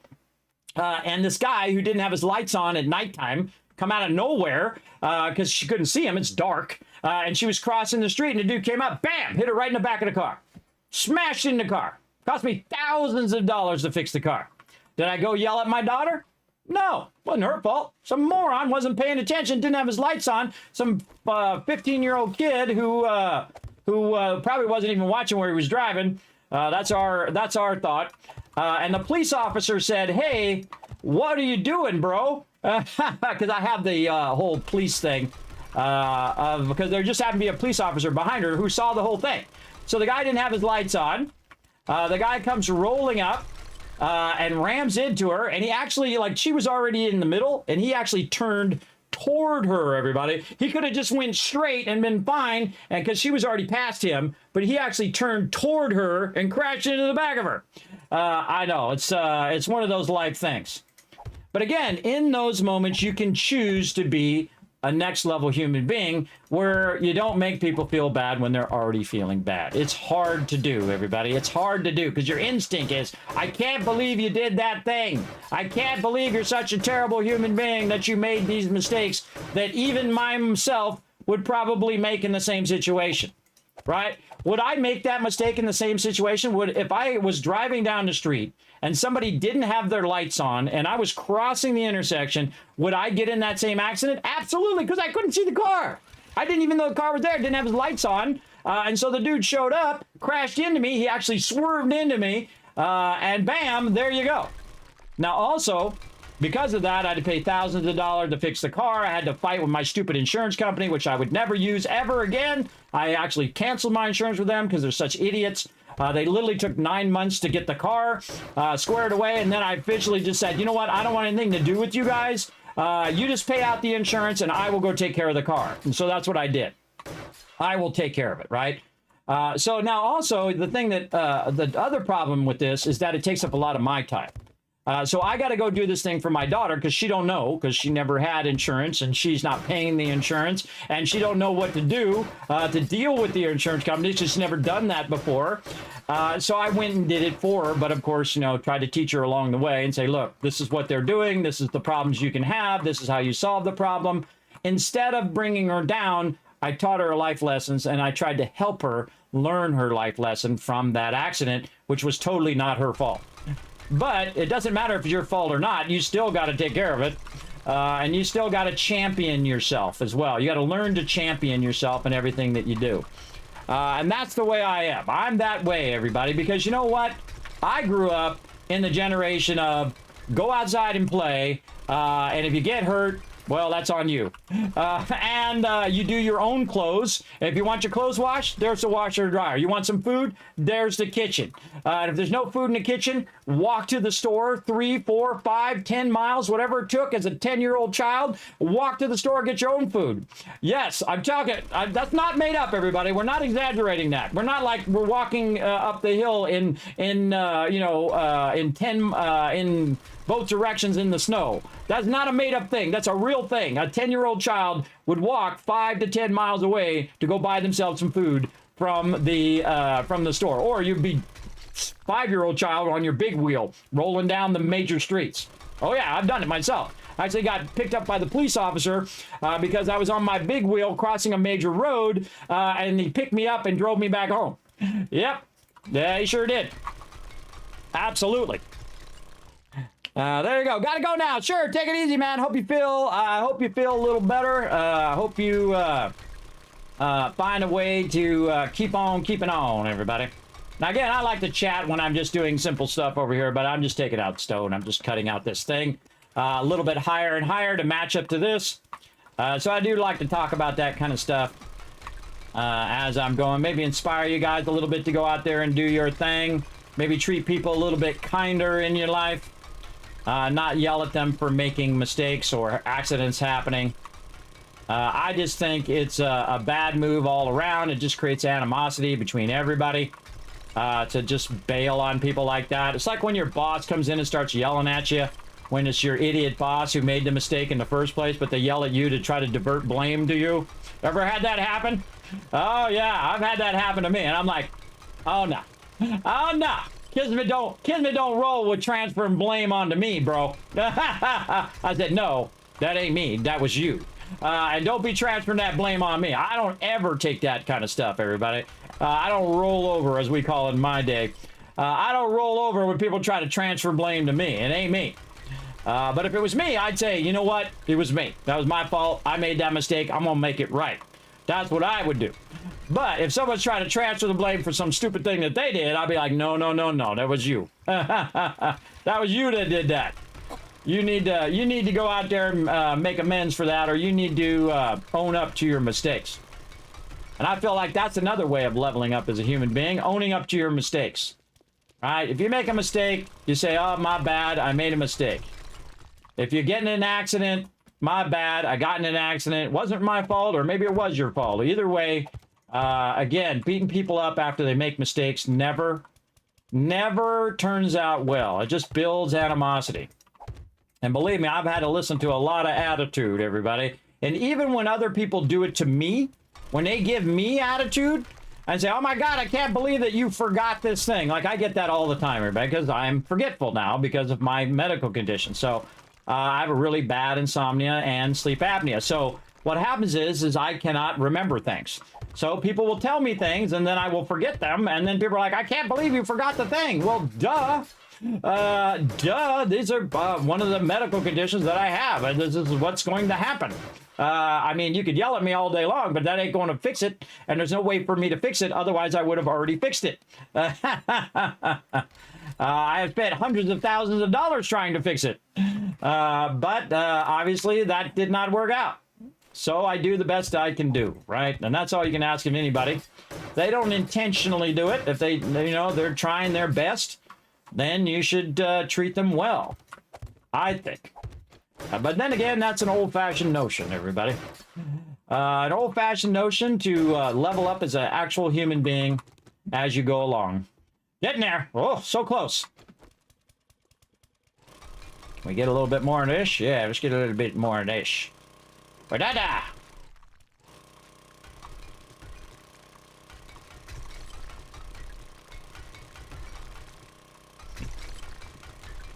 So close.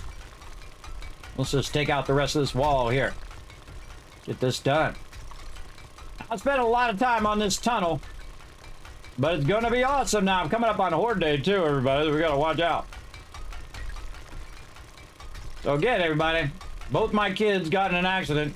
I didn't yell at them for that. I didn't yell at them for making a mistake. My wife does that. She's done it since they were little. Because that's like your natural state, right? Is to, you know, get, oh my God, panic. You get in a panic mode and you start yelling at everybody. I only do it if people are disrespectful. If people are disrespectful, that's something you have total control over, whether you say you do or not. That is you. Now, one of my daughters is like me, a redhead. You're like, tell me you're not a redhead. I am. I was born a redhead. And so was she. And so was my other, her twin was also born a redhead, which I think is funny whenever she calls her a ginger, because she's a ginger too. And so am I. Because I was born a redhead, and we have redheads on both sides of the family, by the way. And so I don't care if you used to be a redhead and now you're not, you're still in terms being a redhead. Once you're a redhead, you're always a redhead, regardless of how your hair looks now. I think. I'm old school that way. So one of my daughters is feisty like that. Is a feisty redhead, as you know, most redheads are, like me. I'm feisty. You mess with me, I'm gonna get feisty. Most of the time, I'm pretty chill, though. And that's the advantage of not being a redhead the full entire time in my life. I think. I don't know. Maybe I cooled off because I leveled up in life. That's another one. I cooled off a bit. But, again, she's very feisty. She got an attitude all the time. You know, it's just, she's one of those kind of stronger-willed children. But I can see myself in that same thing, because that's the way I was when I was young, too. I was all about myself and everybody else. I never thought about how other people feel. And that's one of the things that happens when you're young. You don't think about how other people feel. It doesn't even cross your mind. Just like you don't know about insurance rates, and you don't know about insurance coverage, and you don't know about mortgages, and you don't know about all those things. And you know what? They don't teach you that stuff in school. You know who's supposed to teach you that? Your parents. Your parents are supposed to teach you about that stuff, because they're not going to tell you about your human rights and all that stuff. Really great video about that, by the way. I forget who the name of that guy is, but he made this video, Don't Stay in School, which I'm a big fan of satire, everybody. I don't know what it is. I think the human beings, or at least most of the human beings now, have lost the ability to understand satire. Is it just me, chat? Put a 1 in the chat if you think people have lost the ability to understand satire. They don't get it when it's a joke. They don't understand satire. Satire is when you say something and you don't really mean that thing, and it's supposed to make you think. That's what satire is about.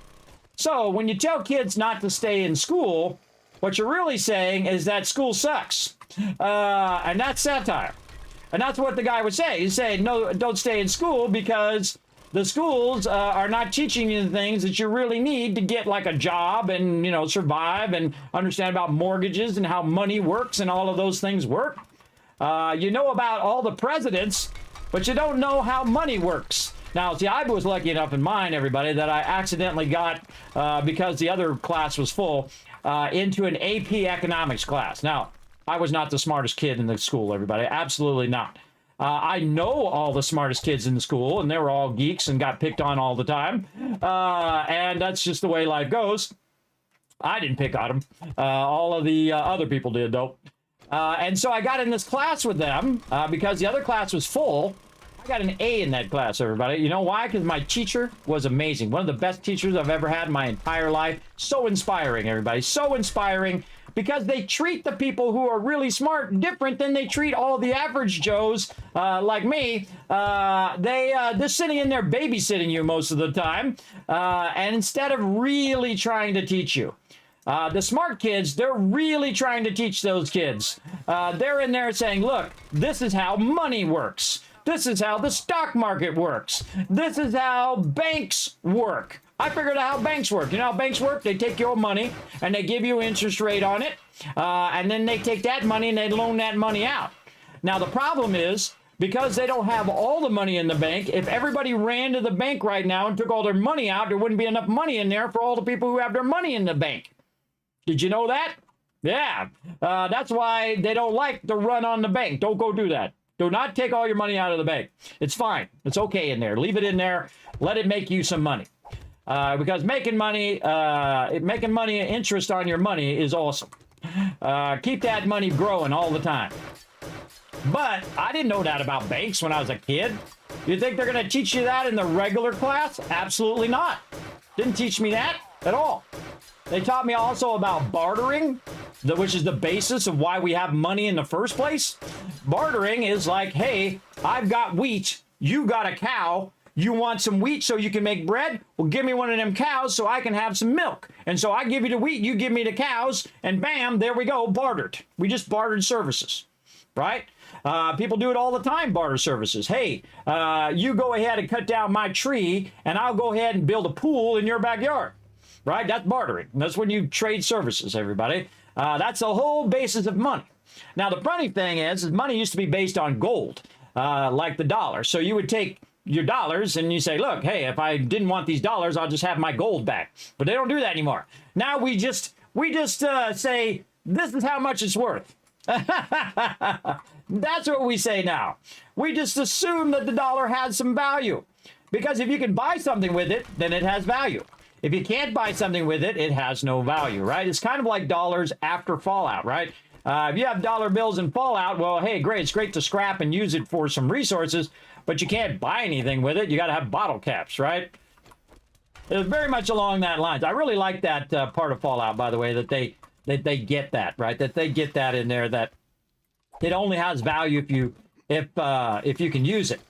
They also have this kind of really cool Easter egg in Fallout 4. Where you get this credit card, right? So you give them 100 caps, and then you can go in there and use this credit card to buy stuff. Well, the problem is the credit card doesn't work anywhere except for Far Harbor. So if you take it to Far Harbor and you use it over there, the guy will actually honor your credit card. But if you had a credit card after the apocalypse, everybody, there's no bank or credit card company to honor it. Because those banks are gone. There's nobody there to honor that, honor those values. And the same thing with money, everybody. It only has value because we say it has money. That money has value. They're a king because we say they're the king, right? Or the queen, because we say they are, right? Because we let them be the king and the queen or the president or the prime minister or whatever, because we have decided that, okay, you're that thing, or they took the thing. You know what I mean? Like kings and queens and, people who are like that, who just like take over and just say, look, my army is bigger than your army. If you don't want to die, I'm in charge. Which human beings have been doing that for generations and generations. For a lot of generations, for sure. There you go. You came upon a rush pad, came upon Kismet doing Fallout 4. His life message about never giving up really resonated with me and made me a fan. Really helped me then and still helps to this day. Oh, thank you a bit, Sleepy. I appreciate those kind words in the chat. Those are my kind of inspiring things that inspire me right back. So again, I try to inspire people here in the channel to keep going in life, everybody. Life is tough. And anybody who's telling you different is trying to sell you something. So watch out for them. I'm telling it to you straight. I'm not here to sell you nothing.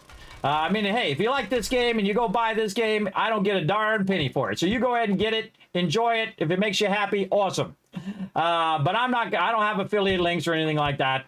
to give you over on Steam or anything like that. Because Steam doesn't have affiliate links anyway. So you go do what you got to do. Again, even if I did do it, it would be like pennies. And so, I mean, if I had enough pennies, I could use it, and then I'd just take it and do a giveaway. So, again, overall, it doesn't really help all that much. I mean, if you want to use my Amazon link, and one day when I have enough pennies to rub together, I'll use it for a giveaway, you go right ahead. The links are down below in the chat. But if you don't want to and you just want to go buy it, go ahead and do that too. Again, I feel like my goal is not to do that, everybody, to be the richest person in the graveyard anymore. I've already done that when in my youth, and I made a lot of money, everybody. I can tell you, I've made more money than some people make in a lifetime, and I've spent all that money too. I spent all that money, you know, living the good life when I was young.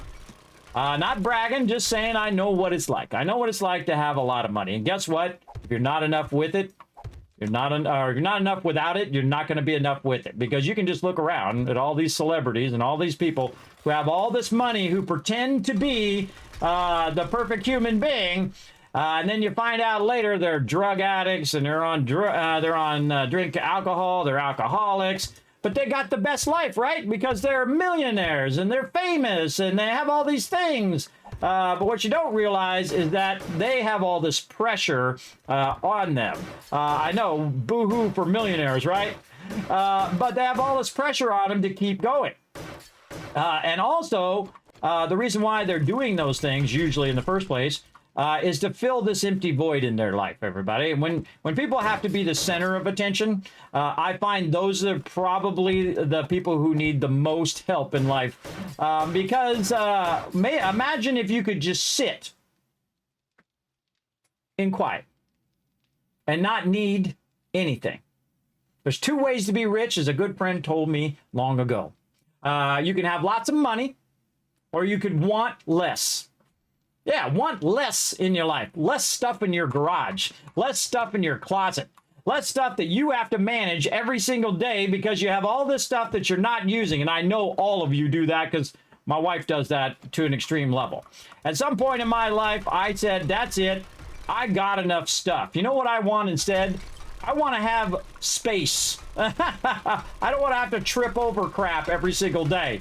Now, I can't do anything about my wife's stuff because that's her choice, and my kids' stuff, that's their choice. But my stuff, I can do something about it. So I got rid of most of my stuff. The only thing I kept were old comic books and some Legos and mementos that I've had, pictures, things of that nature that are of a personal nature. But do I need 3 toasters? No. Do I need a gigantic waterbed that I got when I was a kid? Like my parents' old bed that they gave me? No, I got rid of it. Do I need all of this extra crap that I've been keeping and haven't used in 5, 10, 15 years? No, I don't need it. Don't need it. Get rid of it. And it will lift a weight off your shoulders, everybody, when you start reducing all of those little knickknacks and things that you're not really using. Now, if it's a collectible and it's something that you like to look at it and it's your favorite thing, then go ahead and keep it. It's your thing. It's okay. If you're into collectibles, if you like to collect Fallout stuff or Elder Scrolls or whatever thing you're into, Borderlands or whatever, then you do you. If you like to collect Legos, enjoy. It's your life. You do what you want, right? But if it's sat in your garage for more than 5 years, get that thing out of there. Clear that stuff out, everybody. That becomes a burden over time. To have all of this stuff that you're not using. And I try to reduce all that down now. I'm to the point, not like I'm going feng shui or something like that, everybody. Not like I'm doing that, which also is very cool. My good friends of mine that do that. But it's just not my thing to have a lot of stuff, to die with a bunch of stuff. You know what? I'd rather have the things that I really need. And I do the same problem in game. You know what happens in game? I go in here and I will collect a massive ton of stuff. And I'm sure some of you are just like me, where you'll collect a massive ton of this stuff right here. And you'll have 15 stacks of headlights right in here. Are you going to use 15 stack of headlights in a playthrough? Most likely not. Wow, look at all that stone. Look at all that stone. Hold on, look at that stone off my character. Wow. Are you going to use 15 stack of headlights? No. Now, in your first playthrough, you don't know any better. But in your second playthrough, or your 53rd or 120th, like me, playthrough, you suddenly go, wait a minute, why am I keeping all of these headlights?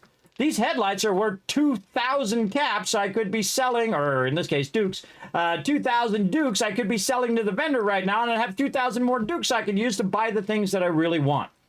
Get rid of the things that you don't need and that you're just keeping because you think that you might not have enough money to buy it again down the future, which is going to be probably way more improved and better down the future anyway. Of course, some of the old refrigerators are awesome, so watch out for that. You know, the new refrigerators are all digital and whatnot, and you have to deal with that. And you might have a real rock-solid refrigerator that has been working well and continues to work well, then stick with that. But again, getting rid of all of that stuff just reduces how much stuff you have to manage in your life. And reducing the management of your life frees you up to do a whole bunch of other things. Now imagine if you cleared out your garage of all that stuff you haven't looked at in the last 10 years, some of my stuff in there. By the way, I moved here 20 years ago, and there's still boxes in my garage that have not been opened since I moved. Not my stuff. Not my stuff. I opened all my stuff and cleared all my stuff out. But we got stuff in there that has never been opened in 20 years. And it just sits in the garage. And it's just like my entire garage from floor to ceiling is filled with my wife's stuff. And I've actually cut out a little corner now for me and my daughters for my runner and my little sit-up board. Just a little tiny corner now. It's taken 20 years to get a little corner for a runner and a sit-up board. And so if you hang on to that stuff, it's like being overburdened in life. Oh, Kismet getting deep now. Look out. Look out. I'm circling around now. And you are overburdening yourself with stuff. And that stuff is not going to fill up that emptiness inside. I know this in there. I know you feel it in there. And you're trying to fill it up with that stuff all the time. All the time. Believe me, I tried it. I can tell you it's a dead-end road. I bought fancy cars. I bought expensive TVs. I bought lived in expensive places, had big houses and rented 30 Sea-Doos and partied with my friends and just kept buying and buying and buying things, right? And then I have all these things that I'm not using. And so I decided that's it. I'm not keeping these things anymore because I have to keep shuffling them from here to there. And then I go to a new place and I move from one place to another place. And then I got to pay these guys to move all my stuff that I'm not going to use anyway. I'm just going to stick it in my garage and never use it again. And again, that takes a long time. And a lot of things you'll keep also for sentimental value. You'll keep that toaster because it was your first toaster. Right? And it's hard. It's hard to take that thing and say, look, this toaster hasn't worked in 5 years, but it was my first toaster. So what do? Well, that's when you got to make your own choice. I'm not going to tell you what choice for you to choose. For me, go get a new toaster. For you, you'll have to make your choice because it's your stuff. And I'm not going to tell you what to do with your stuff. You make your choice. For me, I had to get rid of that stuff, everybody. I am tired of stuff. This is why you don't see me with a big background with a whole bunch of Fallout collectibles and stuff. I love the collectibles. I think they're amazing. I think they look cool. But do I want to micromanage them and dust them and deal with them every day? You know who's going to get way more out of it? You. And that's why I give them to you instead.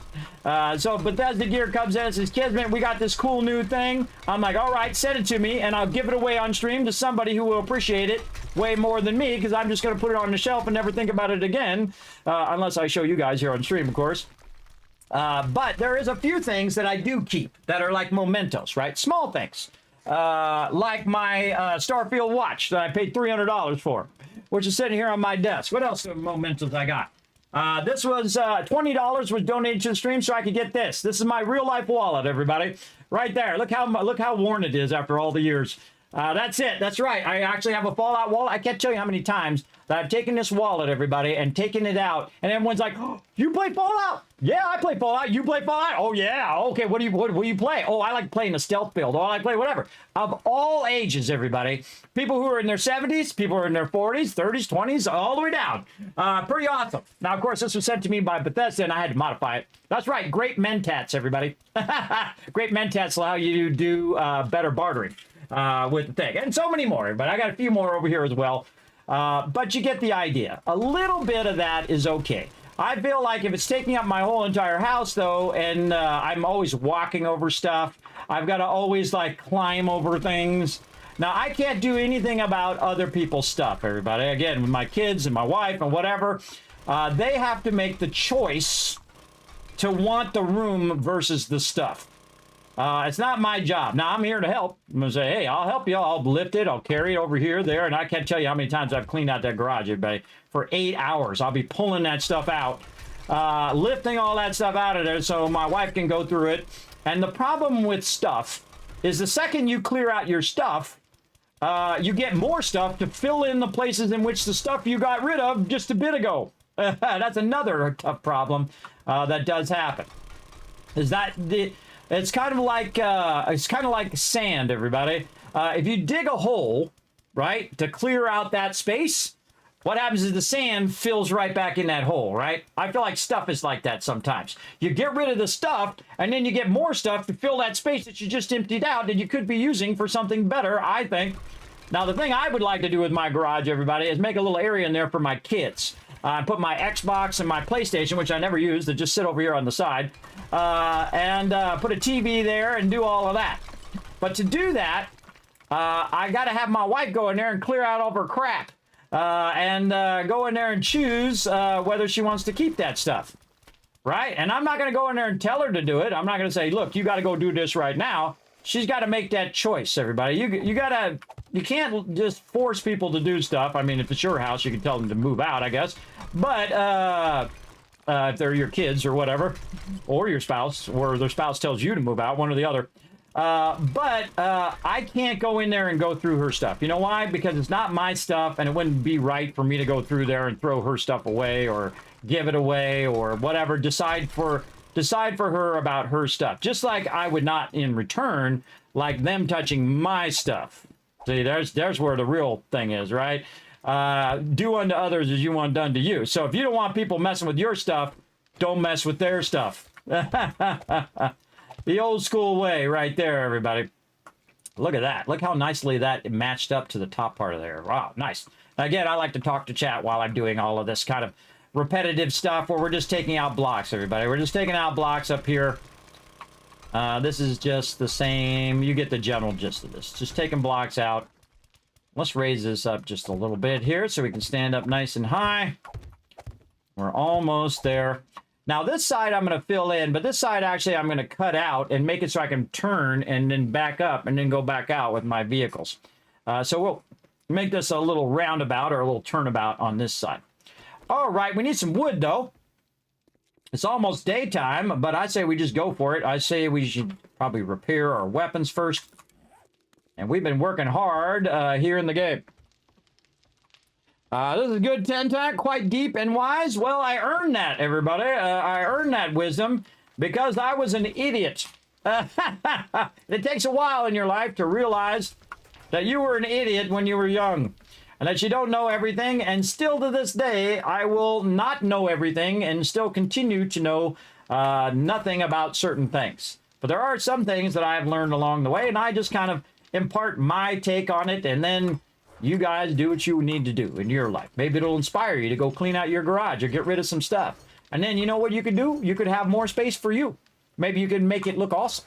Maybe you could redo your wallpaper or redo your walls and clean out a room that's been stacked with a bunch of junk in there. And you clean out that room and you make that into into your office, or you could make it into a gaming room or whatever, you know, or put all your cool things that you like on some shelves in the room instead of it being in boxes. I don't know, hey, whatever you want to do, it's your place. You do what you want with it. But the toughest part is starting. Is doing that thing, is to get yourself motivated. And this is the thing I see all the time, everybody. As someone who's a bit older, it really bothers me. It makes me cringe every time. When someone tells you in a video, you just do this thing, and you're going to have 1,000 followers, or you're going to be the best YouTuber ever. It's a complete and utter sham, because they're just getting you to watch their videos. I would rather tell people the truth. It's hard. It's not easy. You got to put effort into it. If you want a great outcome, you got to put in the effort. I know you don't want to hear it. You want it to be super easy. You click a button, bam, and all of a sudden you're a partnered streamer. It's not true. It's not true. It took me 2 years to be a partnered streamer, and it still continues to be difficult because I have to put a lot of effort into it, especially when Microsoft updates my computer and I spend 5 hours fixing it. That really bugs me, everybody. It bugs me every time, but I got to do what I got to do, right? Sometimes you have tough days. Sometimes you got to do the hard work at it. The most important thing is to get your mindset right, right? That's the number one thing. What are you doing? What is your function? My function, bring you a little life lessons maybe, bring a little joy and positivity in today. Maybe you learn cool stuff about 7 Days to Die along the way or whatever game I'm playing. And you go, ooh, that was a good idea, Kismet. Ooh, I'm going to try that. And then I'm going to make it even better. That's what I really want you to do. I want you to make it better than what I'm doing. You go find your way of doing it your way. And when you take someone's ideas and then combine it with another idea that you might have, your moment of genius, and then combine those ideas, I always find that most of the time, that the idea is better, that you've elevated that idea.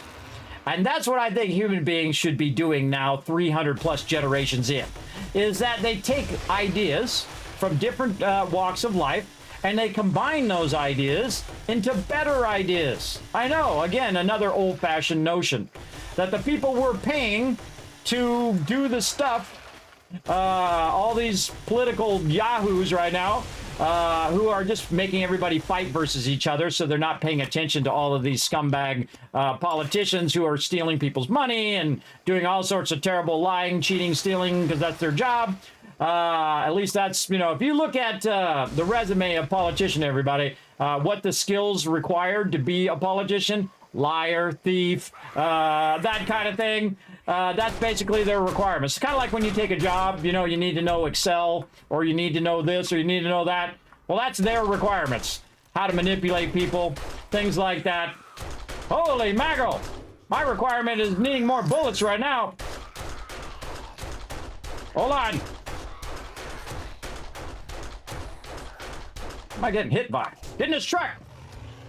Drive away!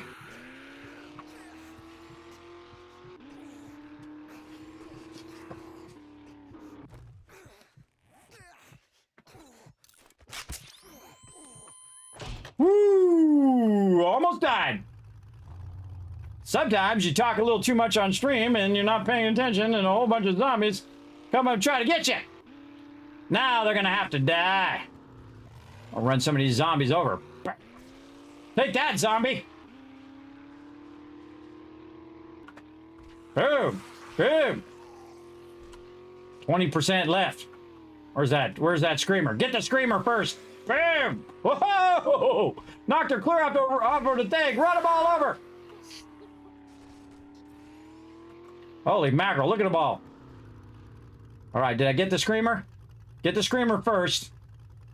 Get any ferals. All right, see, I used three-dimensional thinking, everybody. Like, if there's too many of them, get out of there. Oh, there's a feral right there. No bullets in that one.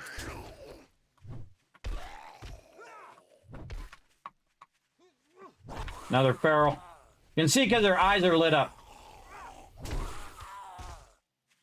All right, come on, bring it. Bring it, zombies. Get out of here. Get off my lawn. Fred. Coming in there. I call him Fred. If you don't know why, everybody, I'll tell you here in a second. You get back up. These guys can take a hit. I give it to them. Yeah, take this. There you go.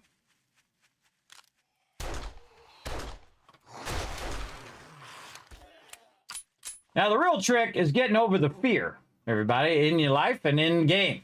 If you get over the fear of those zombies, you get powerful. You get very powerful. See what happened there? I had a bunch of zombies on me, ferals on me, radiated mobs, and then the screamers kept calling other ones. So if you get calm in the moment in which you're in danger, I said, what's the best course of action? Get in the vehicle, drive the vehicle away, use my heal because I was down at like 30 health.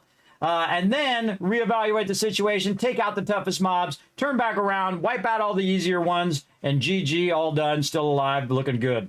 Now, does it always work out that way? No, sometimes I die. But it sure was fun, wasn't it? That was crazy fun. Craziness happening there. All right, now back in here, like this. I'll put these back for the time being. There we go. Oh my gosh, look at time flying by. Go home, Fred, you're drunk. Exactly. Fred's the one that shows up at your house, everybody. I talk about this all the time. This is my RP for that guy. He shows up at your house. He eats all your pizza. He drinks your last beer. And then he leaves without pitching in. That's Fred for you. That's who he is. He's that guy. We all know that. We all know that person. We have all had those people in our lives. We're going to go that way. We're going to go that way. This one we're just going to fill in here. Look at this. Oh, so nice. Oh, it's going to go out and get some wood. That's what I was doing. I was cutting down some wood in the tree farm there. But I think we have some for now. Let's just put in all of our blocks. Now look at this, everybody. We're almost done. You hung in there. You saw it getting done up in here. And see, the thing about my stream, everybody, I don't play a character. This is me. If you see me at TwitchCon, I will look just like this. I don't have any, like, 3D filters on or nothing like that. I think people are most beautiful when they're themselves. Now, if it makes you feel better to wear makeup or outfits or fancy hats or whatever, hey, more power to you. But I think instead of people having to change to look better for other people, why don't people just enjoy who they are to start with? I know, that's another old-fashioned notion, right? Another old-fashioned notion as well. But if it makes you feel better, then you go ahead. Ain't nothing wrong with it. Like people say all the time about makeup. Oh, you don't need no makeup. Well, that makes them feel better. Wear makeup. You do your thing. I think human beings shouldn't force you to wear makeup. And it shouldn't force you to be not you. You should be whatever you want to be. And if it makes you feel better, you do your thing. I think that you shouldn't take away people's choice or tell them how they should live. Again, if it does make you feel better, because I know it does make some people feel better. It makes them feel better about themselves, and that's good. That's the thing you want. That's the thing you want about people, that they feel good doing that thing. Now, do I care if my wife wears makeup? Do I tell my wife, hey, you got to wear makeup today? Absolutely not. My wife is beautiful. The moment I've seen her, and has been beautiful her whole time I've seen her, and still to this day, whether she wears makeup or not. Honestly, I don't even think she wears that much makeup at all. I'm a bit of a clueless husband when it comes to makeup. It was funny, my daughters the other day were getting their nails done, everybody. This was actually probably about a month ago. And they had some nails, and they were kind of like pointed. You know how like your nail is like rounded at the end? At least mine are. I cut them rounded. You're supposed to cut them square, but I don't like it because I'm typing on the keyboard. So they had these nails, and they were like pointed. Right, so they're like pointed versus being more straight or flat or, you know, square at the end. And apparently those are almond-shaped nails. I have no idea, everybody. I don't know anything about nails or how they paint nails or the shapes of nails or any of those things because I'm a clueless man. Now, the funny thing I said to him is that it would be kind of weird if I did know about that, right? Right, chat? It'd be kind of weird if I knew about the shapes of nails and how you get your nails done and all of that stuff. Now, I learned a little bit about nails that I guess you can get them in different shapes when you're getting the, you know, the nails they attach to the end of your nails or whatnot. I've never had it done. Never thought about having it done. Don't need it done, but if it's your thing, more power to you. Again, I rarely ever think about my nails at all. I'm just a dude. I don't think about my nails unless they get long, and I cut them back, and then I'm good. That's it. That's the extent at which I think of them. But my kids really got really cool ones. They have a whole bunch of different colors on there and different designs. I love the design part of it where they go in and they paint all sorts of really cool stuff in there because I'm an artist. So I like the artist part of it. But it's not my thing. Just like there's certain things that is not my thing. League of Legends is not my thing. But if you like League of Legends, more power to you, right? That's the cool thing about life is you can choose what you like and dislike. And you don't have to have such a hard, if you don't like the thing that I like, then I can't be friends with you, or I'm going to tell you how terrible you are. And that's what's going on in the world right now.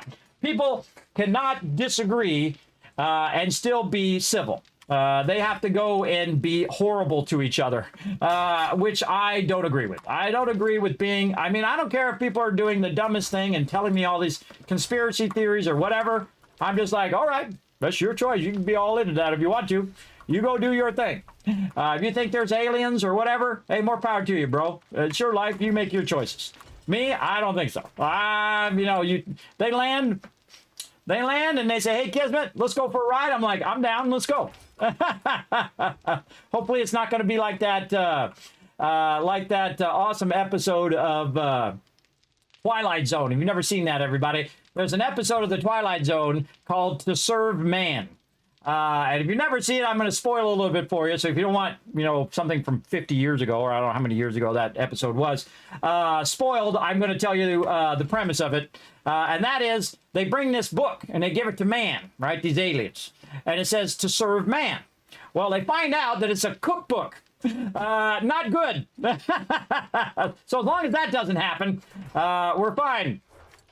Yes. Yes, got to stay cool in overwhelming situations. I'm very cool cat when it's like that, and then I freak out later.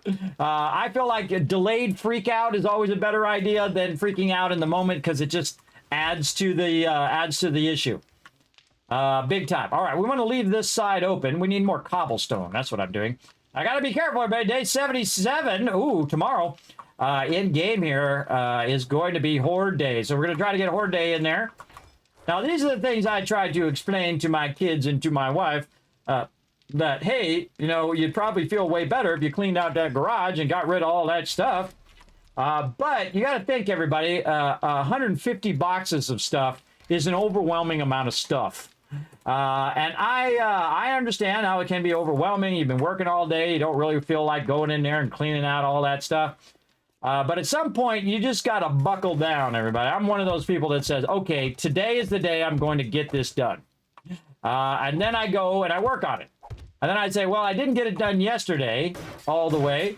So Thursday of next week, I'm going to get even more of it done. And then you consistently work at it little by little until it's done. If you spend all day doing it and neglecting other things that you should be doing, that's not a good idea either, right? You didn't go to work today so you can go and clean out your garage. Probably not the best idea, especially if you didn't call in and tell them you're not going to be in. Probably not the best idea, because you're probably going to get fired. Yeah, not good. But again, if it's one of those things that have been lingering on and on and on, like my garage, everybody, I hope at some point after 20 years, she's going to go in there and clear that stuff out. And if she never does, well, then I'll just live with it. I'll just say, all right, fine. You want to leave it like that, you go right ahead. That's her choice. And yeah, the biggest problem with that garage, though, is that she'll empty it out, and she's done a lot of work on it, everybody, where, you know, she got rid of all my kids' stuff when they were younger and all of that stuff, and cleared out a bunch of that stuff, but then it just fills right back up. It's like a constant thing of quicksand. It just like, she empties it out, and then the family or extended family members will go give us more stuff to fill it up, and then it just keeps filling back up. It never gets rid or it never clears out the things, right? I've never parked once a car in the garage. In fact, I don't have a car anymore. I sold my car so I could get enough money to fix her car, and then she went and got another car, but now that car is, my daughter is using that car, and I don't have a car at all. Not in use. Now, is my name on all the cars? Yes. Am I like the lien holder of all the cars? Yes, because my credit is better than my wife's credit, and so we got a better deal when I pay for it. Now, of course, both our names are on there. It's still both of our vehicles, but it's really my wife's vehicle. She's the one driving and she's the one using it. Now, also, I have medical conditions that make it hard for me to drive more than 30 minutes, so very dangerous for me to drive for long distances now. Because if you're dizzy all the time and you're driving, everybody, you just get more dizzy the longer you're driving, which is not good. Which is not good, and that's a safety thing too. Now, of course, I've gotten much better over the years. Now I can drive much longer than I could before because I learned to manage it much better. And then also, my throat had been closing up. Well, I didn't know. I was suffocating to death. And thanks to my doctors not paying attention and not finding that out earlier, I went in there and said, no, there is something definitely wrong. I cannot swallow food easily. I am having trouble breathing. I can't drink water without choking. There's something going on in my throat. So they went in there and said, oh, yeah, your throat's closing up. Oh, well, thanks. Thanks for 20 years of not knowing that was happening, especially over the last 10, 15 years, too. And so they go in there and they stretch your throat, and now I'm 1,000 times better. And that was also contributing to my dizziness and to my problem breathing and being able to sleep. So yeah, so once that happened, then, oh my God, I felt way better, right? So, you know, doctors are like auto mechanics, but for humans. They're like human mechanics, right? There's bad ones and there's good ones, everybody. So get those second opinions is what I say. Get those second opinions. Never trust them to make the right choice for you. You make the right choice for you. You know what I should be doing? I should be running these also in here. For sure. Cobblestone rocks. Let's go. Oh, we need that clay soil that we put back in here. All right. Let's make a bunch of cobblestone. Bam. Do your cobblestone thing up in there. And then while I'm doing cobblestone thing up in there, I'm going to do cobblestone thing up in here.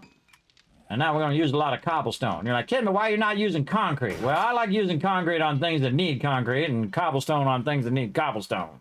And this just needs cobblestone. Okay, now, before we start putting in entrances and exits and working with our power and all of that, which hopefully we get to... Oh, wait, I got to go and my radiation. When it hits over 4%, you no longer use your honey and you have to use antibiotics.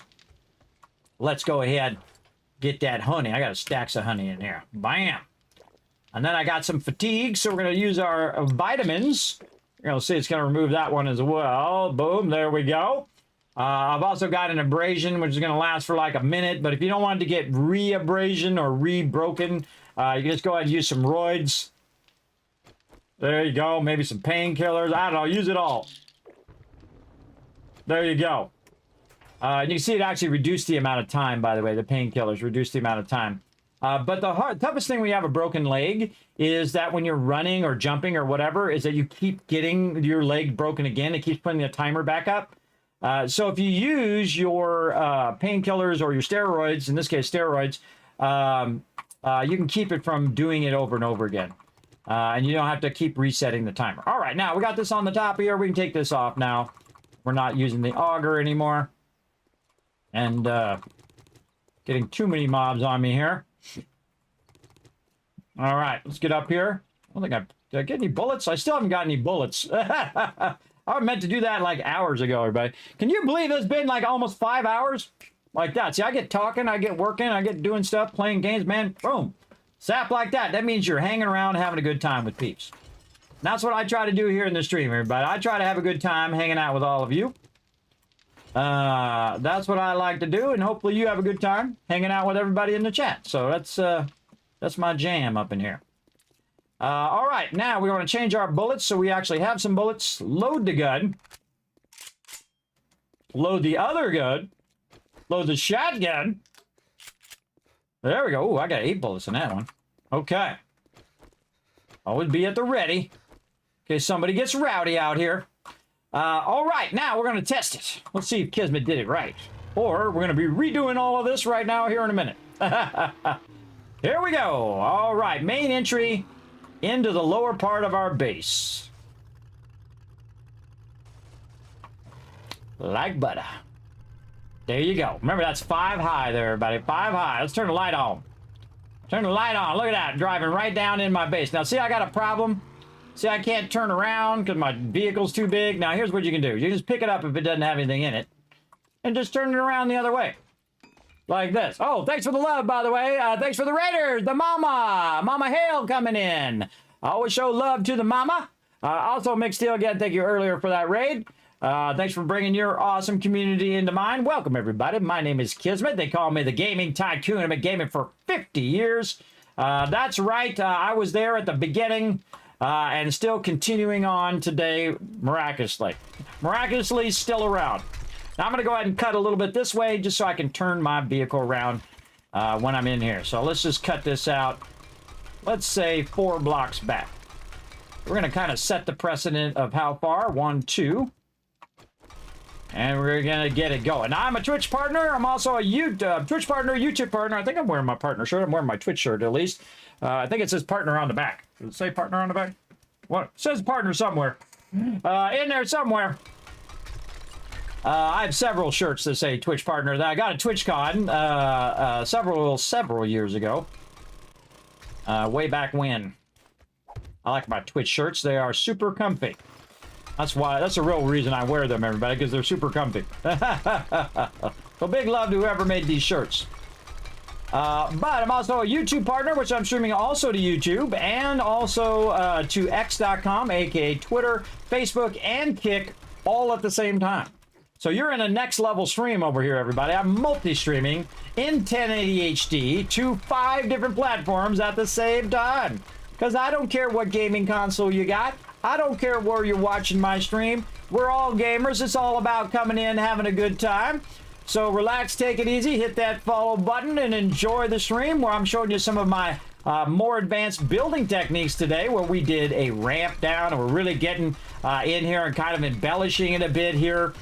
Which means we're making it fancy. If you don't know what embellish means, everybody. We're making it fancy. We made it extra tall so we can, when we're coming in, our camera's going to be nice and high. This is a 5 tall wedge ramp as opposed to ramps. So wedge ramps are like this. Then ramps are like this. Now, the problem with doing vehicles like that is they're hard to get in and out of there. But if you use wedges, it's a bit easier because the vehicle can go at more of a flat angle, which is why we used wedges over here. Now, wedges come at... in some games come at different heights and things. And then right here, we just want to have a little place where we just kind of put the nose of the truck or motorcycle, whatever it is. So we just kind of pull in here and then back out and turn around the other way. Now also over here, I do have what I call a, hey, don't break my dew collector's board, blocking the truck. Now, one of the funny things about the truck is you actually need to do this. You actually need to make this taller because the front of the truck, without the thing, by the way, if I have the thing there, it'll hit it. But if you don't have the plow in the front, everybody, the front of the truck will be over the top of that block. So it'll stick over the top of the block and hit the dew collector behind there. So that's why you want to have 2 blocks now that we have this. Now, with the motorcycle, you're just going to run into that one, which is why we had it like that before. And it wood's good enough, everybody. You don't need it to be concrete or nothing like that, unless you want it to be. Hey, it's your deal. You do what you want to do. And then same thing here. We're going to bring this all the way up to the same level. And we're doing up here. And again, we're just kind of finishing in this area where we've been making this ramp all night long. We've been talking about IRL stuff. About being inspired to do what you love to do every day, because I'm doing it right now. Am I getting paid to do it? Absolutely not. I put every single penny back in. I haven't been paid in 9 years, everybody. You're like, Kismet, how do you survive? Well, for 10 years, my wife stayed home and took care of the kids, which is not an easy thing to do, so big love to all the moms out there. But she did that for 10 years, and then now I'm doing this crazy thing for 10 years. So I'm 9 years in. So we'll see how this goes, everybody. My hope is one day this will pay for itself and I can do cool things like give away computers and other fun things like that to people who really need them and stuff like that here in the stream. Or if it doesn't do that, at least it inspires me to get out of the bed every day because I am very, very ill, everybody. I am... in a constant state of suffering. Not that I'm trying to make you feel sorry for me, everybody. Everybody's going through something in their life, so keep that in mind. Everybody's going through something. Wow, I cut that back way too far. I got all distracted. Everybody's going through something as well. Just like you, all the people around you is going through something. No matter how much they make it look like they're got the perfect life and all of that stuff, believe me, they're going through something. And I find there's a big balance in life, too. The more successful you have, the more successful you are. Like me, I was very successful in my youth. the more that teeter-totter of bad things and good things teeter one way or another. I mean, you got a lot of good things in your life, and then, you know, what comes along, a bunch of bad things that make you struggle. But then it's like, how do you respond to those things? What are you going to do? You're going to lay in the bed and just do that all day, every day? That's not me, everybody. That's not me. I'm not going to just sit in that bed and waste away. I saw my parents, my dad go out that way, but he was in his 80s, everybody. He's in his 80s, so he had a long, long life. And I've seen my wife's great grandmother go out that way.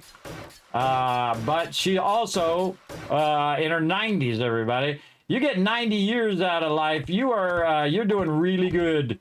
Of course, everybody would like to live forever, or at least some people would. I think what makes life precious is that you don't get forever. As you don't get forever is that you have to enjoy it while you got it. Because it goes by fast, because just a blink of the eye ago, I was 25, and now I'm 54. And that's how it feels when you're my age. The time just went by. 5 hours just went by talking to you guys like this. And it only accelerates as you get older. It definitely goes faster. And faster and faster. And it's also because you're busy doing things, everybody. You're out doing your job. You're out, you know, spending time with family and friends, and that time's just flying by. Days, months, years just start going by real fast. For sure. Like, I'll be here streaming all day, every day. Not all day, every day. I can't do it because of my medical conditions, but I'll be here streaming. And time flies by when I'm doing it. And I enjoy doing it. I especially enjoy doing giveaways and things of that nature. Just put every penny right back into the stream in that way. Because it ain't about me, everybody. It's really difficult in your life to get to a point where you realize there's a couple other people on the planet other than you. It ain't about me, everybody. Every day I get up, I check on my kids to see how they're doing. How's the wife doing? It ain't about me. And I used to be all about me, everybody, when I was in my youth. It was all about me, what I wanted. I didn't want to, you know, touch no children. Like, I had a good friend of mine. He had like a cousin or whatever who was a baby, right? And so they have the baby. Say, oh, you want to hold the baby? No. Nope, don't have me no babies. I don't want to touch no babies. I don't know anything about no babies. I'm not into children. Don't bring me any children over here. And then the funny thing that happens to you later in life, everybody, is you soften up. You get a little softy in the inside, and then you look at kids with wonderment, with a smile. Whenever I see kids now, everybody, I don't care if they're crying or doing something crazy or whatever, it just reminds you of your own kids when they were little, and you re-experience your youth through your children in the fact that everything is new to them. To you, you know what 2 + 2 is. You know what a stove does. You know what blinds do. You know how a door works. You know how a car works. You know all those things. It's like playing a game, everybody. But in real life, when you play a game and you know everything about that game, do you keep playing that game? Sometimes you really like the game, like 7 Days to Die. But usually what happens is when you feel like you've kind of played out that game, you know everything about that game, you usually move on to another game. A lot of people do. Some people play a game for like a week, and then they played it every day, all day, and they burn themselves out on that game, and then they move on to another one. Hey, man, whatever you want to do, it's your jam. I see a lot of streamers do that. They'll play a game for like a week, and then bam, they're on to another game, and then another game, and another game. I mean, whatever they want to do. They're a stream, you go ahead. Me, I play games that I enjoy only. I don't play games just because they're the newest, latest craze going on, or because they're a game that, you know, someone comes in and says, hey, Kismet, I'll pay you to play this game. I'm like, nah, I'm good. I'm good. I appreciate it. If it's not a game that I think I'd like or you guys would like on stream, I turn it all down. That's like 99% of the stuff I turn down, but I'll turn that down. Now, if it's something cool, or I think something you guys might like, then maybe, if I have the time, I'll get in there and do it. But I don't chase that dollar bill, everybody. A lot of people do. A lot of people chase that dollar bill, and sometimes you got to. All right, nothing wrong with that. If you got to get out there and you got to grind for them dollar bills, there's nothing bad about that. You go do what you got to do to survive. But for me, I'm past that stage. of my life where I'm trying to be the richest person in the graveyard. I don't need that anymore. You know what? It comes with stress. It comes with a lot of stuff. And so I paid my dues. And now the wife is out working at the real job. And I am here doing this for as long as I can. Because at some point, everybody, my time will be done.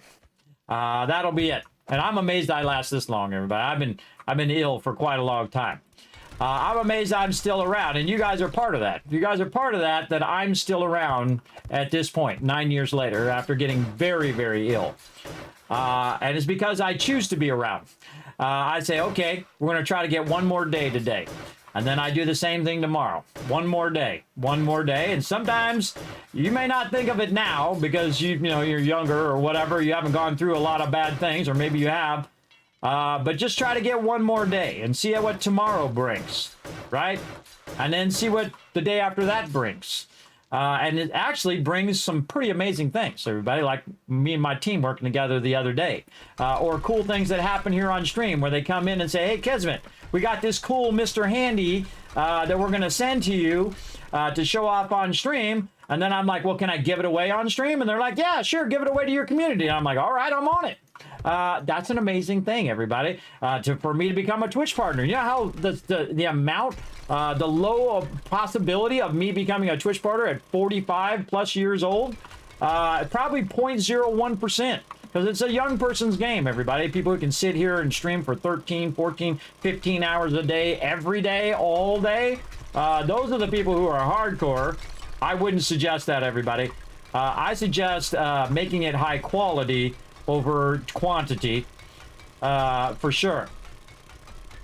And actually think about what you're doing as a streamer, too. Not just, hey, I'm going to go play some games. I'm going to be instantly the most popular person on there.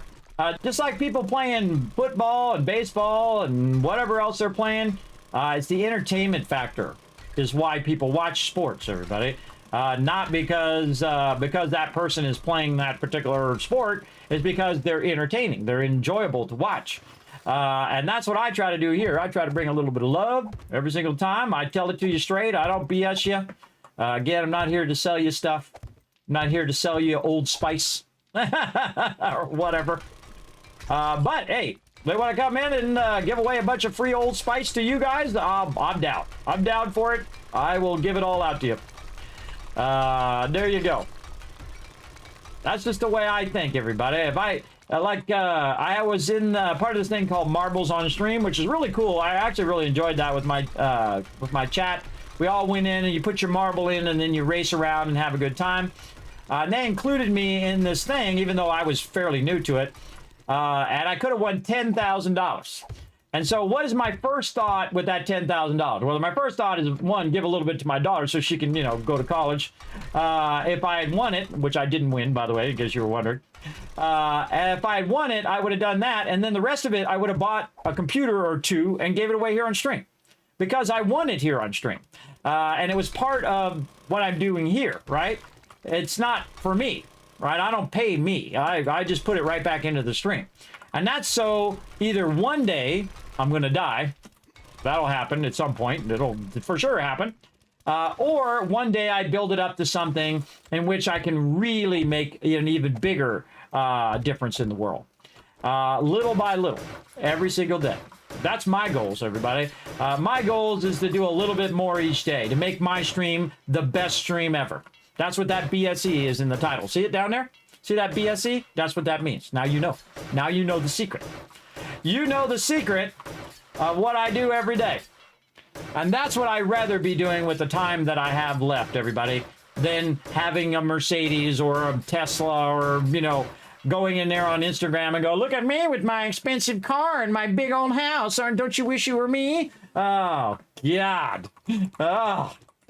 Oh, boy. My younger version of myself would slap me if I was doing that. Maybe this version of myself would slap me too. No, I don't need to show off, everybody. I don't need to show off wealth or any of that stuff. That's a young person's game, and it's a failure game, everybody. If you have to show everybody that you're rich, you're not really rich. Because you're missing the things that matter, which is self-esteem. I don't need to show you all my fancy stuff to so look, I'm successful, I'm amazing. If you're not amazing without that stuff, you're not going to be any better with it. I mean, you can try to convince yourself, but you're not. Because I can tell you, I've had those things. I've had expensive things, very expensive things. And I can tell you, you feel just the same. I had a car made just for me from the factory with my name on it, made especially for me, one of a kind, built for me. And you know what happened after about a year or two of having that car? It's just a car, everybody. Nobody cares. Nobody cares that you had a car made just for you. It sounds like you're bragging. Sounds like you're being an egotistical bastard. I thought it was cool at the time, and then I realized that nobody really cares. And even I didn't care after a while. I could have just bought another car. In fact, I should have waited about 2 months. Had I waited 2 months, everybody could have got me an EV1, the first electric car. But that would have sucked anyway, because eventually it came back and took all those cars back away. You would have had to actually lease the car. And then they can just come take the car away from you. Which they did. And they crushed them all. They got rid of them all. Why? Because it threatened the gas companies. That's why. I mean, hey, you can sugarcoat it, but that's the reason. That's the reason. They didn't want, they want the gas people to stay in business. There was a brilliantly done car, too. And the people actually massively succeeded at making an amazing EV car. But, you know, someone else came along, and now we got more cars. More cars eventually. More of those EV cars. But you know, that's the whole reason. It's always about money and corporate greed. The same old story. That humans keep doing the same dumb thing over and over again. Treating each other horribly. Why do you think all these groups are mad, everybody? Why do you think women are mad? Why do you think men are mad? Why do you think people who are of other genders are mad? People who are, you know, rednecks in the middle of the thing are mad. You know why they're mad? Because they've been treated like crap for too long, and they're sick of it. So here's the thing. Treat each other well. Especially if you haven't been treated well, treat other people well. Because that's not cool. To become the thing that you dislike. That's the thing I don't ever want to become. I don't want to become the thing that I don't like. That's for sure. Become the rich snob. And say, look at me, I'm better than you. Now, the second you set yourself above other people means you've dropped below them. At least that's the way I look at it now in my life, everybody. You do not set yourself above people. It's something I've told to my oldest daughter, too, everybody, who is very, very smart. She is a little too smart for her own good. Just like I was when I was young.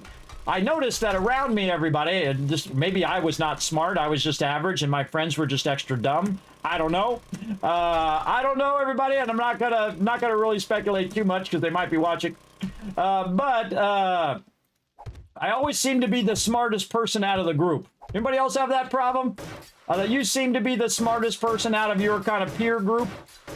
You're making the best choices, and everybody else is making terrible choices. Yes, that seemed to be me everywhere I would go. And so the problem is other people don't like it when you tell them they're stupid. People don't like it when you act superior to them. They don't like it. They don't want you to do it. And they don't want you to treat them like they're stupid.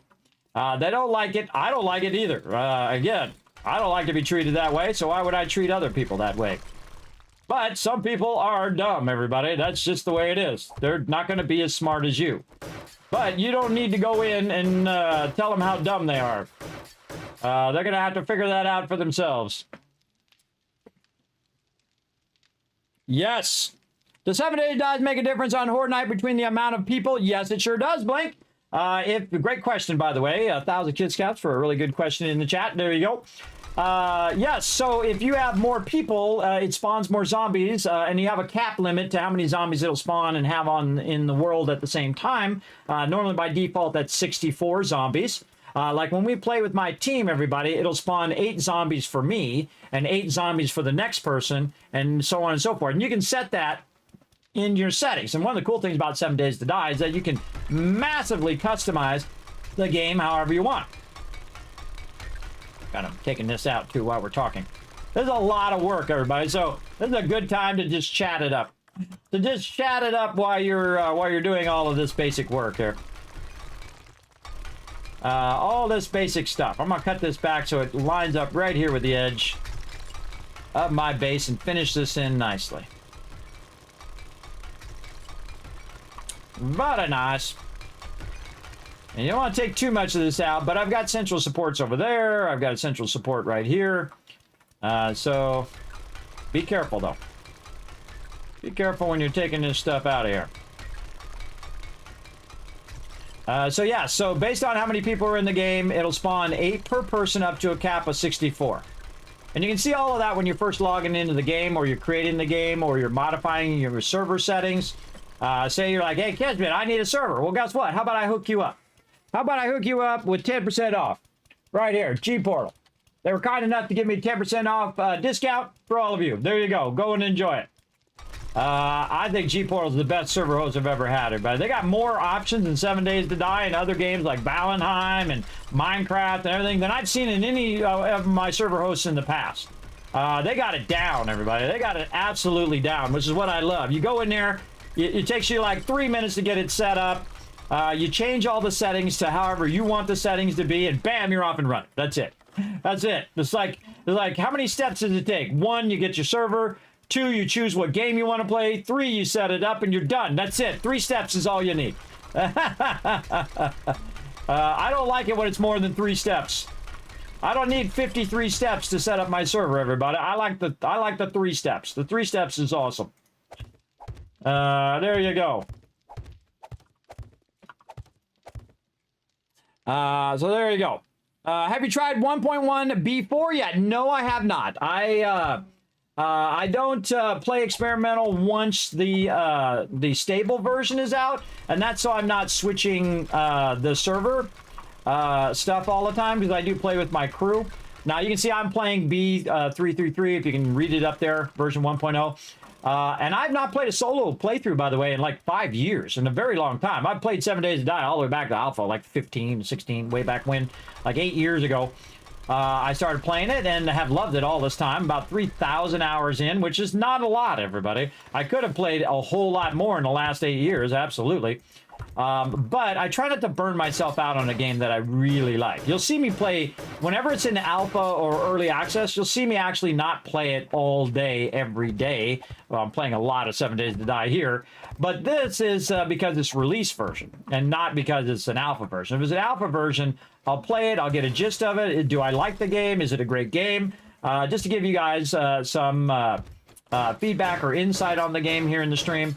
And then I'll play with my team, which is really fun. I'll let them be, you know, awesome. Do the things that they want to do and be awesome about it. And then choose whatever role they want to play. Wow, might need more cobblestone. More cobblestone rocks. Make some more. And then over here, we're making a bunch over here. Huh? We can grab that out of there. So again, I will play it to a certain degree, but not extremely, not to the extreme. Then, when it goes release, like it is now, then I will play the release version and not play any more of the experimental version, because, you know, I got time to play both of them. There's only so many each time I got. So I'll play this version all the way through. And so that's what we're doing. And right now, I'm really kind of embellishing my base more than really I need to. But it is fun to kind of finish out this bottom part and really make it nice for our future vehicles. And this is really going to help me as I'm going through. Because one of the things I can do is just park my vehicle off to the side over here, which is what this is all about. And then maybe take my motorcycle. And then when I need my truck, I can just drive my truck out. I can also keep stuff on my truck. I don't have to keep picking it up and taking all the stuff out of it. I can just basically use it like a parking lot. Which is basically what this part is right here. It's like a little parking space for just me. For all my various vehicles that I'm going to be using. Now in a bit, everybody, we're going to go out there and we're going to automate this entrance. All right, let's check it out. My poor truck. Hold on, let me fix it because I've been ramming it into stuff. Been ramming it into stuff. All right, can we turn around is the question.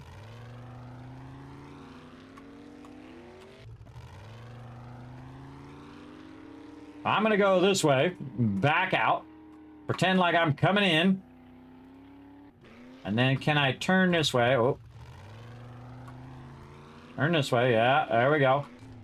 And then back out, do a little 3-point turn here, or 57-point turn, as long as how many ever it takes me, can I turn around and go back? Yes. Now here's something that you want to do. We do this a lot in other games. I just realized that this thing was in the way. So what I'm going to do is cut back the corner.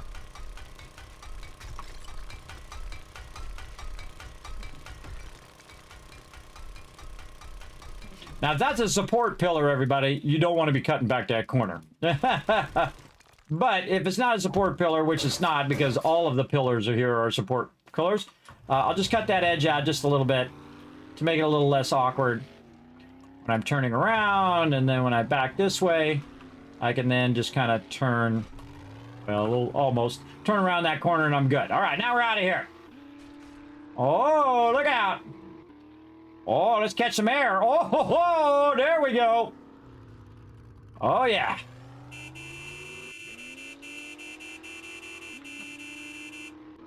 That's a great way to get your heat map up. Annoy the zombies. All right, you're like, Kids, we got this big opening, bro. How are you going to close that opening up? Now, what we got to do is we got to count this opening up here, everybody. And so what we can do is we can try to cover the opening with a door. All right, so they have a bunch of different doors in the game. And now we're going to get into electrical. Now, to get to electrical, you have to unlock your various crafting skills way down here. Electrician. And you can see when I get to powered doors, that's like, I don't know, 100 books in to wiring 101. You can get to powered doors. You can see we have a bunch of different powered doors here. Steel doors. Now, steel doors are among the strongest doors in the game. Same thing with the drawbridge. We just took the drawbridge out. The drawbridge right now is broken in the game. I would not use it because it's not showing the proper state of the drawbridge. Now, is the powered drawbridge broken? I don't know, but I would assume since the other one's broken that that one's probably broken, so I'm not going to bother. And I'll even, for all of you getting triggered in the chat, I'll have a little bit of food and water just so you guys are not as triggered as well. Yeah, it's the most dangerous people in the world, the ones who know it all. Yeah, the people who are smart, who think they know it all, but not smart enough to know that they don't know anything. Yes, the people who are smart, but who are not smart enough to know that they don't know what they don't know, right?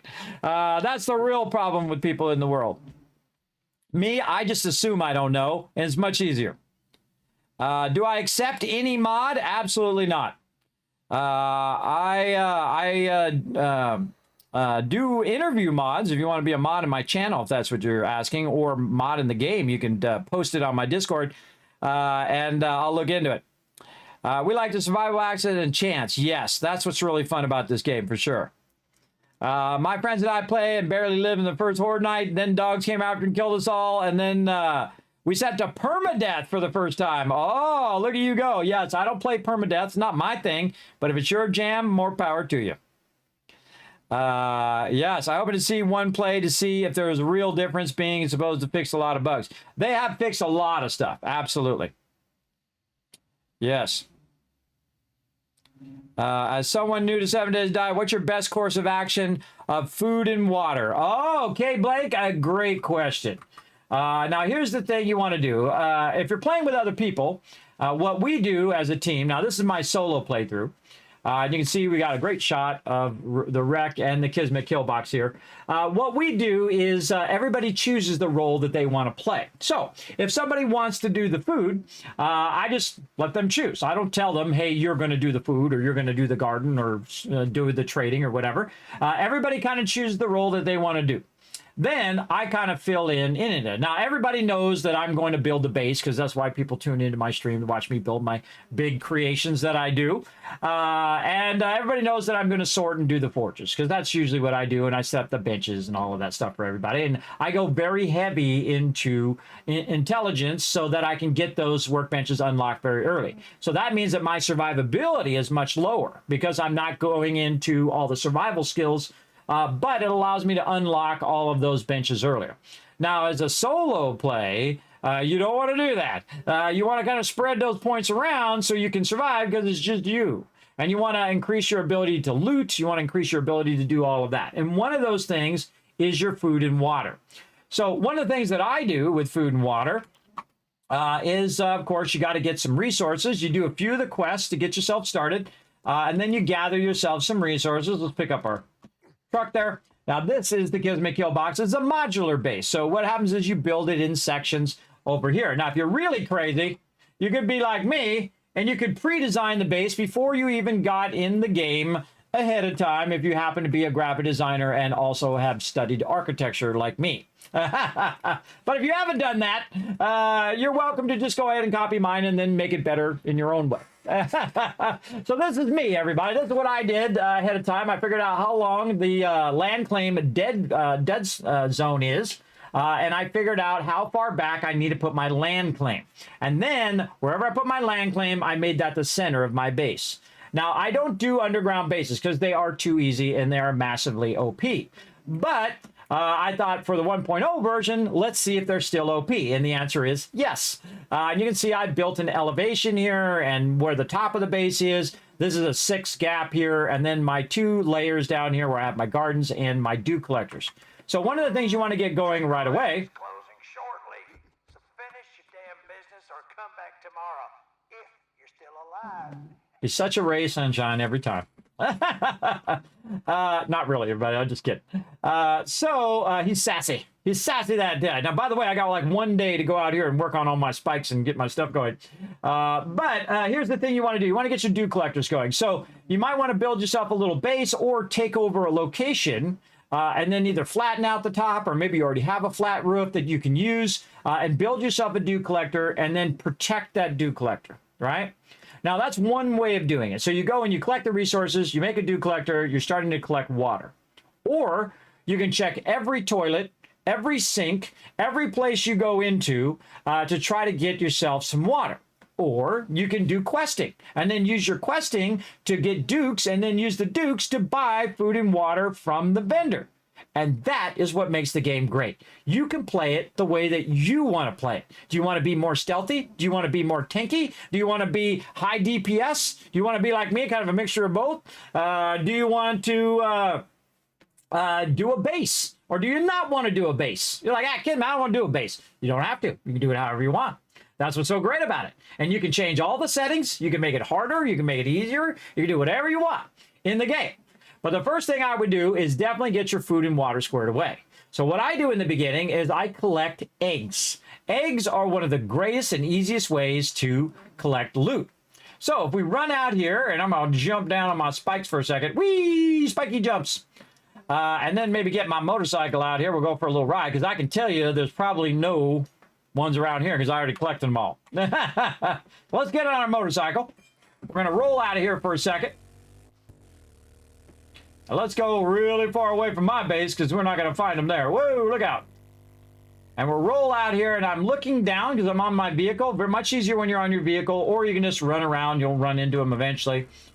And you're looking for these little bird nests. I don't see any of them because I probably looted every single one. Oh, there was one. So right out of the corner of my eye. Right there.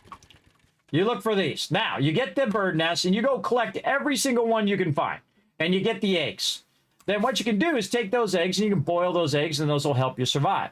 The same thing with murky water. You can buy murky water from the vendor. You can go get it from your dew collectors, or you can find it in different locations, especially when you're doing your questing.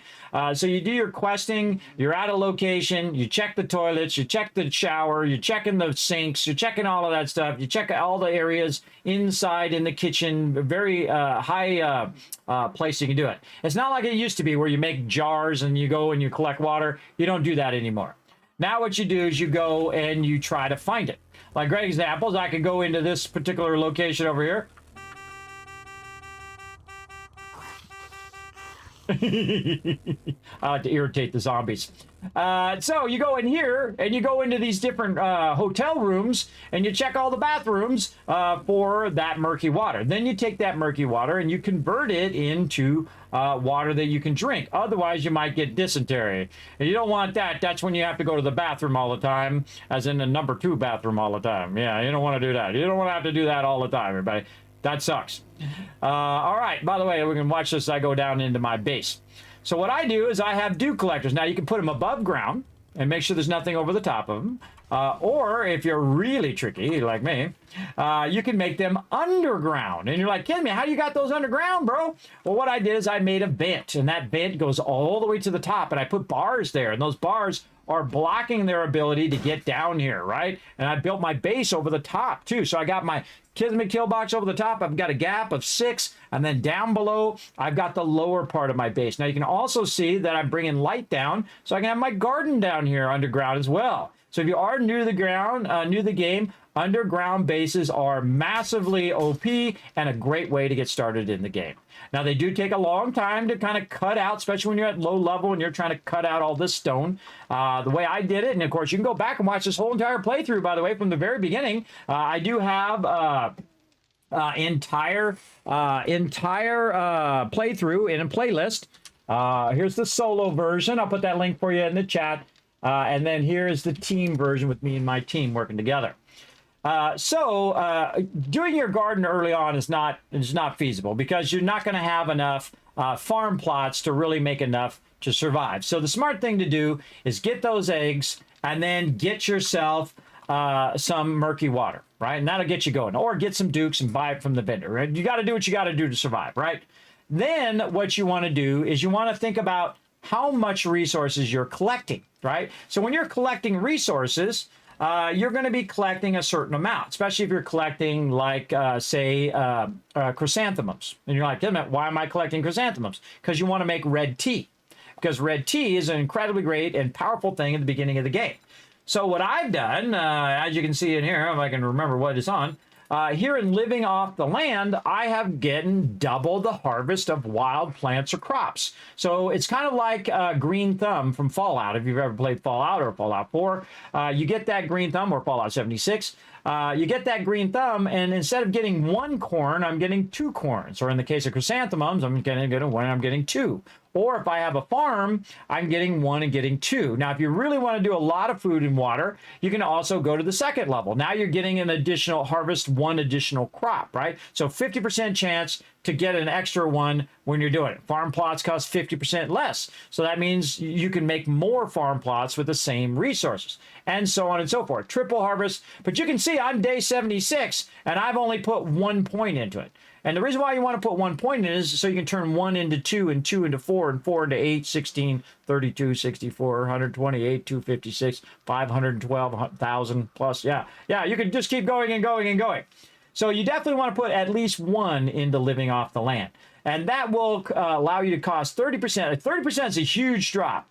A huge drop in the cost of your farm plots. You can also do your farms later. But really so you can collect more resources. Like chrysanthemums and things of that nature. Now, the other thing that you want to definitely look into is Master Chef. And you can see I have that one all the way up. And the reason why is because it's 20% less resources at level 1, and then it cooks 40% faster, and you're going to find more magazines that's going to go along with cooking. Now, there's 3 different sections, everybody. There is your skills, which is what I'm looking at now.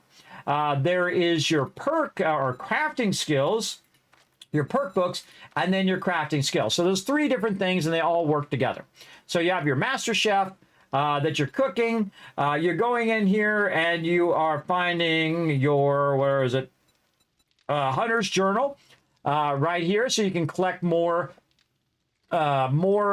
resources from animals. Like right down here, if I get all of these, I can harvest more bones, meat, and leather from animals, right? So you can work toward that. That's kind of more later game, because you're going to have to get all those books and do more damage and all that stuff. The thing I suggest you look for also in crafting skills is your food and your seeds. So the number one I would start working toward to in the beginning, first, every animal that you find, watch out for boars. They're very dangerous. You try to kill those animals and use a bone knife to get resources, because you're going to get more resources using a bone knife than anything else. So use that bone knife, at least in the beginning, until you get higher level, like hunting knives and things of that nature. So make sure to get that meat. Then go around, collect all those eggs. I get all that stuff. And you make yourself some eggs and just some basic meat to start with, some grilled meat, right? And then when you get to the next stage, you can get this one right here, bacon and eggs. Bacon and eggs is an incredibly great starter food, and will get you going in the beginning before you have your farm and all that stuff. A great way to get that going. Then you also make your red tea. So now you can see, once I get enough home cooking weeklies, I can unlock the ability, one, to, make grilled meat here. And then eventually I can unlock bacon and eggs, and I can unlock red tea. And so once you have red tea and you have bacon and eggs and you have a constant steady flow of eggs and meat and a steady flow of water, say from the vendor, or you're looting it, or you're using your dew collectors, you win. You won this game. That's it. You won. I'm not kidding. You won this game because you took care of your most basic needs. This is a survival game. So if you can keep that going the whole rest of the game, you won. Now, there's a whole bunch of other fun things to do, though, is to get even more cool stuff later on. Like me, you can see I'm using more higher-end food, where I'm using, like, meat stew, because it gives me all the stamina bonus and all of that stuff. And that's when you have a mixture of different things. You can collect those things, you can buy it from the vendor, or you can make it yourself and grow it in a garden and do all that, however you like to play. That's the big thing. There is no one way to play, just like it is in Fallout, everybody. The game's based on Fallout and Minecraft, kind of, having a baby. So here you go, a zombie baby. That's what this game is based on. And so if you understand a little bit of Fallout and you understand a little bit of Minecraft, you're going to do very well in this game. So that's what you want to do first. Get your food and water squared away. Now me, I have 6 underground dew collectors. That's right. Underground, zombies are not going to bother them. Have you seen any zombie bother me this whole entire time? Other than when I go up toward the top? No zombies are going to bother me. I'm 15 blocks down, everybody. I'm way down here. Now, you can see right here, I've got a bunch of murky water. Now, you can get different filters. Now, you right away, you want to get the gatherer and you want to get the tarp. The gatherer is going to allow you to collect faster, and the tarp's going to allow you to collect more. So instead of 3, you can see I have 2, 2, and 2. That means I'm collecting 6. So if I collect that, then I can go here and collect it. I can go here. And again, remember, there's a vent up across here, right? Now, up on the second level here, because this is 9 blocks high, I have a whole bunch of other ones that I can just grab. Now, wouldn't it be insane if you just, collected a ton of water and you went to the box and you looked at your raw water box and there was 1,000 water in there? Like that? Now, you would probably say, I won this game. Which I have right in there, 1,000 water right there, everybody, because I just kept collecting it from my dew collectors, and then I used the water for what I need it for, right? If I need to make some red tea, I can make red tea, or I can make other things because I've gotten my food all the way up. Now, if you're going to do gardening, you also want to work on seeds as well. And so all you have to do is go in here and say, oh, I need to learn about doing gardening. I need the seed one. What do I need? You need Southern Farming Skill Book. So I suggest either buy it from the vendor, which I suggest at some point just buying all of the books from the vendor when you get to that stage, like I'm at now. Or you can find a crack-a-book. Crack-a-books are awesome. Watch out, a lot of zombies in there, though. But go in there and get all them books, for sure. Now, another great trick, especially when you're at the beginning of the game, is to have a nerdy outfit. Now, I actually think I have it on right now. Yes, to have a nerdy outfit. Now, the outfit is the middle part, right, is the chest piece. I'll move over here. You can see I've got it right there. Now, I have a level 6 one. I have a really nice one, and it's the max level one that you can make, and it's a 50% chance that every single time I learn one of those skill books, I'm going to get 2 instead of 1. Just like with the farming, right? With the farming, you get 2. That's guaranteed every time, by the way, that you're going to get 2 instead of 1. Here, it's a 50% chance that I'm going to get 2 skills instead of just 1 skill, which really helps you boost your skill book's progression. For sure. I wish I had done it from the beginning of the game. It would have been way better. But as I was going through, I thought, well, wait a minute. We should be using, because I went in and made a whole spreadsheet, because I'm that guy, everybody, right here. Right here. I'm that guy. who went in and took every single piece of armor and wrote out what each and every single armor does, and then went in and said, ooh, that's a good perk. Ooh, I might want that one. I want that one. And then I mix and match my own sets here at the bottom. If I can get it to go, there we go. Right over here, which I call the Nerdy Priest. Right over here, which is my best fighting armor. Now you're like, Kismet, is it the best meta fighting armor in the game? No, it's the best one for me, the way I like to play. And that's the one you should decide which one you want. Not what everybody else is doing. I consider that super boring. It's like being the bloodied set in Fallout 76, everybody. Boring. It's what everybody else is doing. I don't do what everybody else does. I find it dull. And if you want to do it, more power to you, by the way. It's your game. You play it however you want. For me, no. Boring. No, thank you. I do the Wasteland Tycoon set. I go very high intelligence, very high strength, and very high charisma. Why? I can convince the NPCs to tell me all their secrets and do what I want them to do. I have way better, higher bartering rates with the vendors. I also have the ability to craft anything I want to craft, as well as I have the ability to carry a lot of loot. That's my favorite part. Carry a lot of loot. Now, I have different sets for different things. So this is my fighting armor set. Then I have a set for looting. I have a set for scavenging and bartering and all of that stuff. And you're like, kidding me? I want to see that spreadsheet. Well, guess what? It's right here. There it is. Bam, right there in the chat. You're welcome. So there you go. Hooking you up. So that's what you want to do. Eggs, meat, get that water however you can. And then get them dew collectors set up. Get yourself all the resources you need to get your dew collectors. And that's it. You win. That's all you got to do. That's all you got to do to win the entire game. Just get that food and water established. Now, it's easier when it's one person, like me, but you should see us try it with 12 people, everybody, which we actually finally did in this last playthrough that we're doing now. We way focus more on food and water in the beginning, which normally we go right to collecting resources and whatnot, and everybody's starving to death the whole entire time. Plus, I also turn the hardness of the server up. But I turn it to hard instead of it being nomad. Made it harder. 20-minute days with my team, and the nights last longer. So all of that stuff turns it way harder, especially reducing the time. Reducing the time to 20-minute days. So normally you have an hour, like this long. And we have 20-minute days. And then you're like losing 40 minutes.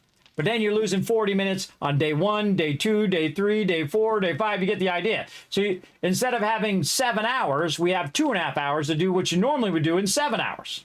And that is hard and awesome when it works. And it always does with my crew. So again, I like to challenge them to make it fun. Right? Otherwise, you're just playing the same easy mode that you always are. I don't like it to be too easy for them. I like to challenge them each and every time.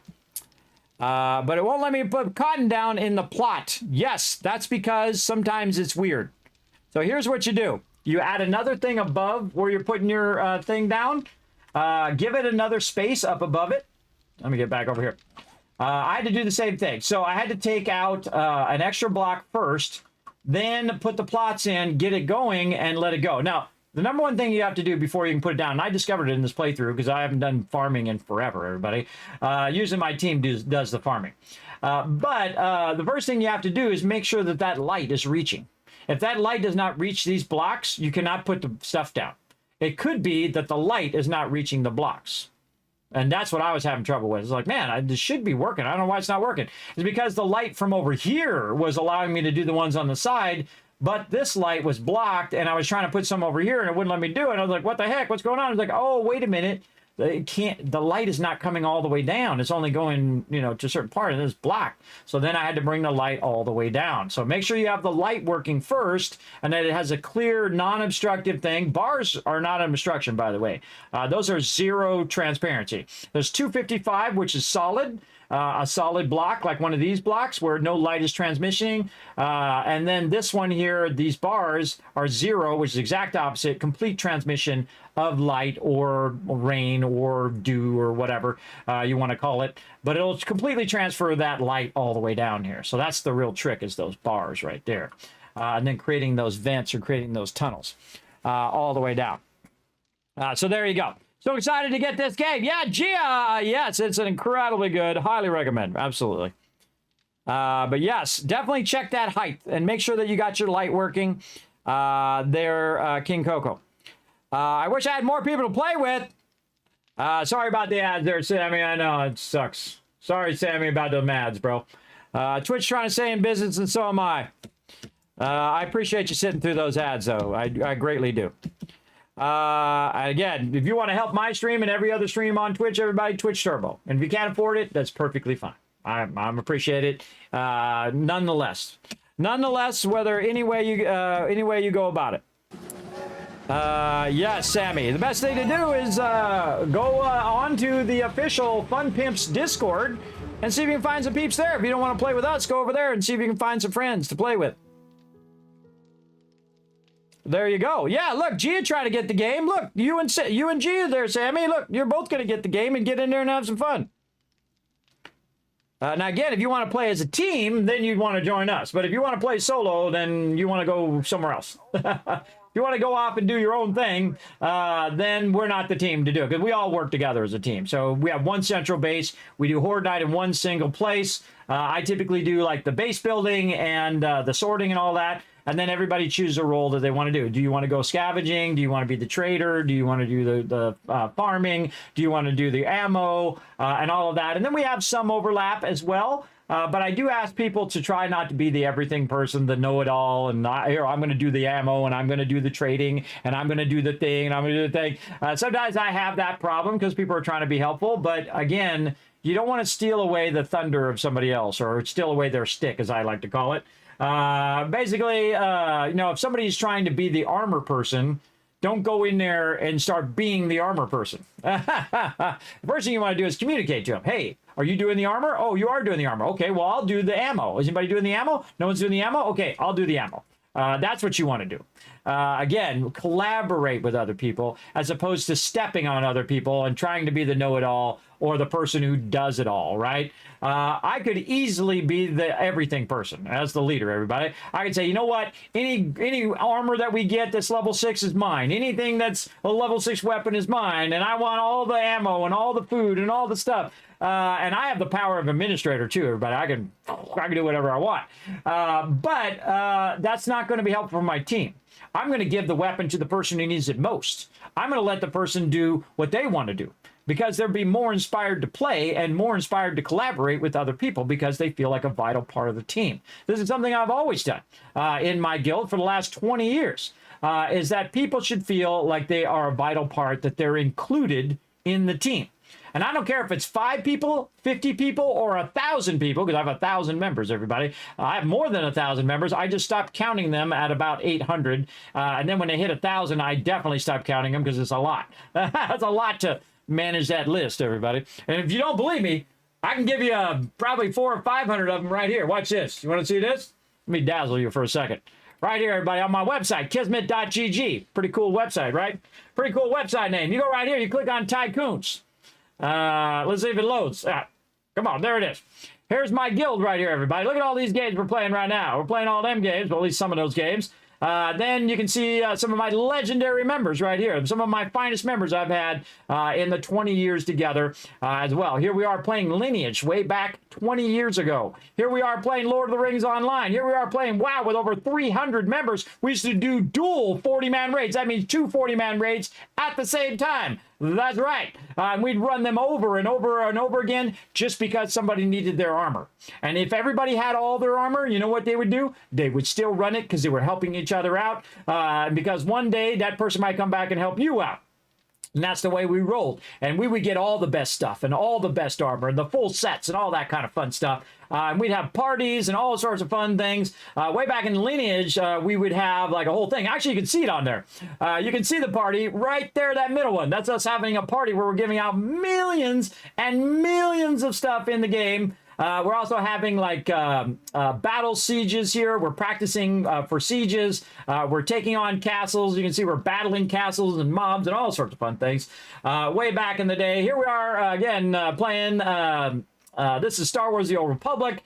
This is us playing Guild Wars 2. And here is the list of all the things that we did together that was notable, that I noted on our blog back in the day. When people joined, what level they did, when they leveled up or got high levels. They might have gotten a special drop or something like that, or it might have been an event we had.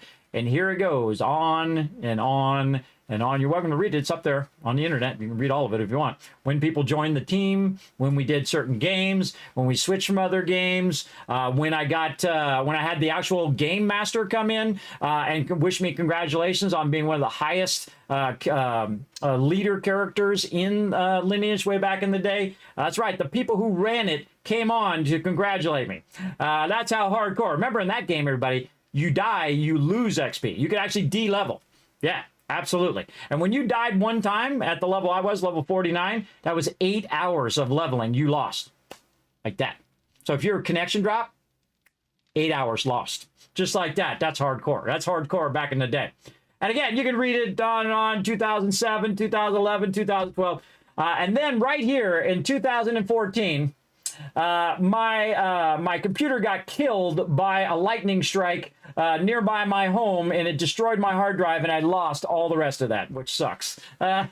Which sucks big time. But c'est la vie, everybody. C'est la vie. So if you want to go check that out, feel free to go up there. Also, you can see all my other cool stuff, everybody. See all my PC specs. If you're like, hey, Kismet, what kind of microphone you have, or computer, or whatever, or what software do you use, or what does it look like behind the scenes right there with my 6 monitors and all my other fun things that you might need for your stream or your content that you're creating, you go right ahead and enjoy. You enjoy. I put a lot of work in that. And you're like, Kismet, who does that stuff? This guy. This is a team of one, everybody. It's just me. I'm the one here behind the scenes doing it. Oh, did you just gift a sub? Oh, there you go, Sammy. No more ads for you. You get a whole month of no ads thanks to the awesome Rotisserie G right there. I'm going to replay that again right now. Here comes the Kismet Love Tray. Let's go. There you go, Sammy. No more ads for you, bro.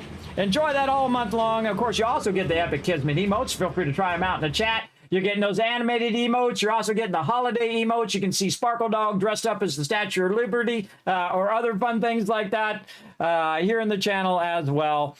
Plus, you also get 3 times the chance of winning and 3 times Kiss Caps, which is what you use to buy tickets for the raffle or the giveaway here in the stream. So you get 3 times that just by lurking the channel all month long. So just lurk away. Now remember, everybody's earning it. Everybody has a chance to win. There's not just subscribers, not just that. Everybody has a chance to win. Just lurk in the channel. In fact, how about I give you a bunch right now to everybody in the entire chat, because we all work together here in the stream, everybody. You all work together in the chat. Everybody gets rewarded for everybody's good questions or fun or interactions here in the chat. Everybody gets rewarded for that. And you never know, you might win something super cool later on down the line. Brass is the hardest to get, in my opinion. It is in the beginning, but once you start wrenching cards, you will have an overabundance of it. And then eventually, when you learn how to make a lot of dukes, which eventually I'll show you how to do. I should actually be pausing right now because we're on Horde Day. When you get a lot of dukes, you can use your dukes for brass. That's right. You'll see us do that. You'll see us actually take our money that we use to buy stuff in the trader and melt it down in the forge. That's when you know you're really high level in the game, everybody. When you have so many extra dukes, and you'll see me do it here in my solo play as well. I'll show you how to make a ton of cash and then use that cash for brass to make bullets, because you know what's more important than cash? Bullets at some point in this game. It absolutely is. For sure. I played Swartor, an incredibly great game. Incredibly great in the back. But want to play it again? Oh, yes. I've actually, we played it when it released way back in the day. We had a great time, and then they went and changed all the loot rules, which pissed off all of my team members, everybody. And if it ticks them off and they don't want to play it anymore, then I'm out too. So the whole guild, boom, went out there. Now, a real cool story about that, by the way, everybody. I was invited to BioWare. As one of the largest guild leaders out there, had over 300 subscribed members of Star Wars: The Old Republic. My guild was huge in there. And there's only very few that are larger than 300. There's like 2 other ones that were larger than mine. So I was like number 3 out of every guild on there, everybody, out of every guild that was playing. So they invited me to the guild summit. Which they brought all the guild members. Now, I'm the one that suggested it to them, by the way, to pull in all the guild leaders and, you know, tell them what's going on and how the game is doing to retain their audience And so I went in there and I said, look, this is what you should do. You should make sure that you add quick travel because it's taking too long for my members to get there. It takes like 45 minutes to get a raid together because people have to take so long to travel and all of that stuff. And the thing I realized while I was there is they didn't care. As they were not listening, everybody. They thought they knew better. And whenever you do that in life or in anything that you do, that you think you know better than the players who are playing your games for thousands and thousands of hours, I think no. I think no, because again, it's going to just frustrate my members, and then my members aren't going to want to play because it takes so long to do a raid. It's taking them 3 hours to get a raid because it takes you an hour to get everybody together, and then it takes 2 hours to do the raid, and then you get to the end of the raid, and the raid is bugged. You can't finish the raid, so they just wasted 3 hours of their night, everybody. And I care about whether I'm wasting my team's hours. And so it had a lot of bugs and things of that nature as well, and then they changed the loot rules. My team said, peace out. I love the storyline of the game. Still a great game to this day, by the way, everybody. Great game. I love the whole you choose your different, choices. You can do a dark side choice or a light side choice, or you can, and it affects the way that you progress through certain missions and stuff. All very, very fun. But they did that. Then, like, way later, they came back and they came out with new storyline and they did a whole bunch of updates. I said, okay, everybody, took 6 months to get my team back in there again. And then we're playing, we're having a great time, we're doing these high-end raids, we're doing all of that stuff, and they changed the loot rules again. Oh, they got me twice.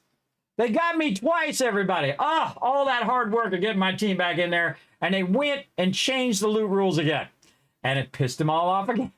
They said, peace out. Out of there we went.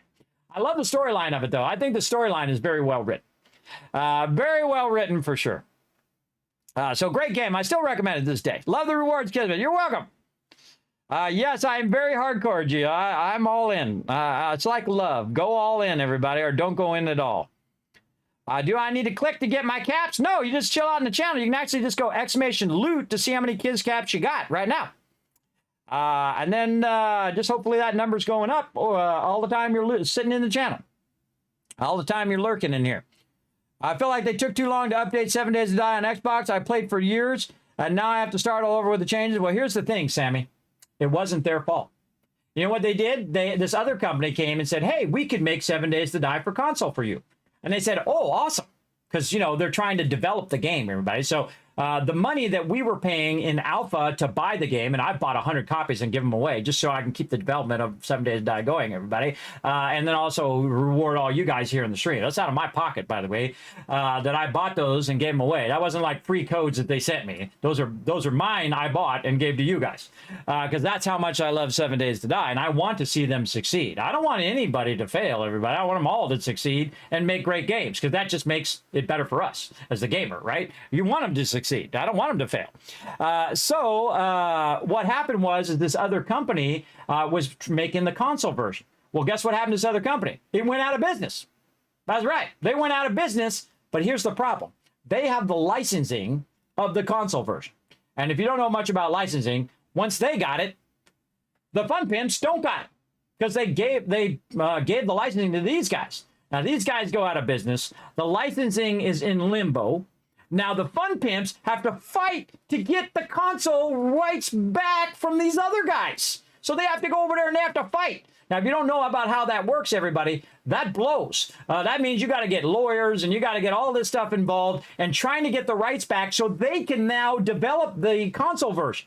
And that's what they did. And they spent years doing that, fighting to get the rights back so they can then update the version for console. And that also sucks because they lost all of the income that they could have gotten all of that time. And they they stopped at like version 14 or something nuts, everybody. 14, 13, 16, 17. I forget what the version was. But they stopped way back there. So you got to think between the time in which they went out of business to the time in which they now have come out of it, they have lost all of that revenue. They lost all of that potential development money. Yeah, that blows. So don't be blaming the Fun Pimps. Be blaming that other company for being a bunch of boneheads and shows lots of love to the Fun Pimps who had to go through all of that crap and who persevered anyway and has now came out with the console version for all of you. So again, show love where it's deserved and show the middle finger to those other guys. Not the Fun Pimps.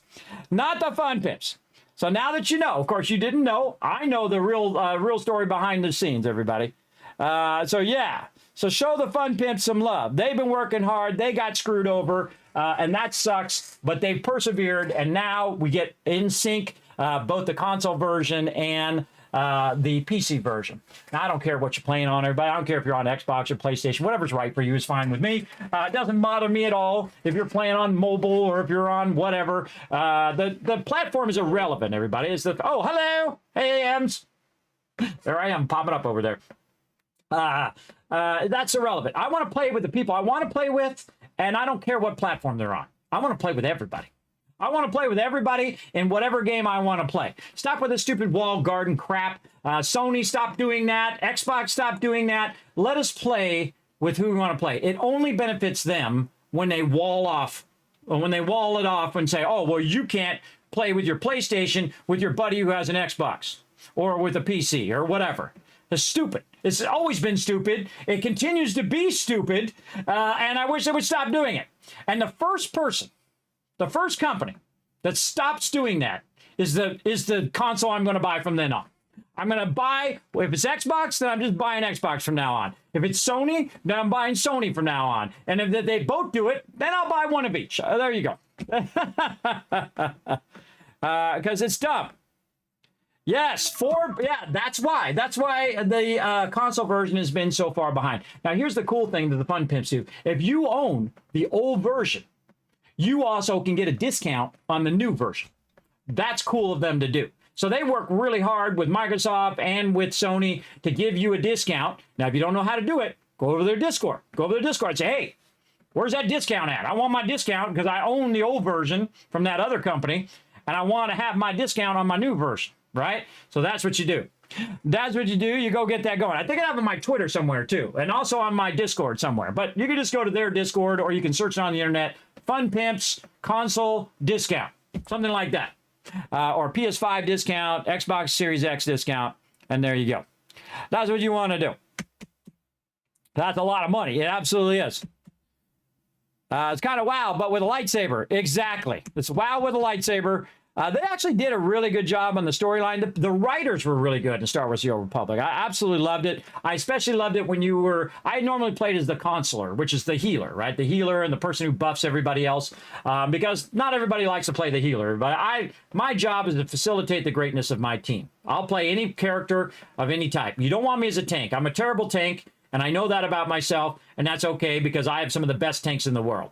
Absolutely incredible. Incredible tanks, incredible healers, incredible DPS. We've done an incredible stuff, everybody. If you want to see it, it's all there on YouTube. Go enjoy. Absolutely. And you want to see some amazing 7 Days to Die teamwork? That's also on YouTube. Go ahead. Check it out. I got it all up there. Over 4,000 videos. Not kidding. That's not an exaggeration. Over 4,000. I think I'm like 4,100 and something. It's a lot. Or maybe 4,200 now. I don't know. A lot. You can go check it out. The Stream Deck. Oh, the Stream Deck is one of the best things I've ever bought for my stream ever. It is the best thing. It is the best thing. Right? You see me doing this, everybody? Watch this. Woo, over here. Woo, over here. Woo. That's the Stream Deck plus another program called Polypop, which is like a three-dimensional engine. So I can do stuff like this. I'm looking at you, Sony, for walling off everybody from playing with each other. There you go. That one's out to Sony today. So you can do fun things like that. The Stream Deck is the single greatest thing, everybody. I own 4 of them. You're like, tell me, oh my God, why would you own 4 Stream Decks? One is for the stream. One is for when I'm doing video editing. Another one's for when I'm doing graphics, because it's like every tool you possibly would need. Like say you're using Photoshop, and you're like, oh, here's the move tool, and you click this, and this is this tool, and that's tool. And then presets, there are a bunch of icons that you can get for it. It is the single greatest thing. Now, I've been sponsored by Elgato in the past, where they've sent me like my green screen, which I have behind me, and like a capture card. but I'm not like a Elgato partner. Not everybody wants to partner with the old man, everybody.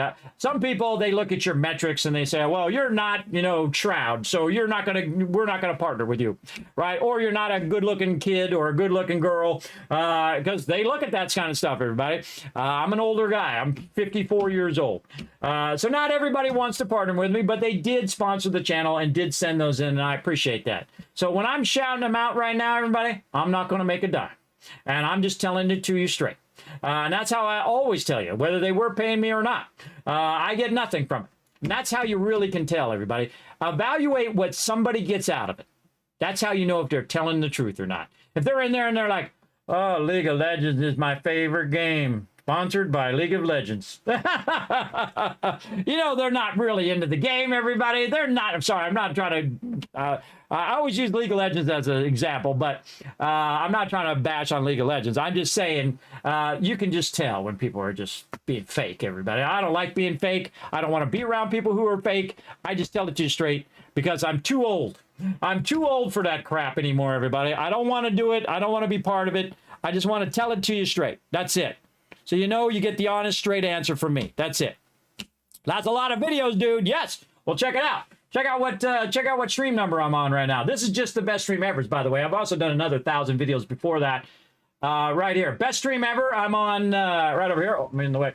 Right here, I'm on BSE 2362. Look at this. Cascading down. I love it. 2362. Right here. That's 2,362 streams because I started from number 1. Yeah, that's a lot of streams, everybody. That's a lot of streams right there. Because Kismet goes all in or I don't go in at all. That's how I roll. That's how I roll big time. You play with friends in custom maps? Ooh, that's really fun. That's having fun. Yes, this game is great with any amount of people. Now, we play on the weekend, Saturday and Sunday, if you just missed it over the weekend. We play with up to 12, 16, sometimes as high as 20 people on the server. And that is awesome. That is epic level, everybody.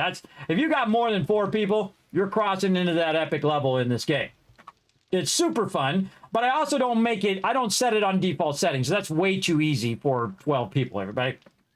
I set on 20-minute days. I turned it on harder, so the zombies are harder. And then I asked them to do big tasks. Tasks which most people would think were impossible, but I believe in my team. And we've done it every single time. Every single massive task I've set them against, I feel like people rise to the challenge, everybody. You set them a big challenge, and people will rise to it. I feel like they'll rise to that level of excellence every single time.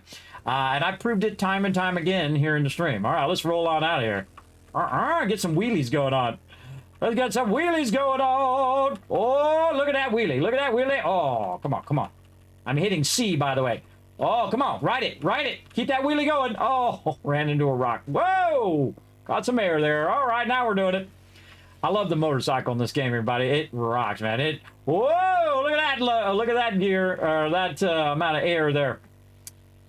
Too fun. All right, let's get back to the base. Now, what we've been working on, everybody, is we've been working on this tunnel for I don't know how many hours now. 6 hours. Of course, I was chatting it up a bit there at the beginning. So we're working on this tunnel. Now we need to think of a way to get down in here. And we need to put some protection in there so that we can go in and out of here automatically. Now, there's nothing else I need to do on Horde Night, everybody, except for make a bunch of ammo, which I should have been doing this whole time. But all I need to do now, as you can see, I've got this all done, and I can just go ahead and pull my vehicle in here and kind of pull it off to the side, and it's good. I'm going to walk back and get my motorcycle as well, and I could have just picked up my motorcycle and then drove my truck down, by the way, which you can totally do, which is way faster. Now, if you jump up the ramp, you go a little bit faster. Another great Kismet tip there for you. And now we're going to take the motorcycle, and we can see if we can park them both down in there. Now, why would I have both vehicles? Well, motorcycle goes faster, truck carries more. Simple as that. Doesn't need to be more complex than that. Now I can park right there, and there we go. Got a nice, cool parking spot right off to the side, and it leaves this open for me to come in and out. Now, there's nothing to protect those zombies from walking down there into my base on Horde Night, or right now. So what we need to do is we need to get ourselves some stuff going. We want to use some power as well. So we want to get ourselves a generator going, which I might already have. Let's go check the building box. You have a generator? No. Okay. So generator. I can type properly today. There we go. Track that. We're going to need a little bit of this. Now you can see I have a bit of each thing. Now I don't need more than what I need, if you know what I mean. I don't need to have 15 boxes of wood and 15 boxes of this and that and the other thing that I'm never going to use for the whole rest of the playthrough, which we've done before. By the way, I've made that mistake. I don't collect more loot than I need. So I just collect a bunch, and when I run low, I go get more. All right, so we'll craft a generator. And our building boxes are full. Oh, I love the fact that it's full of concrete right now. Oh, and that's full of rock. Let's put some of this back over there. Over here. Man, I haven't taken a break in like 6 hours, too. All right, we're going to get that generator going, and then we're going to get our steel door going. Now, we can do a double door, but I like the garage door because I think it's cool when it's opening. Now, my tunnel is 5 wide, right? So the first number in the door there, it says 5 by 3. So it's 5 wide and 3 high. Now, the truck is 3 high, so you can just go right through there. It's no big deal. So I'm going to go ahead and track that one, and now we need steel, which we've got our crucible, so we can make steel. And then we can also go ahead and grab our springs. And then we're going to go ahead and make 2 of these steel doors, which is going to take about 4 minutes each. Now, I could go in here and wait for them to finish over here, or I can say, you know what, while that's running there, I'm going to go up here and multitask, where I'm going to use my other bench here to do one, and then this one over here, and so in about 4 minutes, we're going to have 2 doors instead of just 1. And let that run. Now, we're also going to need, after this generator's done, we're going to need a bunch of engines, which we have some of them there, more than enough.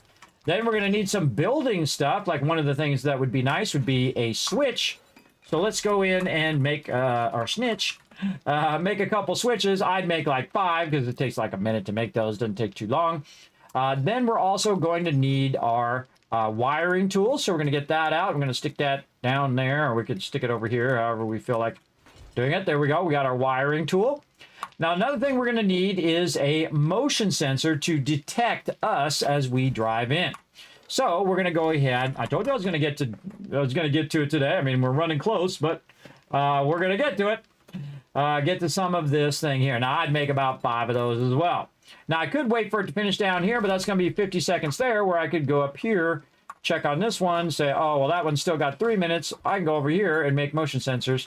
And this one, and now I'm working 4 benches at the same time, just like that. Now, we got about a minute until that's ready, until we can get this going. Now, what you can do temporarily, so you don't get into trouble with zombies coming down here while you're chilling out in your base. Now, this is very much offset from my base. This is 30 blocks back from my base, and then this is 15 more blocks for this ramp. So this is really 45 blocks away from my base. Normally, they don't detect you further than 20. You can't actually, or around 20, but you can also crank it up so they have like a zombie sense, like a spider sense, where they can see you like 40 blocks out. And again, that video that I talked about earlier, they talk about that, and I already knew that, everybody, but again, big love to them for a really fantastic video. I'll shout it out. Again, I don't watch videos, other people's videos on my stream. I don't think that's a cool thing to do. I wouldn't want people watching my stream on their stream. You know what I mean? Or at least in its entirety. I mean, if they watch a clip or something like that, and especially if they ask me first and give me credit, that would be nice. But I don't watch people's videos in entirety. That's not cool, because they spend a lot of time doing that, and it makes them have less views and all of that. Again, and I'm a graphic designer, everybody, so I know the trick of, oh well, hey, I'm giving you advertising. I know that trick. No, they're trying to get the money themselves, and then the other person's not getting it. So there you go. Are you still building your underground garden? Right now, no. I already have 2 levels of garden. Again, this is more than enough for a single person. If I was playing with my team, I would make it way, way bigger, as you'll see in our other playthrough, where we have level after level after level after level. I mean, as many levels as we can get in vertically underground with our garden. Now, we could just as easily go out and make a big old giant wall and make a big old giant garden in there. Just don't have any dirt blocks. You can have farm plots, that's okay, but don't have any dirt blocks in your garden. Otherwise, they'll spawn in your garden while you're in there. So take out them dirt blocks, everybody. You don't want them spawning there. Oh, speaking of dirt blocks, I got to go up here and block all this out. Remember how we had some mobs spawning in here? We got to take out these dirt blocks. They'll even spawn in the door, in the stairwell, by the way. So let's go ahead, fill these in now. I don't have any more spawning in the thing. Now, if it's a stone block, you'll probably be okay. But you know what? Let's just do it right. That up there.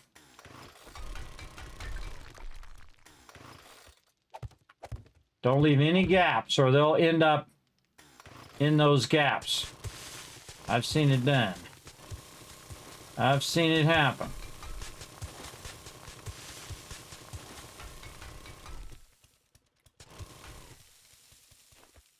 And just fill all this in with blocks.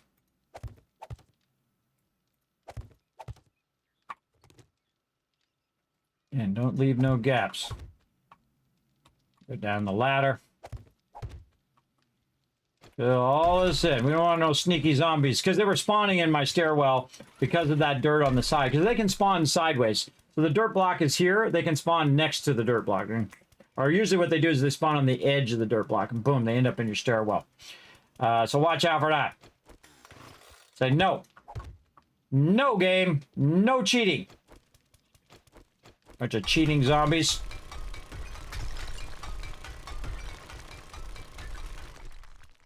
No cheating zombies. All right, we'll see how that does on Horde Night. Okay, it's coming up very soon, so settle in. Now you can see I've got a little bit of power going here, and I have it running out to this blade trap as a test. And I kind of feel like I'm going to add more blade traps around there. I'm going to cut these spikes back. But I'm going to let them destroy my spikes a little bit more, I think. I think on this side we have to get those going, or did I already fix those? No, I did fix those already in the corner. So that's 5 out right there. And you can see I've also cemented it out to give me a little idea. And I'm going to let them destroy a lot more of my spikes. And then I'm going to use power and turrets and all sorts of fun things out there as we play through the rest of this week at 10 p.m. Eastern Standard Time. We're not going anywhere though, everybody. I'm going to take a break here for a second because we're letting our stuff run. All right, now here's the crazy thing I'm going to do. I'm going to let this stuff run while I let the game run and then go AFK here for just a moment, and I shall be right back.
And a stealth boy, did you?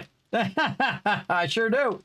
Some more cool effects that I do here on stream. By the way, using my stream deck, by the way, pressing the button, does a whole macro of things, like mutes the camera, or hides the camera, switches it out for my little stealth boy thing, makes that noise, mutes my microphone, does all of that stuff automatically. Highly recommend having an auto mute for your microphone, everybody. For sure. What turret do you like the most? I like the SMG turret. The reason why is it shoots very far. The shotgun turret is very high damage, but they got to be up close.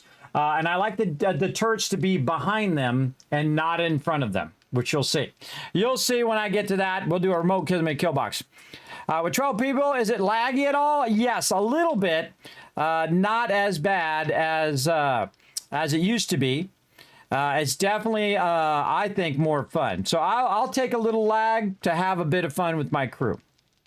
I'm willing to do that trade-off. The Conqueror is so easy, that task. Not only rise, the Conqueror... Oh, right. What keeps the zombie from walking down there with it all open? Nothing. Nothing, Bone. That's why we got to fix it. What's the door that you can play diagonally? There's a whole bunch of stuff that you can rotate now. It didn't used to be where you can rotate doors, but now you can. And I'm about to show you a cool technique with rotated doors and power and all of that fun stuff. Right now, let's get to it. It's almost Horde night. We got to get these doors in before we get into trouble. Even if we just put them down, that would be better than having no doors there right now. Now, the first thing we want to do is we want to decide where we want our doors to be, right? Now, I don't want my doors to be right here because obviously there's like a little indentation there.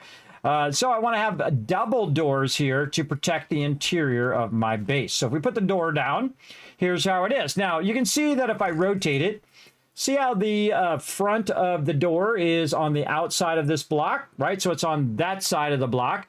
That means that it's going to roll backwards. Now, if I rotate it the other way, like this, where the door is on the inside, then it's going to roll that way, which is the way I want it to roll. So I'm going to go boom and drop that down, and you can see that it rolls backwards away from me, right? Why do I want to roll it that way? That's because I don't want it to roll this way, which will be in the way of whatever I'm doing in this spot right here, which we're going to do some stuff later on. Now, you can also see that this is only 3 high, and my particular tunnel here is a little bit higher than that, which is 4 high right now. It'll also be considered 5 high if you count the block at the bottom. So this would be 1, 2, 3, 4, and this is 5. It would be 6 high if you counted the block at the top. So in theory, I would consider it to be 6 high. Then what we're going to do is use our nail gun to go in and finish in this part right here. I don't have any cobblestone, so we got to get a little bit of cobblestone over here from our building box. There we go. And again, we've only got a little bit of time to get this in. Now, what we want to do is take a sensor and also our generator. Now, hopefully our generator doesn't get destroyed, but the best way to make sure it doesn't get destroyed is to put it up nice and high, away from where the zombies are swinging. Now, of course, you don't want to stand right here and then have a cop shoot at you because bam, it's going to hit the generator. That's bad.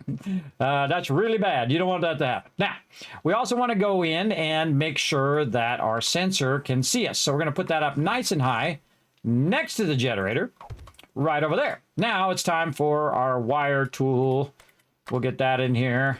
And then we're going to right click the generator, and then we're going to run it to the motion sensor, which is then going to run it to the door. Now what I try to do is I try to put the thing up nice and high, and then we can go ahead and click on the camera preview, right? Because we got the generator plugged in. Why doesn't the camera preview work? That's because, one, it doesn't have any fuel, so we got to work on that. So we got to refuel it. But the other problem is it has no gases, no engines to gas up. So I can't refuel it because, one, I don't have any fuel. There we go. And also, even if I did refuel it, I don't have any power to run it. So I need some engines. And that's the only reason I keep some of these engines is when I'm doing power. And if I need more engines, I can go wrench a bunch of cars. But right here, we're going to go ahead and put these engines in here. We're going to turn it on. Now, it only uses fuel when it's activated, right? So if I stand here in front of this, it's going to see me and auto open the door. Pretty cool, right? But even better is if I could aim it in the direction I want it to go. I don't want it to aim that way. I want it to aim this way and hopefully see me on the other side through the window or when I happen to walk up here. Now, another thing that I do is I say the power is activated for 6 seconds, and then we'll stop and basically close the door again.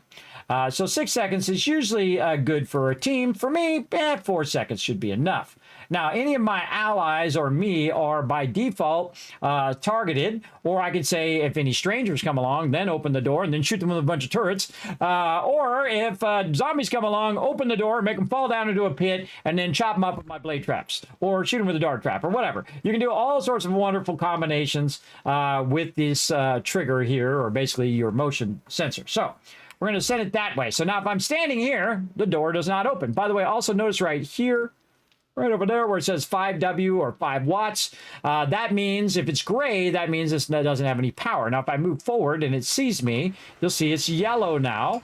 And that yellow means that it's getting power right there. And you can see it rolls up and I can just go right by it. Now, here's the real trick. Will it see me when I'm coming down the way? And this is always a touch and go. Normally, I put bars at the top, but let's see if it sees me. If I come running up, and I look through the window. Hello? Hello, it's me, Kismet.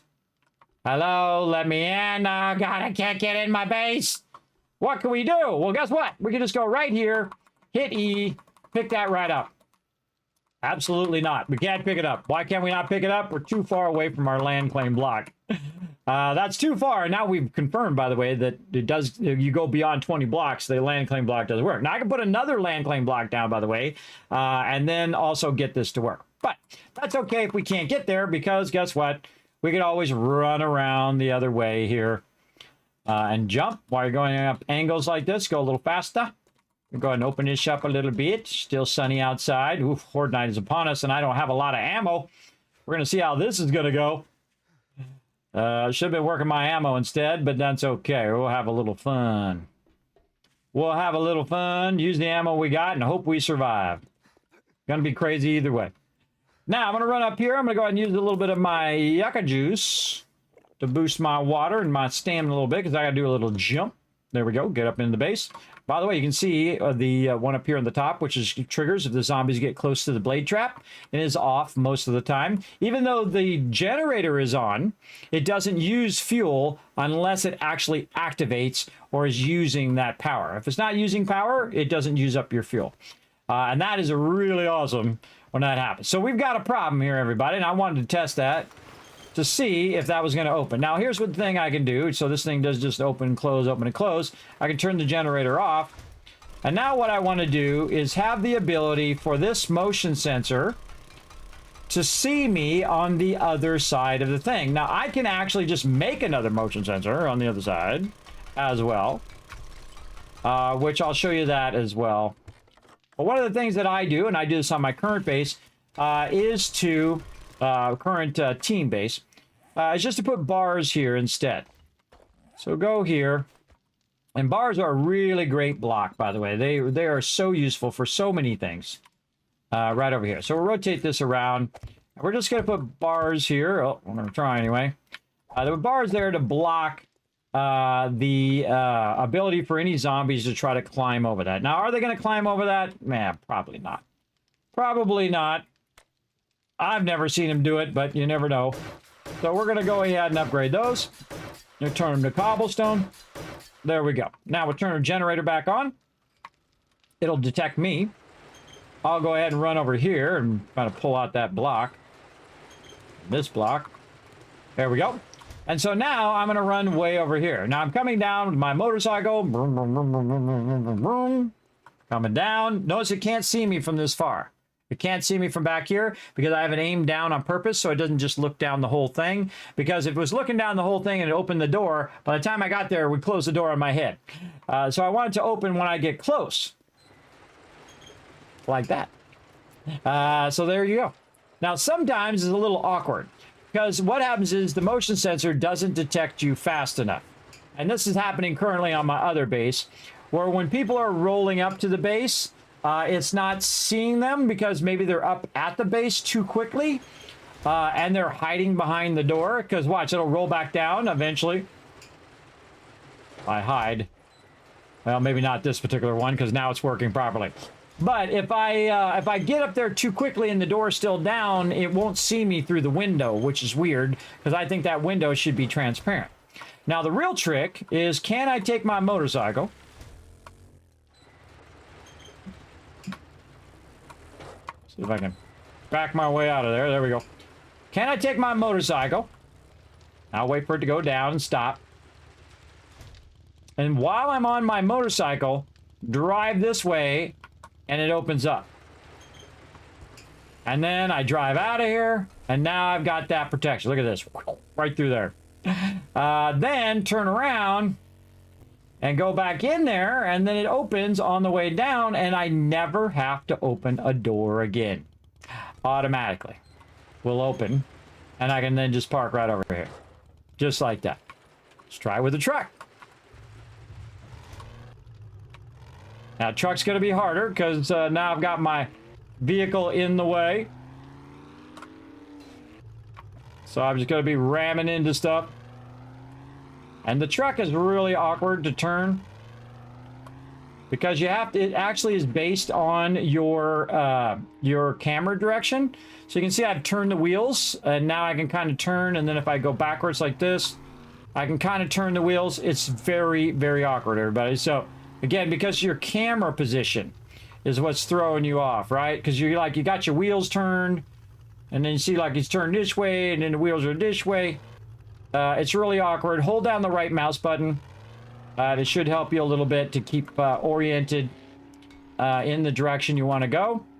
And that's how I can turn myself around and then try to get over here in the truck and say, hey, open that door. Well, wait, hold on. First, I got to fix my truck, and my truck is now on fire.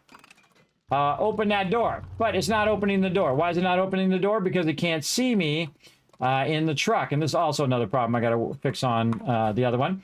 Is that's because I have to aim further down so that it can see me in the truck.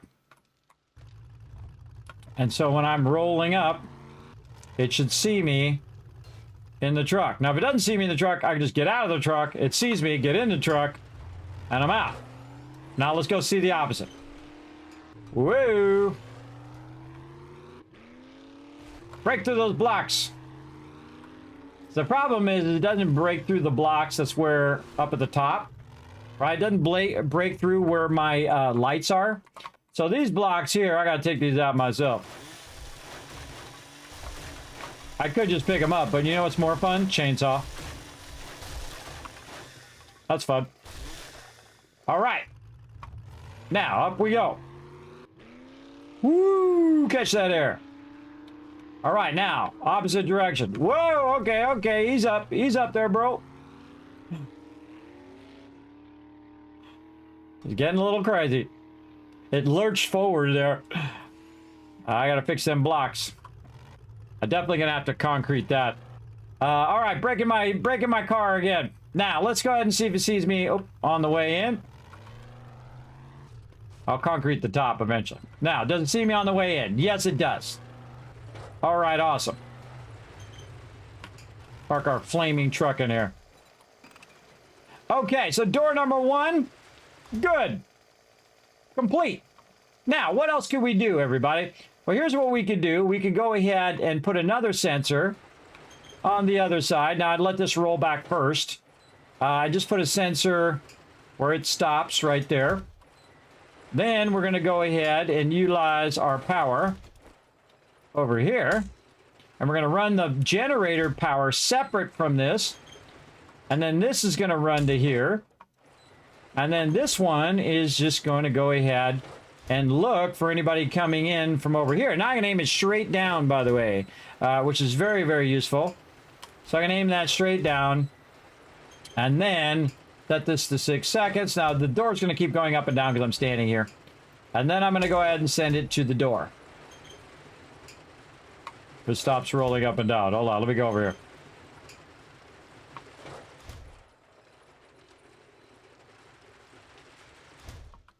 Okay.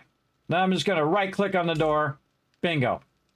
Now what I'm going to do on this one is I'm going to go ahead and set this one so it's straight down here and no longer looking out there. It's going to look down right where I'm at. Right? So it sees me here. All right, awesome. Go ahead and open the door. Open the door. Open the door.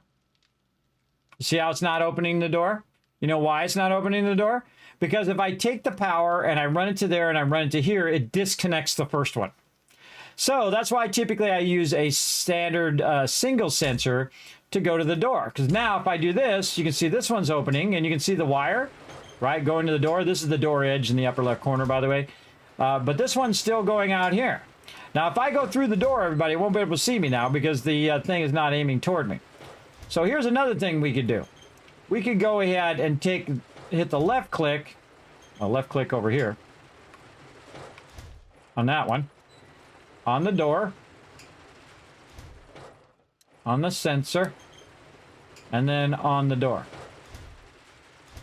Now, every time we left click, you can see that it takes out that wire. So if I click on this, it takes the wire from the generator to this out. If I click on the door, it takes out the one to here. If I click on that, left click, it will take out between the generator and that. Now, what happens if we take this, we attach it to this, and then we attach it to the other one out there, which we can't really even see from here. We could try to jump and connect it. Oh, we connected it to the door instead.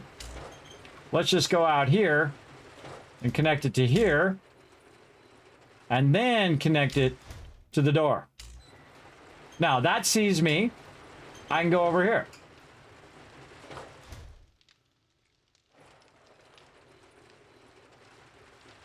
Now, what happens if, even though the power is going over there and the door is actually connected to the second sensor, what happens if I walk forward and this sensor sees me? The door opens because it runs power all the way to the door. If I go outside here,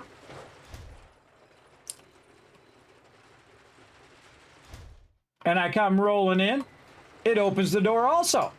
So that's a great way of using two sensors, because what you would think is that, okay, well, this sensor saw me and would send power to the other sensor, but it actually sends it all the way to the door, which I think is brilliant.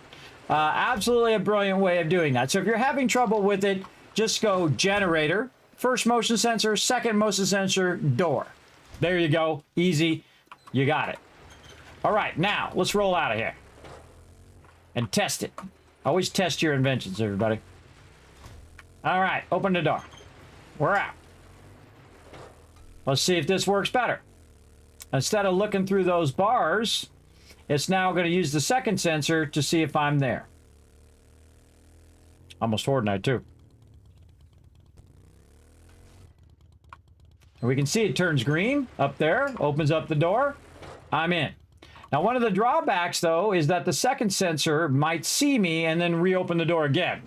So that's why you see me turn off real quickly so it doesn't see me. Now, also, when I'm walking back, it might see me. See that?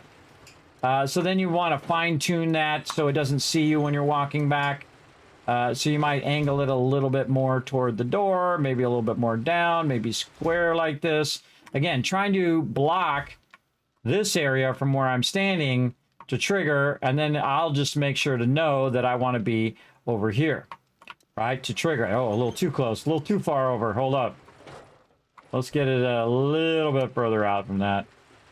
Let's say something like that. All right, let's try that now. And you can see the kind of cone of detection there, that yellow part. If I roll up here, boom, there we go. Very nice. Again, we can fine-tune it over time. But really, I want to be able to park and then run back to the base without it triggering, right? So you want to be able to get out of your car, walk around, and be fine. Oh, I forgot to do the rest of this. I forgot to do all of this up here. Wow, I totally got distracted. Oh, how nice I got a car here. Make this easier. Oh, I got to finish that. You know we're not going to leave it like that. I forgot to finish out the whole top part here.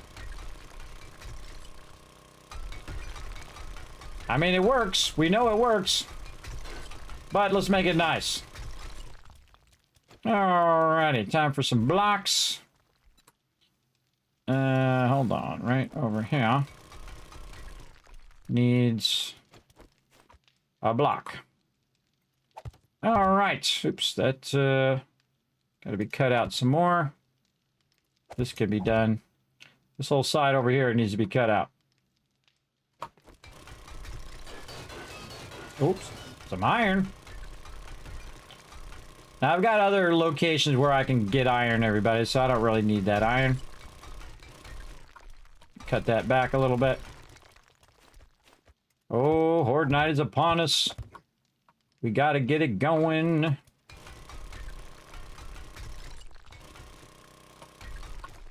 Where's that little bit that sometimes you're just out of view of? I think we're okay there. Oh, yeah.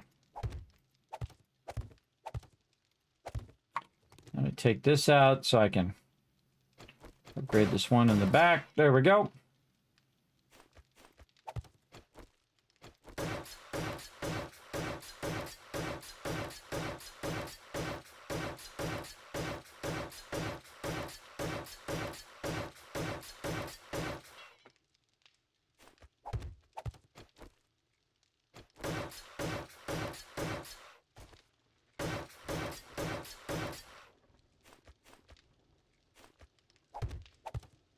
I mean, we didn't have to, but we want to make it nice.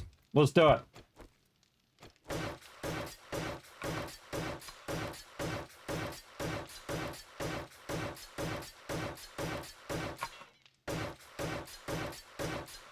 Okay, let's go. Plenty of time. If I was in my team play right now, everybody, we would not have plenty of time. Now, I'm about to blow your mind. You ready? Here we go. We're going to go up here. We're going to put this door right here, right? No. We're going to go advanced rotation. We're going to rotate the door. We're going to keep rotating the door. Oh, God, it's so awkward in this game. They're way too close to you. All right, keep rotating. Keep rotating. Keep going. You can put it at an angle if you want. You can put it upside down, but also what you can do is do what we did with the drawbridge. That's right, and put the door downward. I told you I was going to blow your mind today. You can actually put the door downward like this. Now, remember, wherever the front of the door is, it's going to roll backwards. So it's going to roll straight up, right? So it'll be in the way. So if we rotate this and we put it like this, say like that, which way is it going to roll? It's going to roll down in the way. So keep that in mind. Now, this is something they added. They went through and made a bunch of new doors and they updated the way the doors work, which I really love. I think they did an incredibly great job on all of that as well. Now, the problem is which way should we do the door? Well, the first way we should do the door is do it down here. That's right. We should double line our door down here at the bottom. We should do that first. In fact, we should probably go off, come back to it, tell it to simple rotate like this, so it resets back to the way it was. And then we're just going to go ahead and back this away to where our edge is. Back away so I can see where I'm putting it. Actually, here's a better idea. Watch this. I'm going to go ahead and use some blocks to be a guide as to where I need to put the door. I'm going to put the blocks down on the side. Because it's kind of hard to see. They don't have the thing like you have in Fallout where you can, use your scroll wheel to move it further away. I want it to be just like that. There we go. Okay, now what we want to do is the same thing we did before, right? We want to chain the power from here to a sensor that's going to open this outer door. Now, during the day, everybody, I would just go ahead and have this this inner door up, and then this one up, and then the top part closed. So during the day, I'll have these already up, and I'll have switches to just kind of switch them up. But I'm just showing you how you could do all of them if you wanted to. In the end, I'm only going to have the one at the end be automatic, because you only need to block it once, but you don't need to have all three of these doors opening every single time you come in and out of here. You really don't. You really don't need to do that. All right, so we're going to go ahead and do this, and we're going to connect here, and then we're going to connect to the door, and there we go. And again, we can use the same two-thing system right here if we wanted to. And can't get in there. Should have turned the sensor. Well, that's okay. Here's what we'll do. We'll go ahead and tap into this one. We can jump and grab it. There we go. And we'll run it to this one. Then we'll use this one up here to go to 6. There we go. Now the problem is to get this other one to work. See, I can't get that active. So I have to walk all the way around. And again, we're going to jump. Do that. I should have turned that sensor toward me so it could have saw me while I was working on the second one. But you have to get it activated as well. And again, we're going to get our stamina up. Again, we're right on Horde Night. Now, at this point, everybody, again, if I was playing my team, I would just put the doors down and come back to it later. We have two 10,000 doors, everybody. That's 20,000 they'd have to get through. Now, here's the thing that's going to happen. They're not going to spawn over there. They're not going to spawn anywhere over there. They're going to spawn over here where I'm going to be, because you don't want them spawning over there where the entrance to the lower part of your base is, because that's not good. All right, so we'll jump down. We'll run all the way through again. We'll test and see if it opens up for us. Oh, yeah, there we go. And then this one opens up. And then we'll go ahead and adjust this one here to be in this direction. And it can detect us whether we're standing in front of it or if we're standing out from it. Right here. And we'll go to this one, and we'll take this one, and we'll aim this one down. So it sees us coming down the thing. And then we'll take this one, and we'll run it to this door. I'm going to try.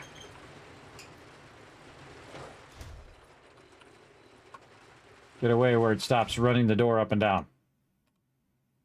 Oh, it's red. There we go. Okay, so if I go to this one, it gets me. And if I go up here,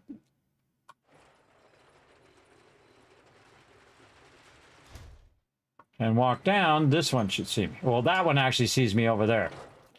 All right, hold on. Let's go see this one again, and we're going to aim it down just a little bit further over here. We're going to get this one to see us here. Actually, we could aim this a little bit further in the other direction. But it should see us when we walk down. See, this one's the one that's actually activating the door now, I believe. Let's just check. Right-click this. Let this roll down. Right-click the door. Yes, okay. Sometimes it doesn't always show you the line, because the line is the same exact line as before, because this line is running down there. Okay, so what we can do is trigger it. Then it will have power. Then we can move the sensor. By the way, even if the power goes off, you can still do it. Now, I could actually aim it this way, so it'll detect me when I'm coming down the ramp, which is really what you want. So when I'm coming down the ramp at full speed, it should detect me like this, and then by the time I get to the door should be up. Now, the doors are a little funky, as you can see. They kind of do the little thingy. And you gotta do what you gotta do, everybody. Remember, I don't make them, I just play them. So there we go. Now, if we go and we look at the door, which is gonna be kind of hard to do, but we can try to hit it. See if we can punch the door. There we go. Oh, sorry, not 10,000, 30,000. So that's 30,000. This is 30,000. That's 60,000. Right over there. And then we'll just put some blocks up here in case they try to jump over. And so now we've got 60,000 between this part and the inside of our base, which is a lot. Now, because we didn't have enough time to finish out this part right here, what we're going to do is do ourselves a solid and put a bunch of blocks in here and just cover this up, because we're about to have Horde Night and things are going to get rowdy right over here. So just cover this up like this in case mobs do spawn over here. You don't want them running down in there. I'm out of blocks. Awesome. Awesome. And it's almost Horde Night. Let's go. 250. You know, so I'm not stressed out, everybody. I'll be fine. I'll be fine, or we're all going to die. One or the other. It'll be one, or it'll be the other button. All right, now I also got to run over here and pick up all my blocks and all of that fun stuff, too. So let's do that. Trader Rect is closing shortly. So finish your damn business or come back tomorrow, if you're still alive. I love to ride this right down to the Horde Night, everybody. Right down to the last minute sometimes. My team members love to stress me out by doing it as well. I typically don't do this when I'm with a team, though. And so I'm going to get up here. I'm going to pull the ladder. There's no way to get up here now. Only way is through there, or if they climb their way up here, or jump. Now, we don't want to start Horde Night down here. So we want to go down here and clear out any stuff that we have on us as quickly as we can. And over here. And then this here. And then any random stuff I'm just going to take off of my character now. Put my AK back. Put this way down here. Second gun. Third gun. Don't need my auger right now. Don't need this. Don't need that. I could use all of that and all of these bullets. Now I'm also going to get some concrete. A little bit of cobblestone. Make sure I've got wood on me. I've also got some cobblestone blocks I can use to get all the ammo. All of it. Get every last bit of it, stick it on your character, get the shotgun, get the stuff, and get the grenades and get the heck out of the base. All right, so now it's starting, but since I'm right here in the center, it's going to try to go toward me, and here they come. Let's hope I got some repair kits. Let's shoot some zombies.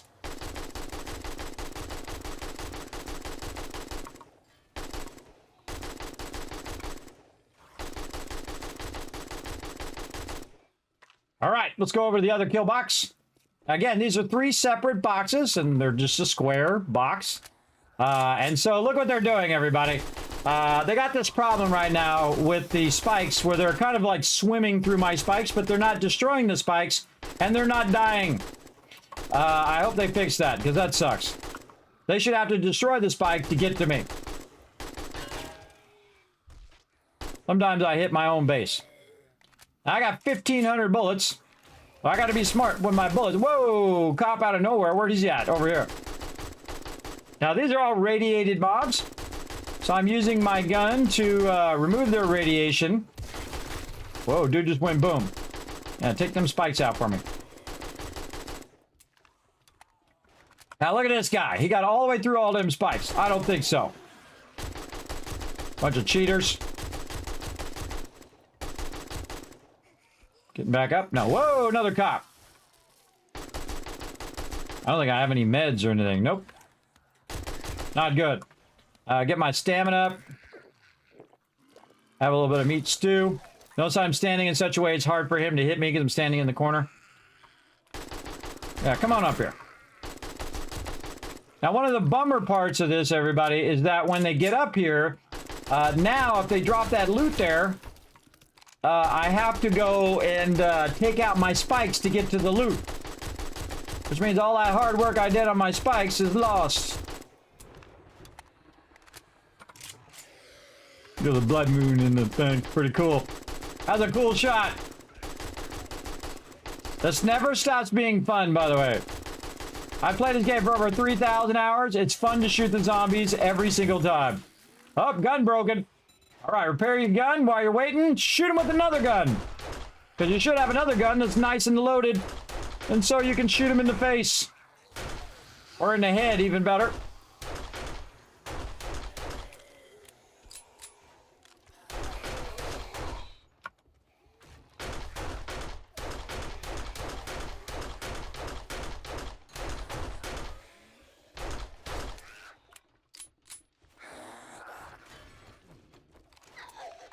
Oh, gun's not loaded.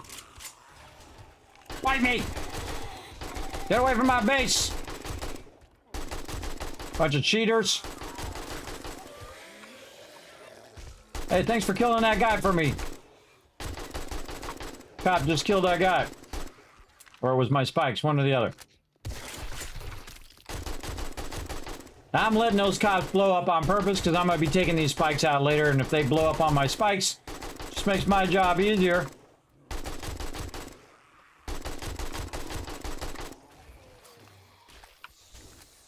Stay moving.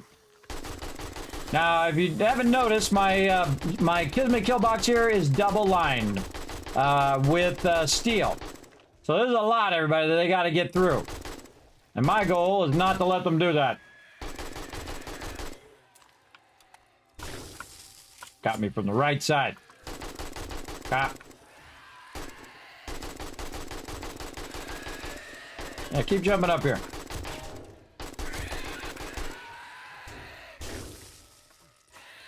A lot of cops today. Prioritize your mobs, everybody. Prioritize which mobs you want to wipe out. Now, they're really close to my base, which I do not like. Because they're just wading through my spikes right now. All right, that's it. We got to take this guy out. I'll show you how. You go up here to the top of the kill box and reload while you're going up. Myrtleize that guy from on top. Now, these guys will jump up here. But you can see I've got this outcropping of my base. Oh, why you do that? Why you do that? How dare you?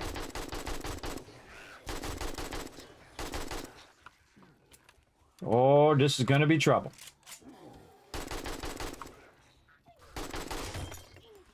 Another broken weapon. Repair. Switch weapons. Shoot the cops.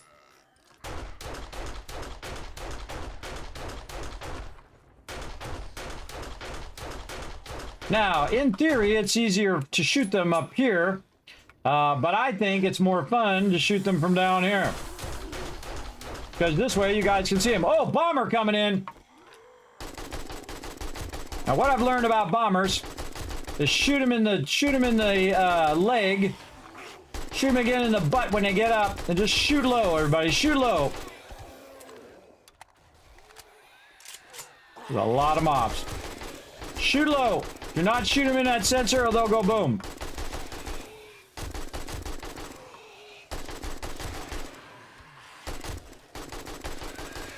These guys are really annoying.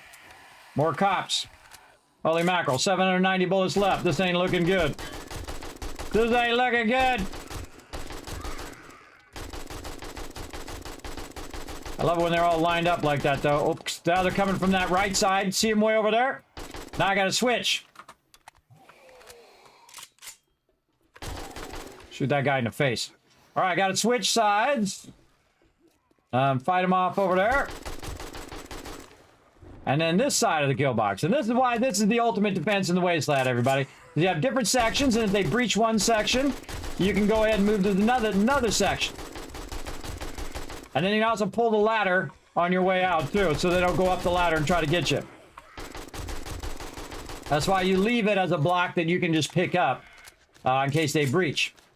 Now, this is all steel, everybody. 3 blocks down and 2 blocks out. Now, if I see them breaking that outer steel block, then I'm going to be worried about repairing. But if they don't, we're okay for now. Always scary when you get demos or demolition mobs. They're called demos for short. On a solo play. Now, you see me crouch from time to time. That's just so I can kind of line up with them a little easier.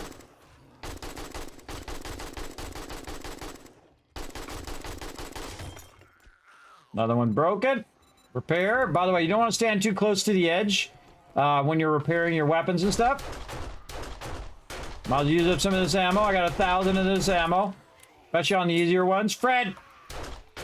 Get out of here. I swear that lumberjack looks like Banlish. Every time I see it, it reminds me of my buddy Banlish. Another streamer here on Twitch, by the way. Big love. He's also one of the people that got me addicted to this game. I blame him and Joe from Bearded Guys Gaming. Those guys used to be one of the hardest guys in the game. All right, that's it. Get out of here. Another one over here. These guys do a lot of damage to your base. Wipe them out. Again, you see how I'm just kind of fighting them back? Just kind of fight them back, wait for them to get up, shoot them a little bit more, and as they stand up, what you're trying to do is avoid damage to your base. That's what you're really trying to do. And if you have to rotate between them, then that's what you got to do. Just to keep them off your base. And I love it when they're all lined up, and if I miss one, I hit the one behind it. I don't mess around, everybody. I don't mess around.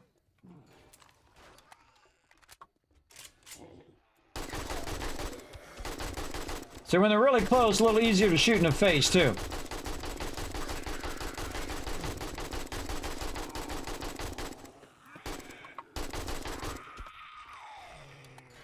Now, these are easier guys. They're still ferals, but Definitely want to mow them down. Slow that one that's radiated down. Switch targets. Shoot that radiated one again. Slow this one down. Any ones that are running toward you. So 297 bullets, and we're not even close to being done yet. Now at this point, switch weapons. Shotgun. So I got a lot of shotgun bullets. Shotguns are great close-up weapons, so when they're up close, smoke them with the shotgun. Which I had an auto shotgun right now. Now the cool thing about the shotgun is that there's people behind them. It actually will do a lot of damage. The problem with the shotgun, it is the loudest thing in the game. It'll be tracking zombies like crazy, but it's already Horde Night, so I don't think that really matters. Again, you can hit multiple mobs at the same time with the shotgun. It's actually one of my favorite weapons, just because it does such high damage, especially when they get nice and close. Like this. Now what you want to do is just use your AK when you get low in your 9mm. When you have to. Now's a good time to repair both weapons, by the way. Repair both weapons. Continue to use the shotgun. And then those will be repaired if I need them. Oh, look at these guys right up against the base. Get off my base. Bomber coming in. All right, now this is when you use the AK. Get him in the leg.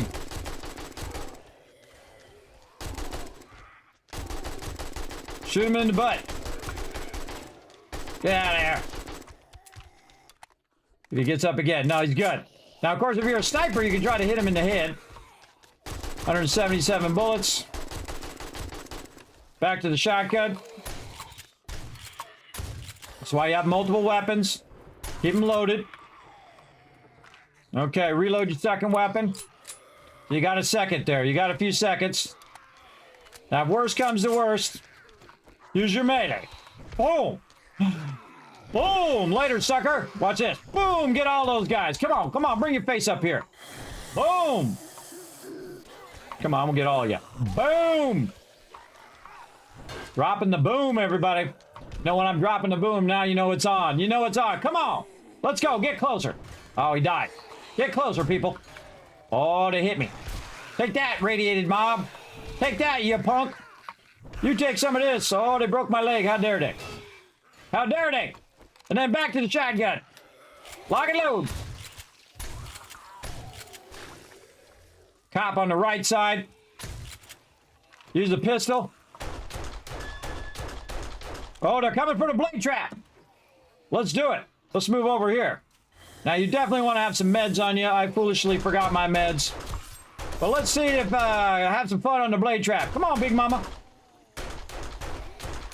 Let's go, you radiated crazy man.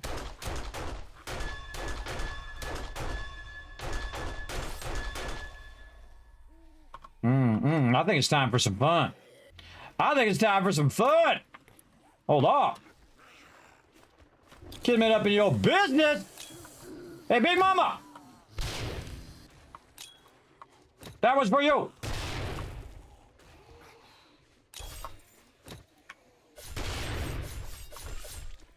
I got chopped up. Merry Christmas.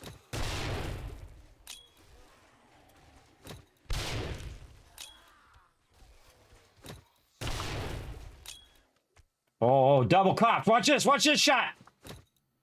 Woo! Come on, that was a good shot, everybody. That was a good shot. Boom, Big Mama. Oh, two Big Mamas right next to each other. Let's go. Boom. All right, oh, over here. These are contact grenades. These are awesome. So when they contact with somebody, they go boom. Like that. So just throw it right at them. Throw it right at their feet. Boom. Oh, right in the center. Right between the two of them. Boom. Oh, look at that guy go flying. Oh, a bunch of them. Yeah, come over and get chopped up. Now, see what I'm doing is purposely standing over the blade trap. So they come toward the blade trap. Uh-oh. You thought so. You thought so. Yeah, come on over here to the blade trap. You guys, over there. Boom, take 5. Big Mama coming in. Oh, I missed Big Mama. Double, watch this double grenade. Boom, got the grenade that was already there. So you can't just throw one down there, by the way. and then throw a grenade down at the one that you already got, and it does 2 grenades at the same time. Look, I'm getting chopped up. Yeah, come on over here to the blade trap, suckers. I hear that bird again. 9mm, really good versus birds. You guys. Grenades are awesome. Right here in between the both of them.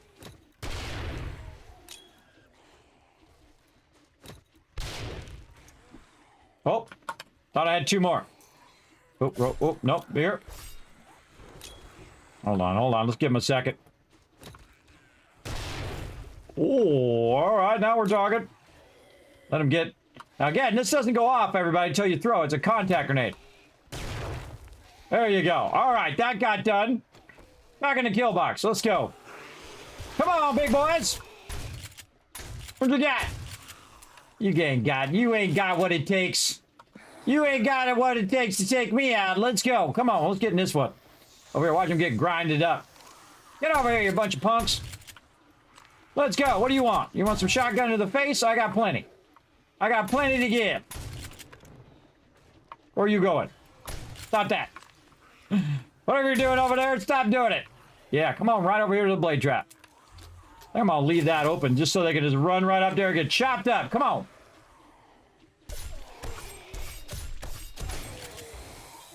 Big Mama coming in. She wants to get chopped up.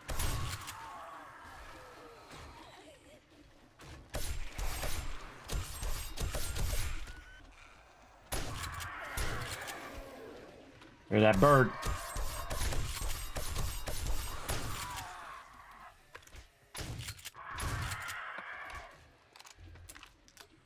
Right with you.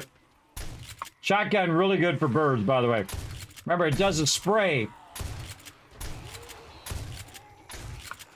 Oh yeah, we're gonna make a bunch of blade traps. We're gonna have a fun time. Yeah, get all lined up. It's more loot for me. Come on. Of course, the closer they are, the more damage you're gonna do. All right, time's running down. How many more we got? 149? Let's use it up.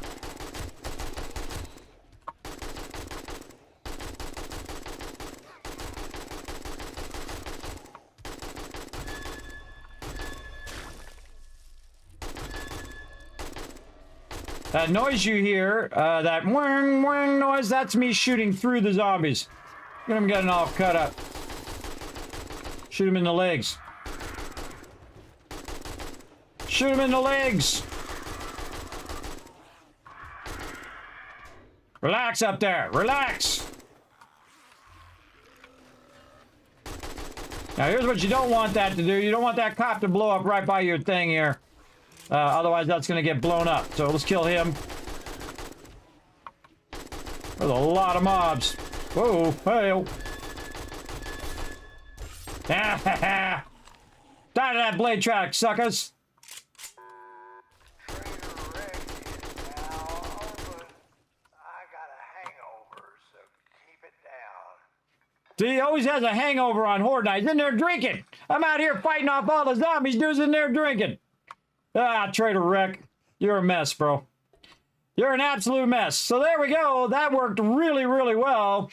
And then 28 bullets left, everybody. And I did have a little bit of 7.62. We did not work on our ammo, and that was pretty scary. We did not work on our ammo enough. We should have definitely been working on our ammo that whole time. But that's okay. We got her going, and they were kind enough to remove a lot of my spikes so I can fix that up next time. We're definitely going to come back and work on that. Where's my auger? I think I took it off of me. I think it's inside the base. Let's just go ahead and make ourselves a little entrance this way. Now, you got to be careful, everybody, if you make your entrance by your blade trap, because you don't want to end up having a zombie run up there, start at the blade trap, and you can actually take damage from your own blade trap. I believe that's still the case. Don't tell me. I'm going to check it out here in a bit. But let's go drop off all this loot. Let's go get my auger. Let's double check that nobody ended up in the bottom of my base. Nobody spawned in my base that time. Anybody spawn in here? No. Anybody in between there? No. Nice. Look at that double opening. Pretty cool. Okay, and we'll put all this away now. And then we can also fix our broken leg, finally. Over here, boom. Again, you'll see it instantly get fixed. And that's because I have the position perk, which I probably have a bunch of points that I've not even used yet, everybody. 8 points. After a certain point, everybody, your points aren't that mission critical. If you survived Horde Night, you didn't die, your base is still around, and especially if all your loot's still around, you can die, your base can get destroyed. As long as you still got your loot, you won. No matter what, you won. Now, of course, if you can do it without dying, that's even cooler. And if you remember to bring your auger, that would have been even cooler. I totally forgot. That's okay. I can just use this for now. At least get these ones. All right. Now, the whole point is to kill these mobs so that you can have your loot afterwards. It's okay. I'm going to take these out now because these are mostly useless. Get them out of my way for now so I can get all this sweet loot. The trouble ones are going to be the metal ones because I forgot to get my auger again. Now, what I do is I got these little loot boxes just sitting out here in the road so I can just drop all that in there. Not that I'm going to be overburdened because I now have all of my slots unlocked. And I'm not going to be overburdened, but I'll drop them off anyway.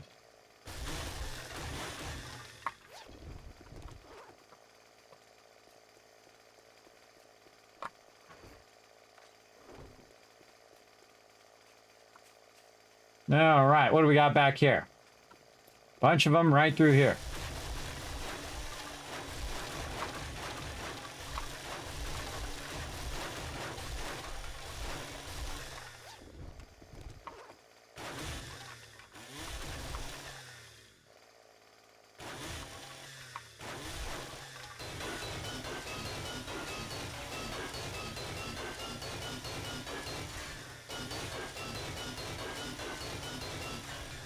I could use my auger, but I forgot to bring it.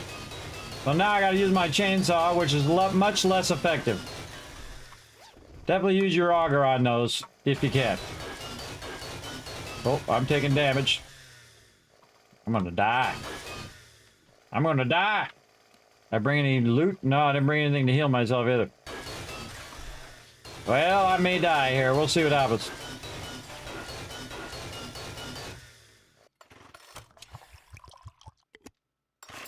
Should have brought my auger.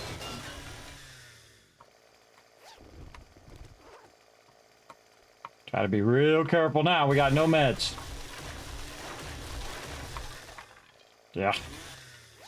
Let's just make it where those loot bags are accessible through the spikes. Big time. All right. I don't see any more, but that doesn't mean they're not there. Oh, yeah. One way in there in the center. And another one that's in the center. Let's go get our auger and maybe a little meds while we're at it. Auger and meds. Let's do it. I'll probably forget both.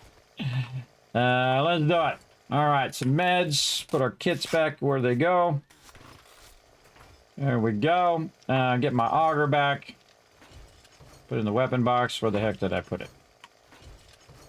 I don't remember. Oh, boy. Nothing like putting down a level 6 auger and then not be able to find it. There it is. All right.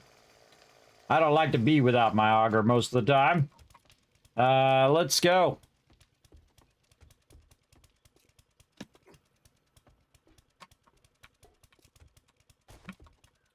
Man, we got a lot of stuff done today. A lot of stuff. All right. Let's get our chainsaw for this stuff. And then our auger. Again, this sucks. Now, on our other base, we made it where you, from underneath, you can get the loot bags as well. And I'm probably going to build something similar to that. Though that's a little difficult to actually see the bags under there. But the whole trick is you want to kill them before they... you don't want them to fall down underneath there. For sure. Man, I managed to find all the spikes every single time. Where's our motorcycle? Oh, we found some motor tool parts there, too. Motor tool parts are awesome. Definitely want a lot of those. go back over here and we'll just pick up our motorcycle like this. And then we'll do one last little check. What I like to do is drive around my vehicle to see if I missed any. I can also just stand up here and look around, which we'll also do. Yeah, there's one right there. There's also a great way. That's why I have the base up at the level it's at. But also I can just put my vehicle around and drive around in the spikes. Which is another way of doing it. Again, it just sucks that I have to take my spikes out to get to my loot. Now, you can just put blocks over the top and try to get it, but the problem is if they fall where the spikes are, it doesn't let you loot through the spikes, which I think it should do. I think when you're trying to get through loot bags, if the spikes are in the way, you should be able just to grab them without having that problem. Now, this actually is going to be this wide, so we're actually going to take all these out anyway, so let's get to it. It's a tragedy to have to take out all your spikes, but such is the way it goes. And what we're going to do is some more advanced stuff out here on the outside of the base as well.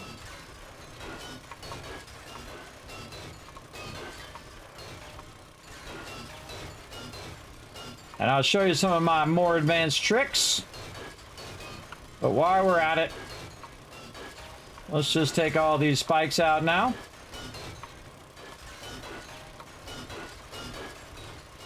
There's a whole bunch of other stuff I've written down to do too, so we're going to be working on that all week long. Our main thing we wanted to do today was to get our entrance and exit working so we can stop running up to the top there every single time. And we can just use our main entrance over here. Now, we still got to work on our outer door, which is our door that goes on the top. I'm going to show you some tricks for that and some options that you can try.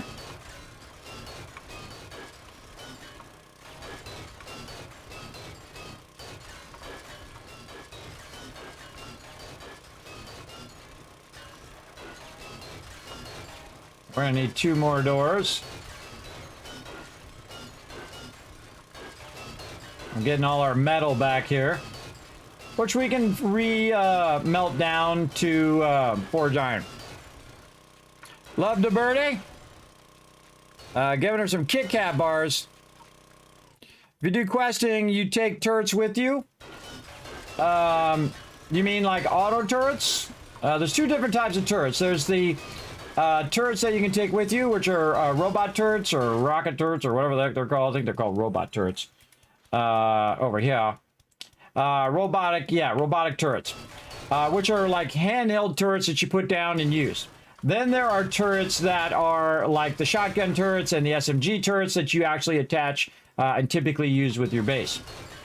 I typically use the robotic turrets. I really like the robotic turrets. The only thing I don't like is the change that they did on it. Let me turn this down just a little bit here. The fact that it uses lead for the ammo. Now I have my choice. Can I make 7.62 with that lead, or should I use the lead ammo to make robotic turret ammo? Now I'm gonna tell you, every single day and twice on Sundays and every other day, I'm going to be making 7.62. I'm going to be making whatever other ammo other than robotic turret. It used to be, used to only take iron, which I think was a great way of doing it. That you had to go collect a bunch of iron, use that iron, and then you can make yourself some robotic turrets. Even if it did less damage, that was okay with me. But now they made it take lead, which I really don't like. I think that was a bad change. I think they should have left it at iron. The cool thing is, Unforgiven for my team has made a mod that changes it back to the way I like it to be. Now, I haven't added that mod yet, but I do appreciate him doing that because we're playing it vanilla as much as we can for now. And then we're going to come back later on and also play it again when the storyline comes out, hopefully later this year. And then, of course, especially when it goes crossplay, toward the end of the year between consoles and hopefully with PC and all of that. But we'll see how that all shakes out, everybody. Remember, development is a mysterious and wondrous thing that always takes longer than you think it's going to.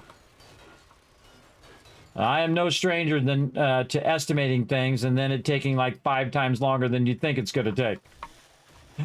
It does do that. It's kind of like when you're printing, right? And you have it printing and you're watching the little printing bar. Well, the only way it knows how long it's going to take is if you already printed it. Because it doesn't really know. It's just giving you an estimate. Oops, I'm going to do these over here too. It's only giving you an estimate based on what's happened so far. But unless you printed that thing before, there's no way for it to know, really, how long it's going to take. And so that bar is mostly useless, but it's going to give you a general idea. But I've seen things print, everybody, where they print, and they go all the way to the end, and then they stay there for like an hour. So I just ignore that print bar. I just started printing and come back later. See if it's printed. I just ignore all of those kind of status bars now. All right, 54 health. Let's see if I kill myself. Doing spikes is a great way to die. Great way to kill yourself while you're doing these spikes. You know what? I should rearrange all of this. AK.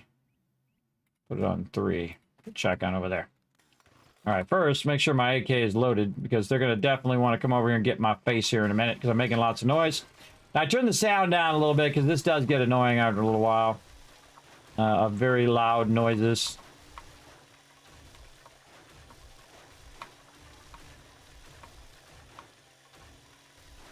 Again, I'm cutting this way back now. Because most of these spikes are useless. They're just wading through them now because they're ferals and not. This actually works really well against the lesser mobs. But it's better if I cut this back and utilize some other techniques that we're going to do. We're going to cut this way back here. I think we should probably just take all the spikes out at this point that don't have a cement block under them.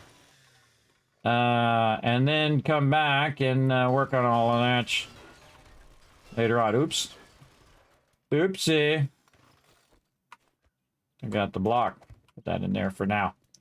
All right, along here. And again, we're just going to do a little bit more work here. And what time is it? Holy moly. Time goes by so fast when you're playing this game. It's so good. Now, if you've enjoyed the stream, everybody, make sure you hit the follow button right now. Now's a good time. Do it now. I see a lot of awesome people in the chat, so make sure to hit that follow button. It does help a lot. Unless you're watching on YouTube, then even better, hit that subscribe button. I appreciate that as well. Remember, all of my VODs are available across all the different platforms I'm streaming on, so you'll find a copy of it over on Facebook, a copy on x.com, aka Twitter, as well as on Twitch. And usually they stay there for about 6 months because I'm a Twitch partner. They stay there a bit longer. But ultimately, they will always be on YouTube. It's youtube.com/Kismet, BP, all one word. B like Bravo, P like Papa.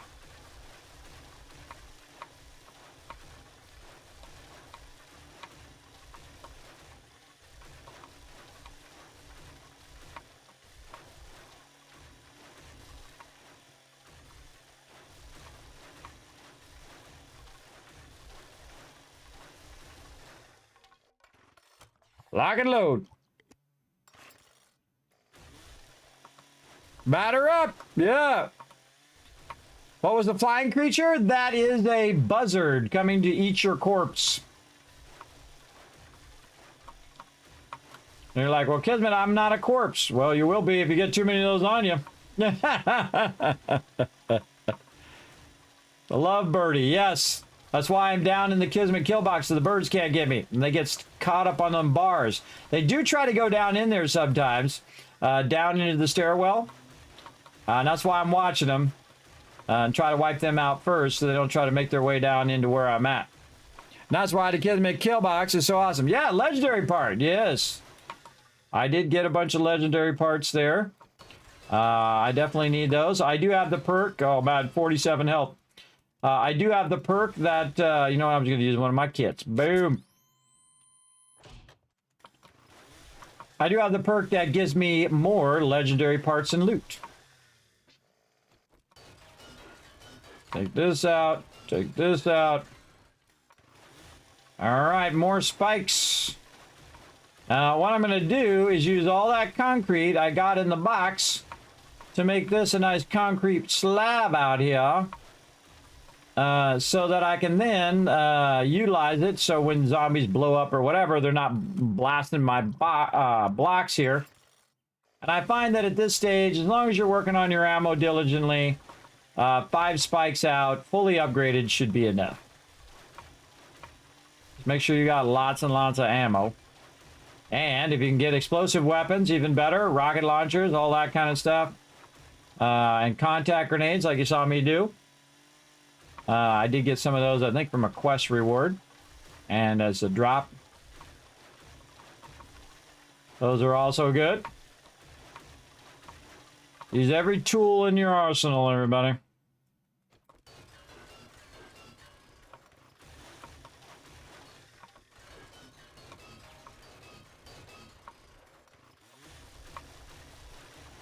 I'm going to get a lot of this wood back, but it's definitely not going to be enough to replace all of these. Oh, those are already upgraded. All right. So I don't think I did this all the way around. No, I didn't upgrade it all the way around. All right, we'll just take out a little bit more, and we'll come back and do this next time. We definitely want all the wood spikes out. They're really easy to remove if you're going in this direction. Get all them wood spikes. Yeah, I gotta do a whole bunch here in the front. I'm gonna show you even more cool stuff that you can do with power.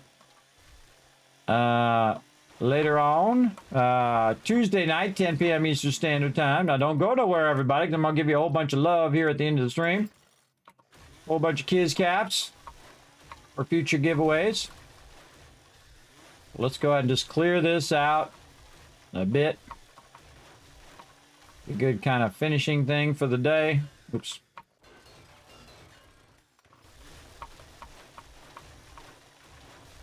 Clear this way back. The hardest thing is not moving forward too quickly and then spike yourself. Happens to me all the time.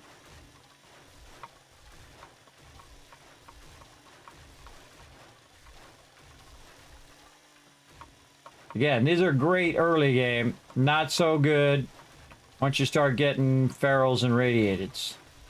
I'd say probably up to about game stage 100. Maybe as low as 80 or 60. But once you're past game stage 100, you're just going to have mobs that just wade through here like they're nothing. And that sucks. I think they should have to break the block before they move forward. I think it's kind of a bummer that they kind of messed that up. But we'll see how it goes. Maybe they'll change it. We'll see. Now, I haven't played any of the updates beyond B333 because, again, once I go to the stable version, I will just play that version. And then if something else comes out or an update comes out, I'll just play it on the stable version. Or really, this is more than the stable version. This is the full release version. Because we used to call it like experimental, and then when it went out of the experimental, we'd go into the experimental alpha stable version, or known as stable. It's not really experimental, it's more like a stable version. All right, there we go. Much nicer. We cleaned that out. Looks good. Now I don't have to run so far in my base. Now I got to get into the habit of not going in on this side and going in the proper way. So let's go.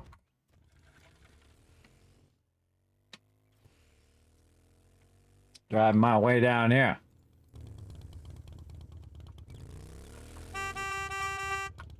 Coming in. All right. And we're going to come back. We're going to work on this next time. And we're going to work on the outside of our base. Do a bunch of more power up. Over here. Now, this works right. I should be able to roll down here. And it opens up this door. Uh-oh. We got problems. We got problems. What's my problems here? What's going on? Oh, there we go. This one has a problem. It didn't see me coming down the thing. We're gonna have to work on that. But we're just gonna park right here in our cool underground base and watch it automatically close the doors for us. Fine, and we just built that tunnel today, everybody. We fixed the sides and the top and the angles and all of that. Now it just automatically opens and closes the door. But the best thing about something, everybody, is if you can make it as simple as possible, especially when it has to do with power. So if you can use one sensor to open the door from both sides, the sensor can shoot over the bars. Be able to see. I might be able to move that up here and just shoot it sideways. So it's kind of split between the two doors, or you could put it in between the two doors and split it that way. And then just use one sensor. What I try to do is try to look over the bars or over the door through the bars and see if anybody's coming that way, and then also see if anybody's here, and then I can use one sensor to operate both directions of the door. And again, we'll get more into that, more advanced techniques later on. We might want to look in here and see if we've got anything going. We haven't been using any of our forges or anything in here. We got some lead in here we could run. Let's get in here and get our forges doing something. There you go, melt that down. Melt that down. How about over here? Yeah, that's still done with this clay. Let's get these bullet tips out of here. Let's put those in there and this in there. There we go. And then bullet tips out. And then we can put this back away in raw ammo. Oh, look at this. We need a lot of brass is what we need. See, we got a lot of books as well. Put all these books in the trade box. We got to do some cleaning out of inventory next time. Let's put all that up there for now. Deal with that next time. Okay, keep that going. How are we doing on our stone? Oh, man, caught that just before it maxed out. Very nice. Perfect timing on that one. And then building. Man, look at all that concrete. I love it. I love it when I have that problem. We're going to be using that for that outside pad. And then eventually the rest of our base as well. So definitely want to keep a lot of that going. Got overflow in there. If you notice, I didn't bother to collect my my garden because I'm at the point now where I don't need it right this second. I do need a lot of other resources. And then over here, what are we doing here? This is already done, so we got that off. We need more iron. What we need. More iron. Also, what we can do before we go is a couple doors. We want a nice... oh, we should do a 7 by 4. We could do a 7 by 4. That actually wouldn't be too bad. But I think I'd rather do a 5 by 3. 2 powered 5 by 3s. Nah, let's do this. And you'll see the end result of what I'm going to use those for. Again, Tuesday night, 10 p.m. Eastern Standard Time. And let's get them queued up. So we'll have them running when we come back next time. Let's go ahead and run one there. And then we'll go up here. And we'll use this workbench to run another one. Right here, craft. All right, everybody. I think we did incredibly awesome. That 7 hours flew by like that. That's it for me, everybody. Let's go ahead and run on out of here. Now, again, don't forget to hit that follow button. Let's go.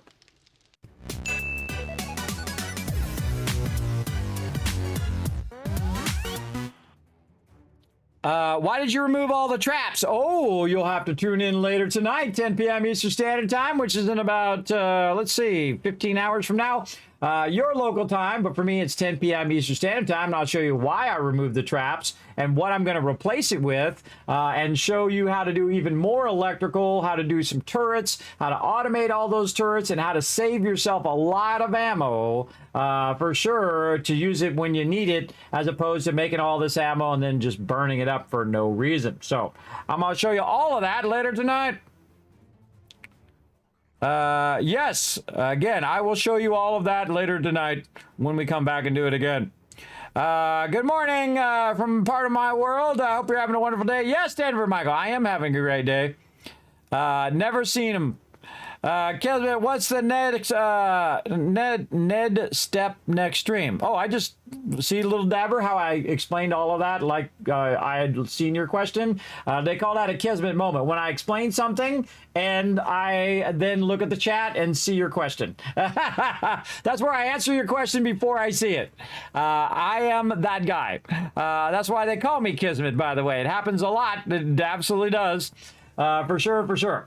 All right, say to all these awesome people over here, congrats to all the people who got the gifted subs as well. Thanks for all the love tonight, everybody. Thanks to all my awesome patrons down below. You're like, Kismet, what's your schedule this week? Bam, here it is right here. That's right, we're going to be back hopefully later today. Yes, I'm going to try to get some sleep between now and 3 p.m. Eastern Standard Time with some Fallout 76. We got to get in there. We got to get in there and get our season done because, man, I feel like they're about to drop a new season. I better get in there. Also, a bunch of free stuff in there I got to grab for Fallout 76 at 3 p.m. Eastern Standard Time. We're going to play that for a little bit. Then I'm going to work on a whole bunch of stuff and rest up a little bit in between streams. And then come back Tuesday night, 10 p.m. Eastern Standard Time. And then all week long, everybody, Wednesday and Thursday, 3 p.m. And then Wednesday, Thursday night at 10 p.m. For some 76 and 7 Days to Die Solo Wanderer. Now, on Saturday and Sunday, we shall be back with my crew, sponsored by the awesome people over at G Portal. They're hosting our mega server for us. I appreciate them. We're going to be doing some team play as well. So if you want to see a whole bunch of people working together, doing some monumental, massive building, definitely come back and check out that one as well. So what I'm going to do is also go ahead and have you guys just take a quick moment. Pop on over here, click these links, show some love over there. YouTube.com/KismetBP. Hit that subscribe button over there, hit the like button, leave a comment of powering up down in there or whatever you feel like. I always love all the comments over there on YouTube, everybody. It does help the stream tremendously if you interact with it and hit the like button and all of that. As well as it makes me smile every time I get one of those comments because it comes right to my phone. So I appreciate that big time. Go over to twitter.com/KismetBP or x.com as they call it now and hit that follow button. That does help a lot. Also interact and retweets. I see you guys got those retweets up to 8. So I'm going to give you a whole bunch of kids caps for crushing those retweets. Right over there. You can also check out the Discord and check out my website, kismet.gg, and especially check out patreon.com/Kismet. That's a great way to help support the stream, support the Kismet Love Train, as well as get some exclusive stuff over there. I'm going to try yet again to remember to put the schematics of my larger mega kill box up there for all my patrons. I'm going to try to do that right now.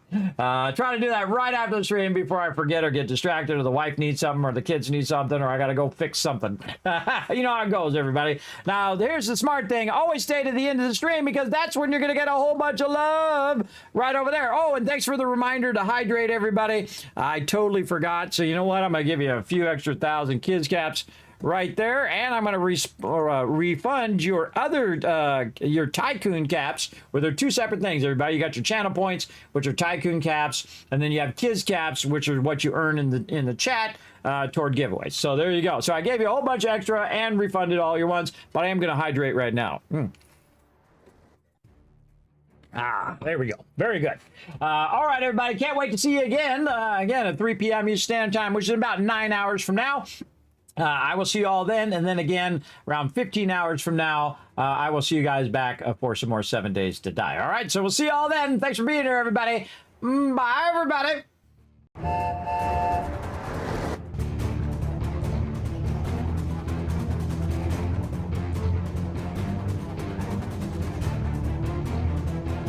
Hi, this is Norma. Thanks for watching. Hit the subscribe button.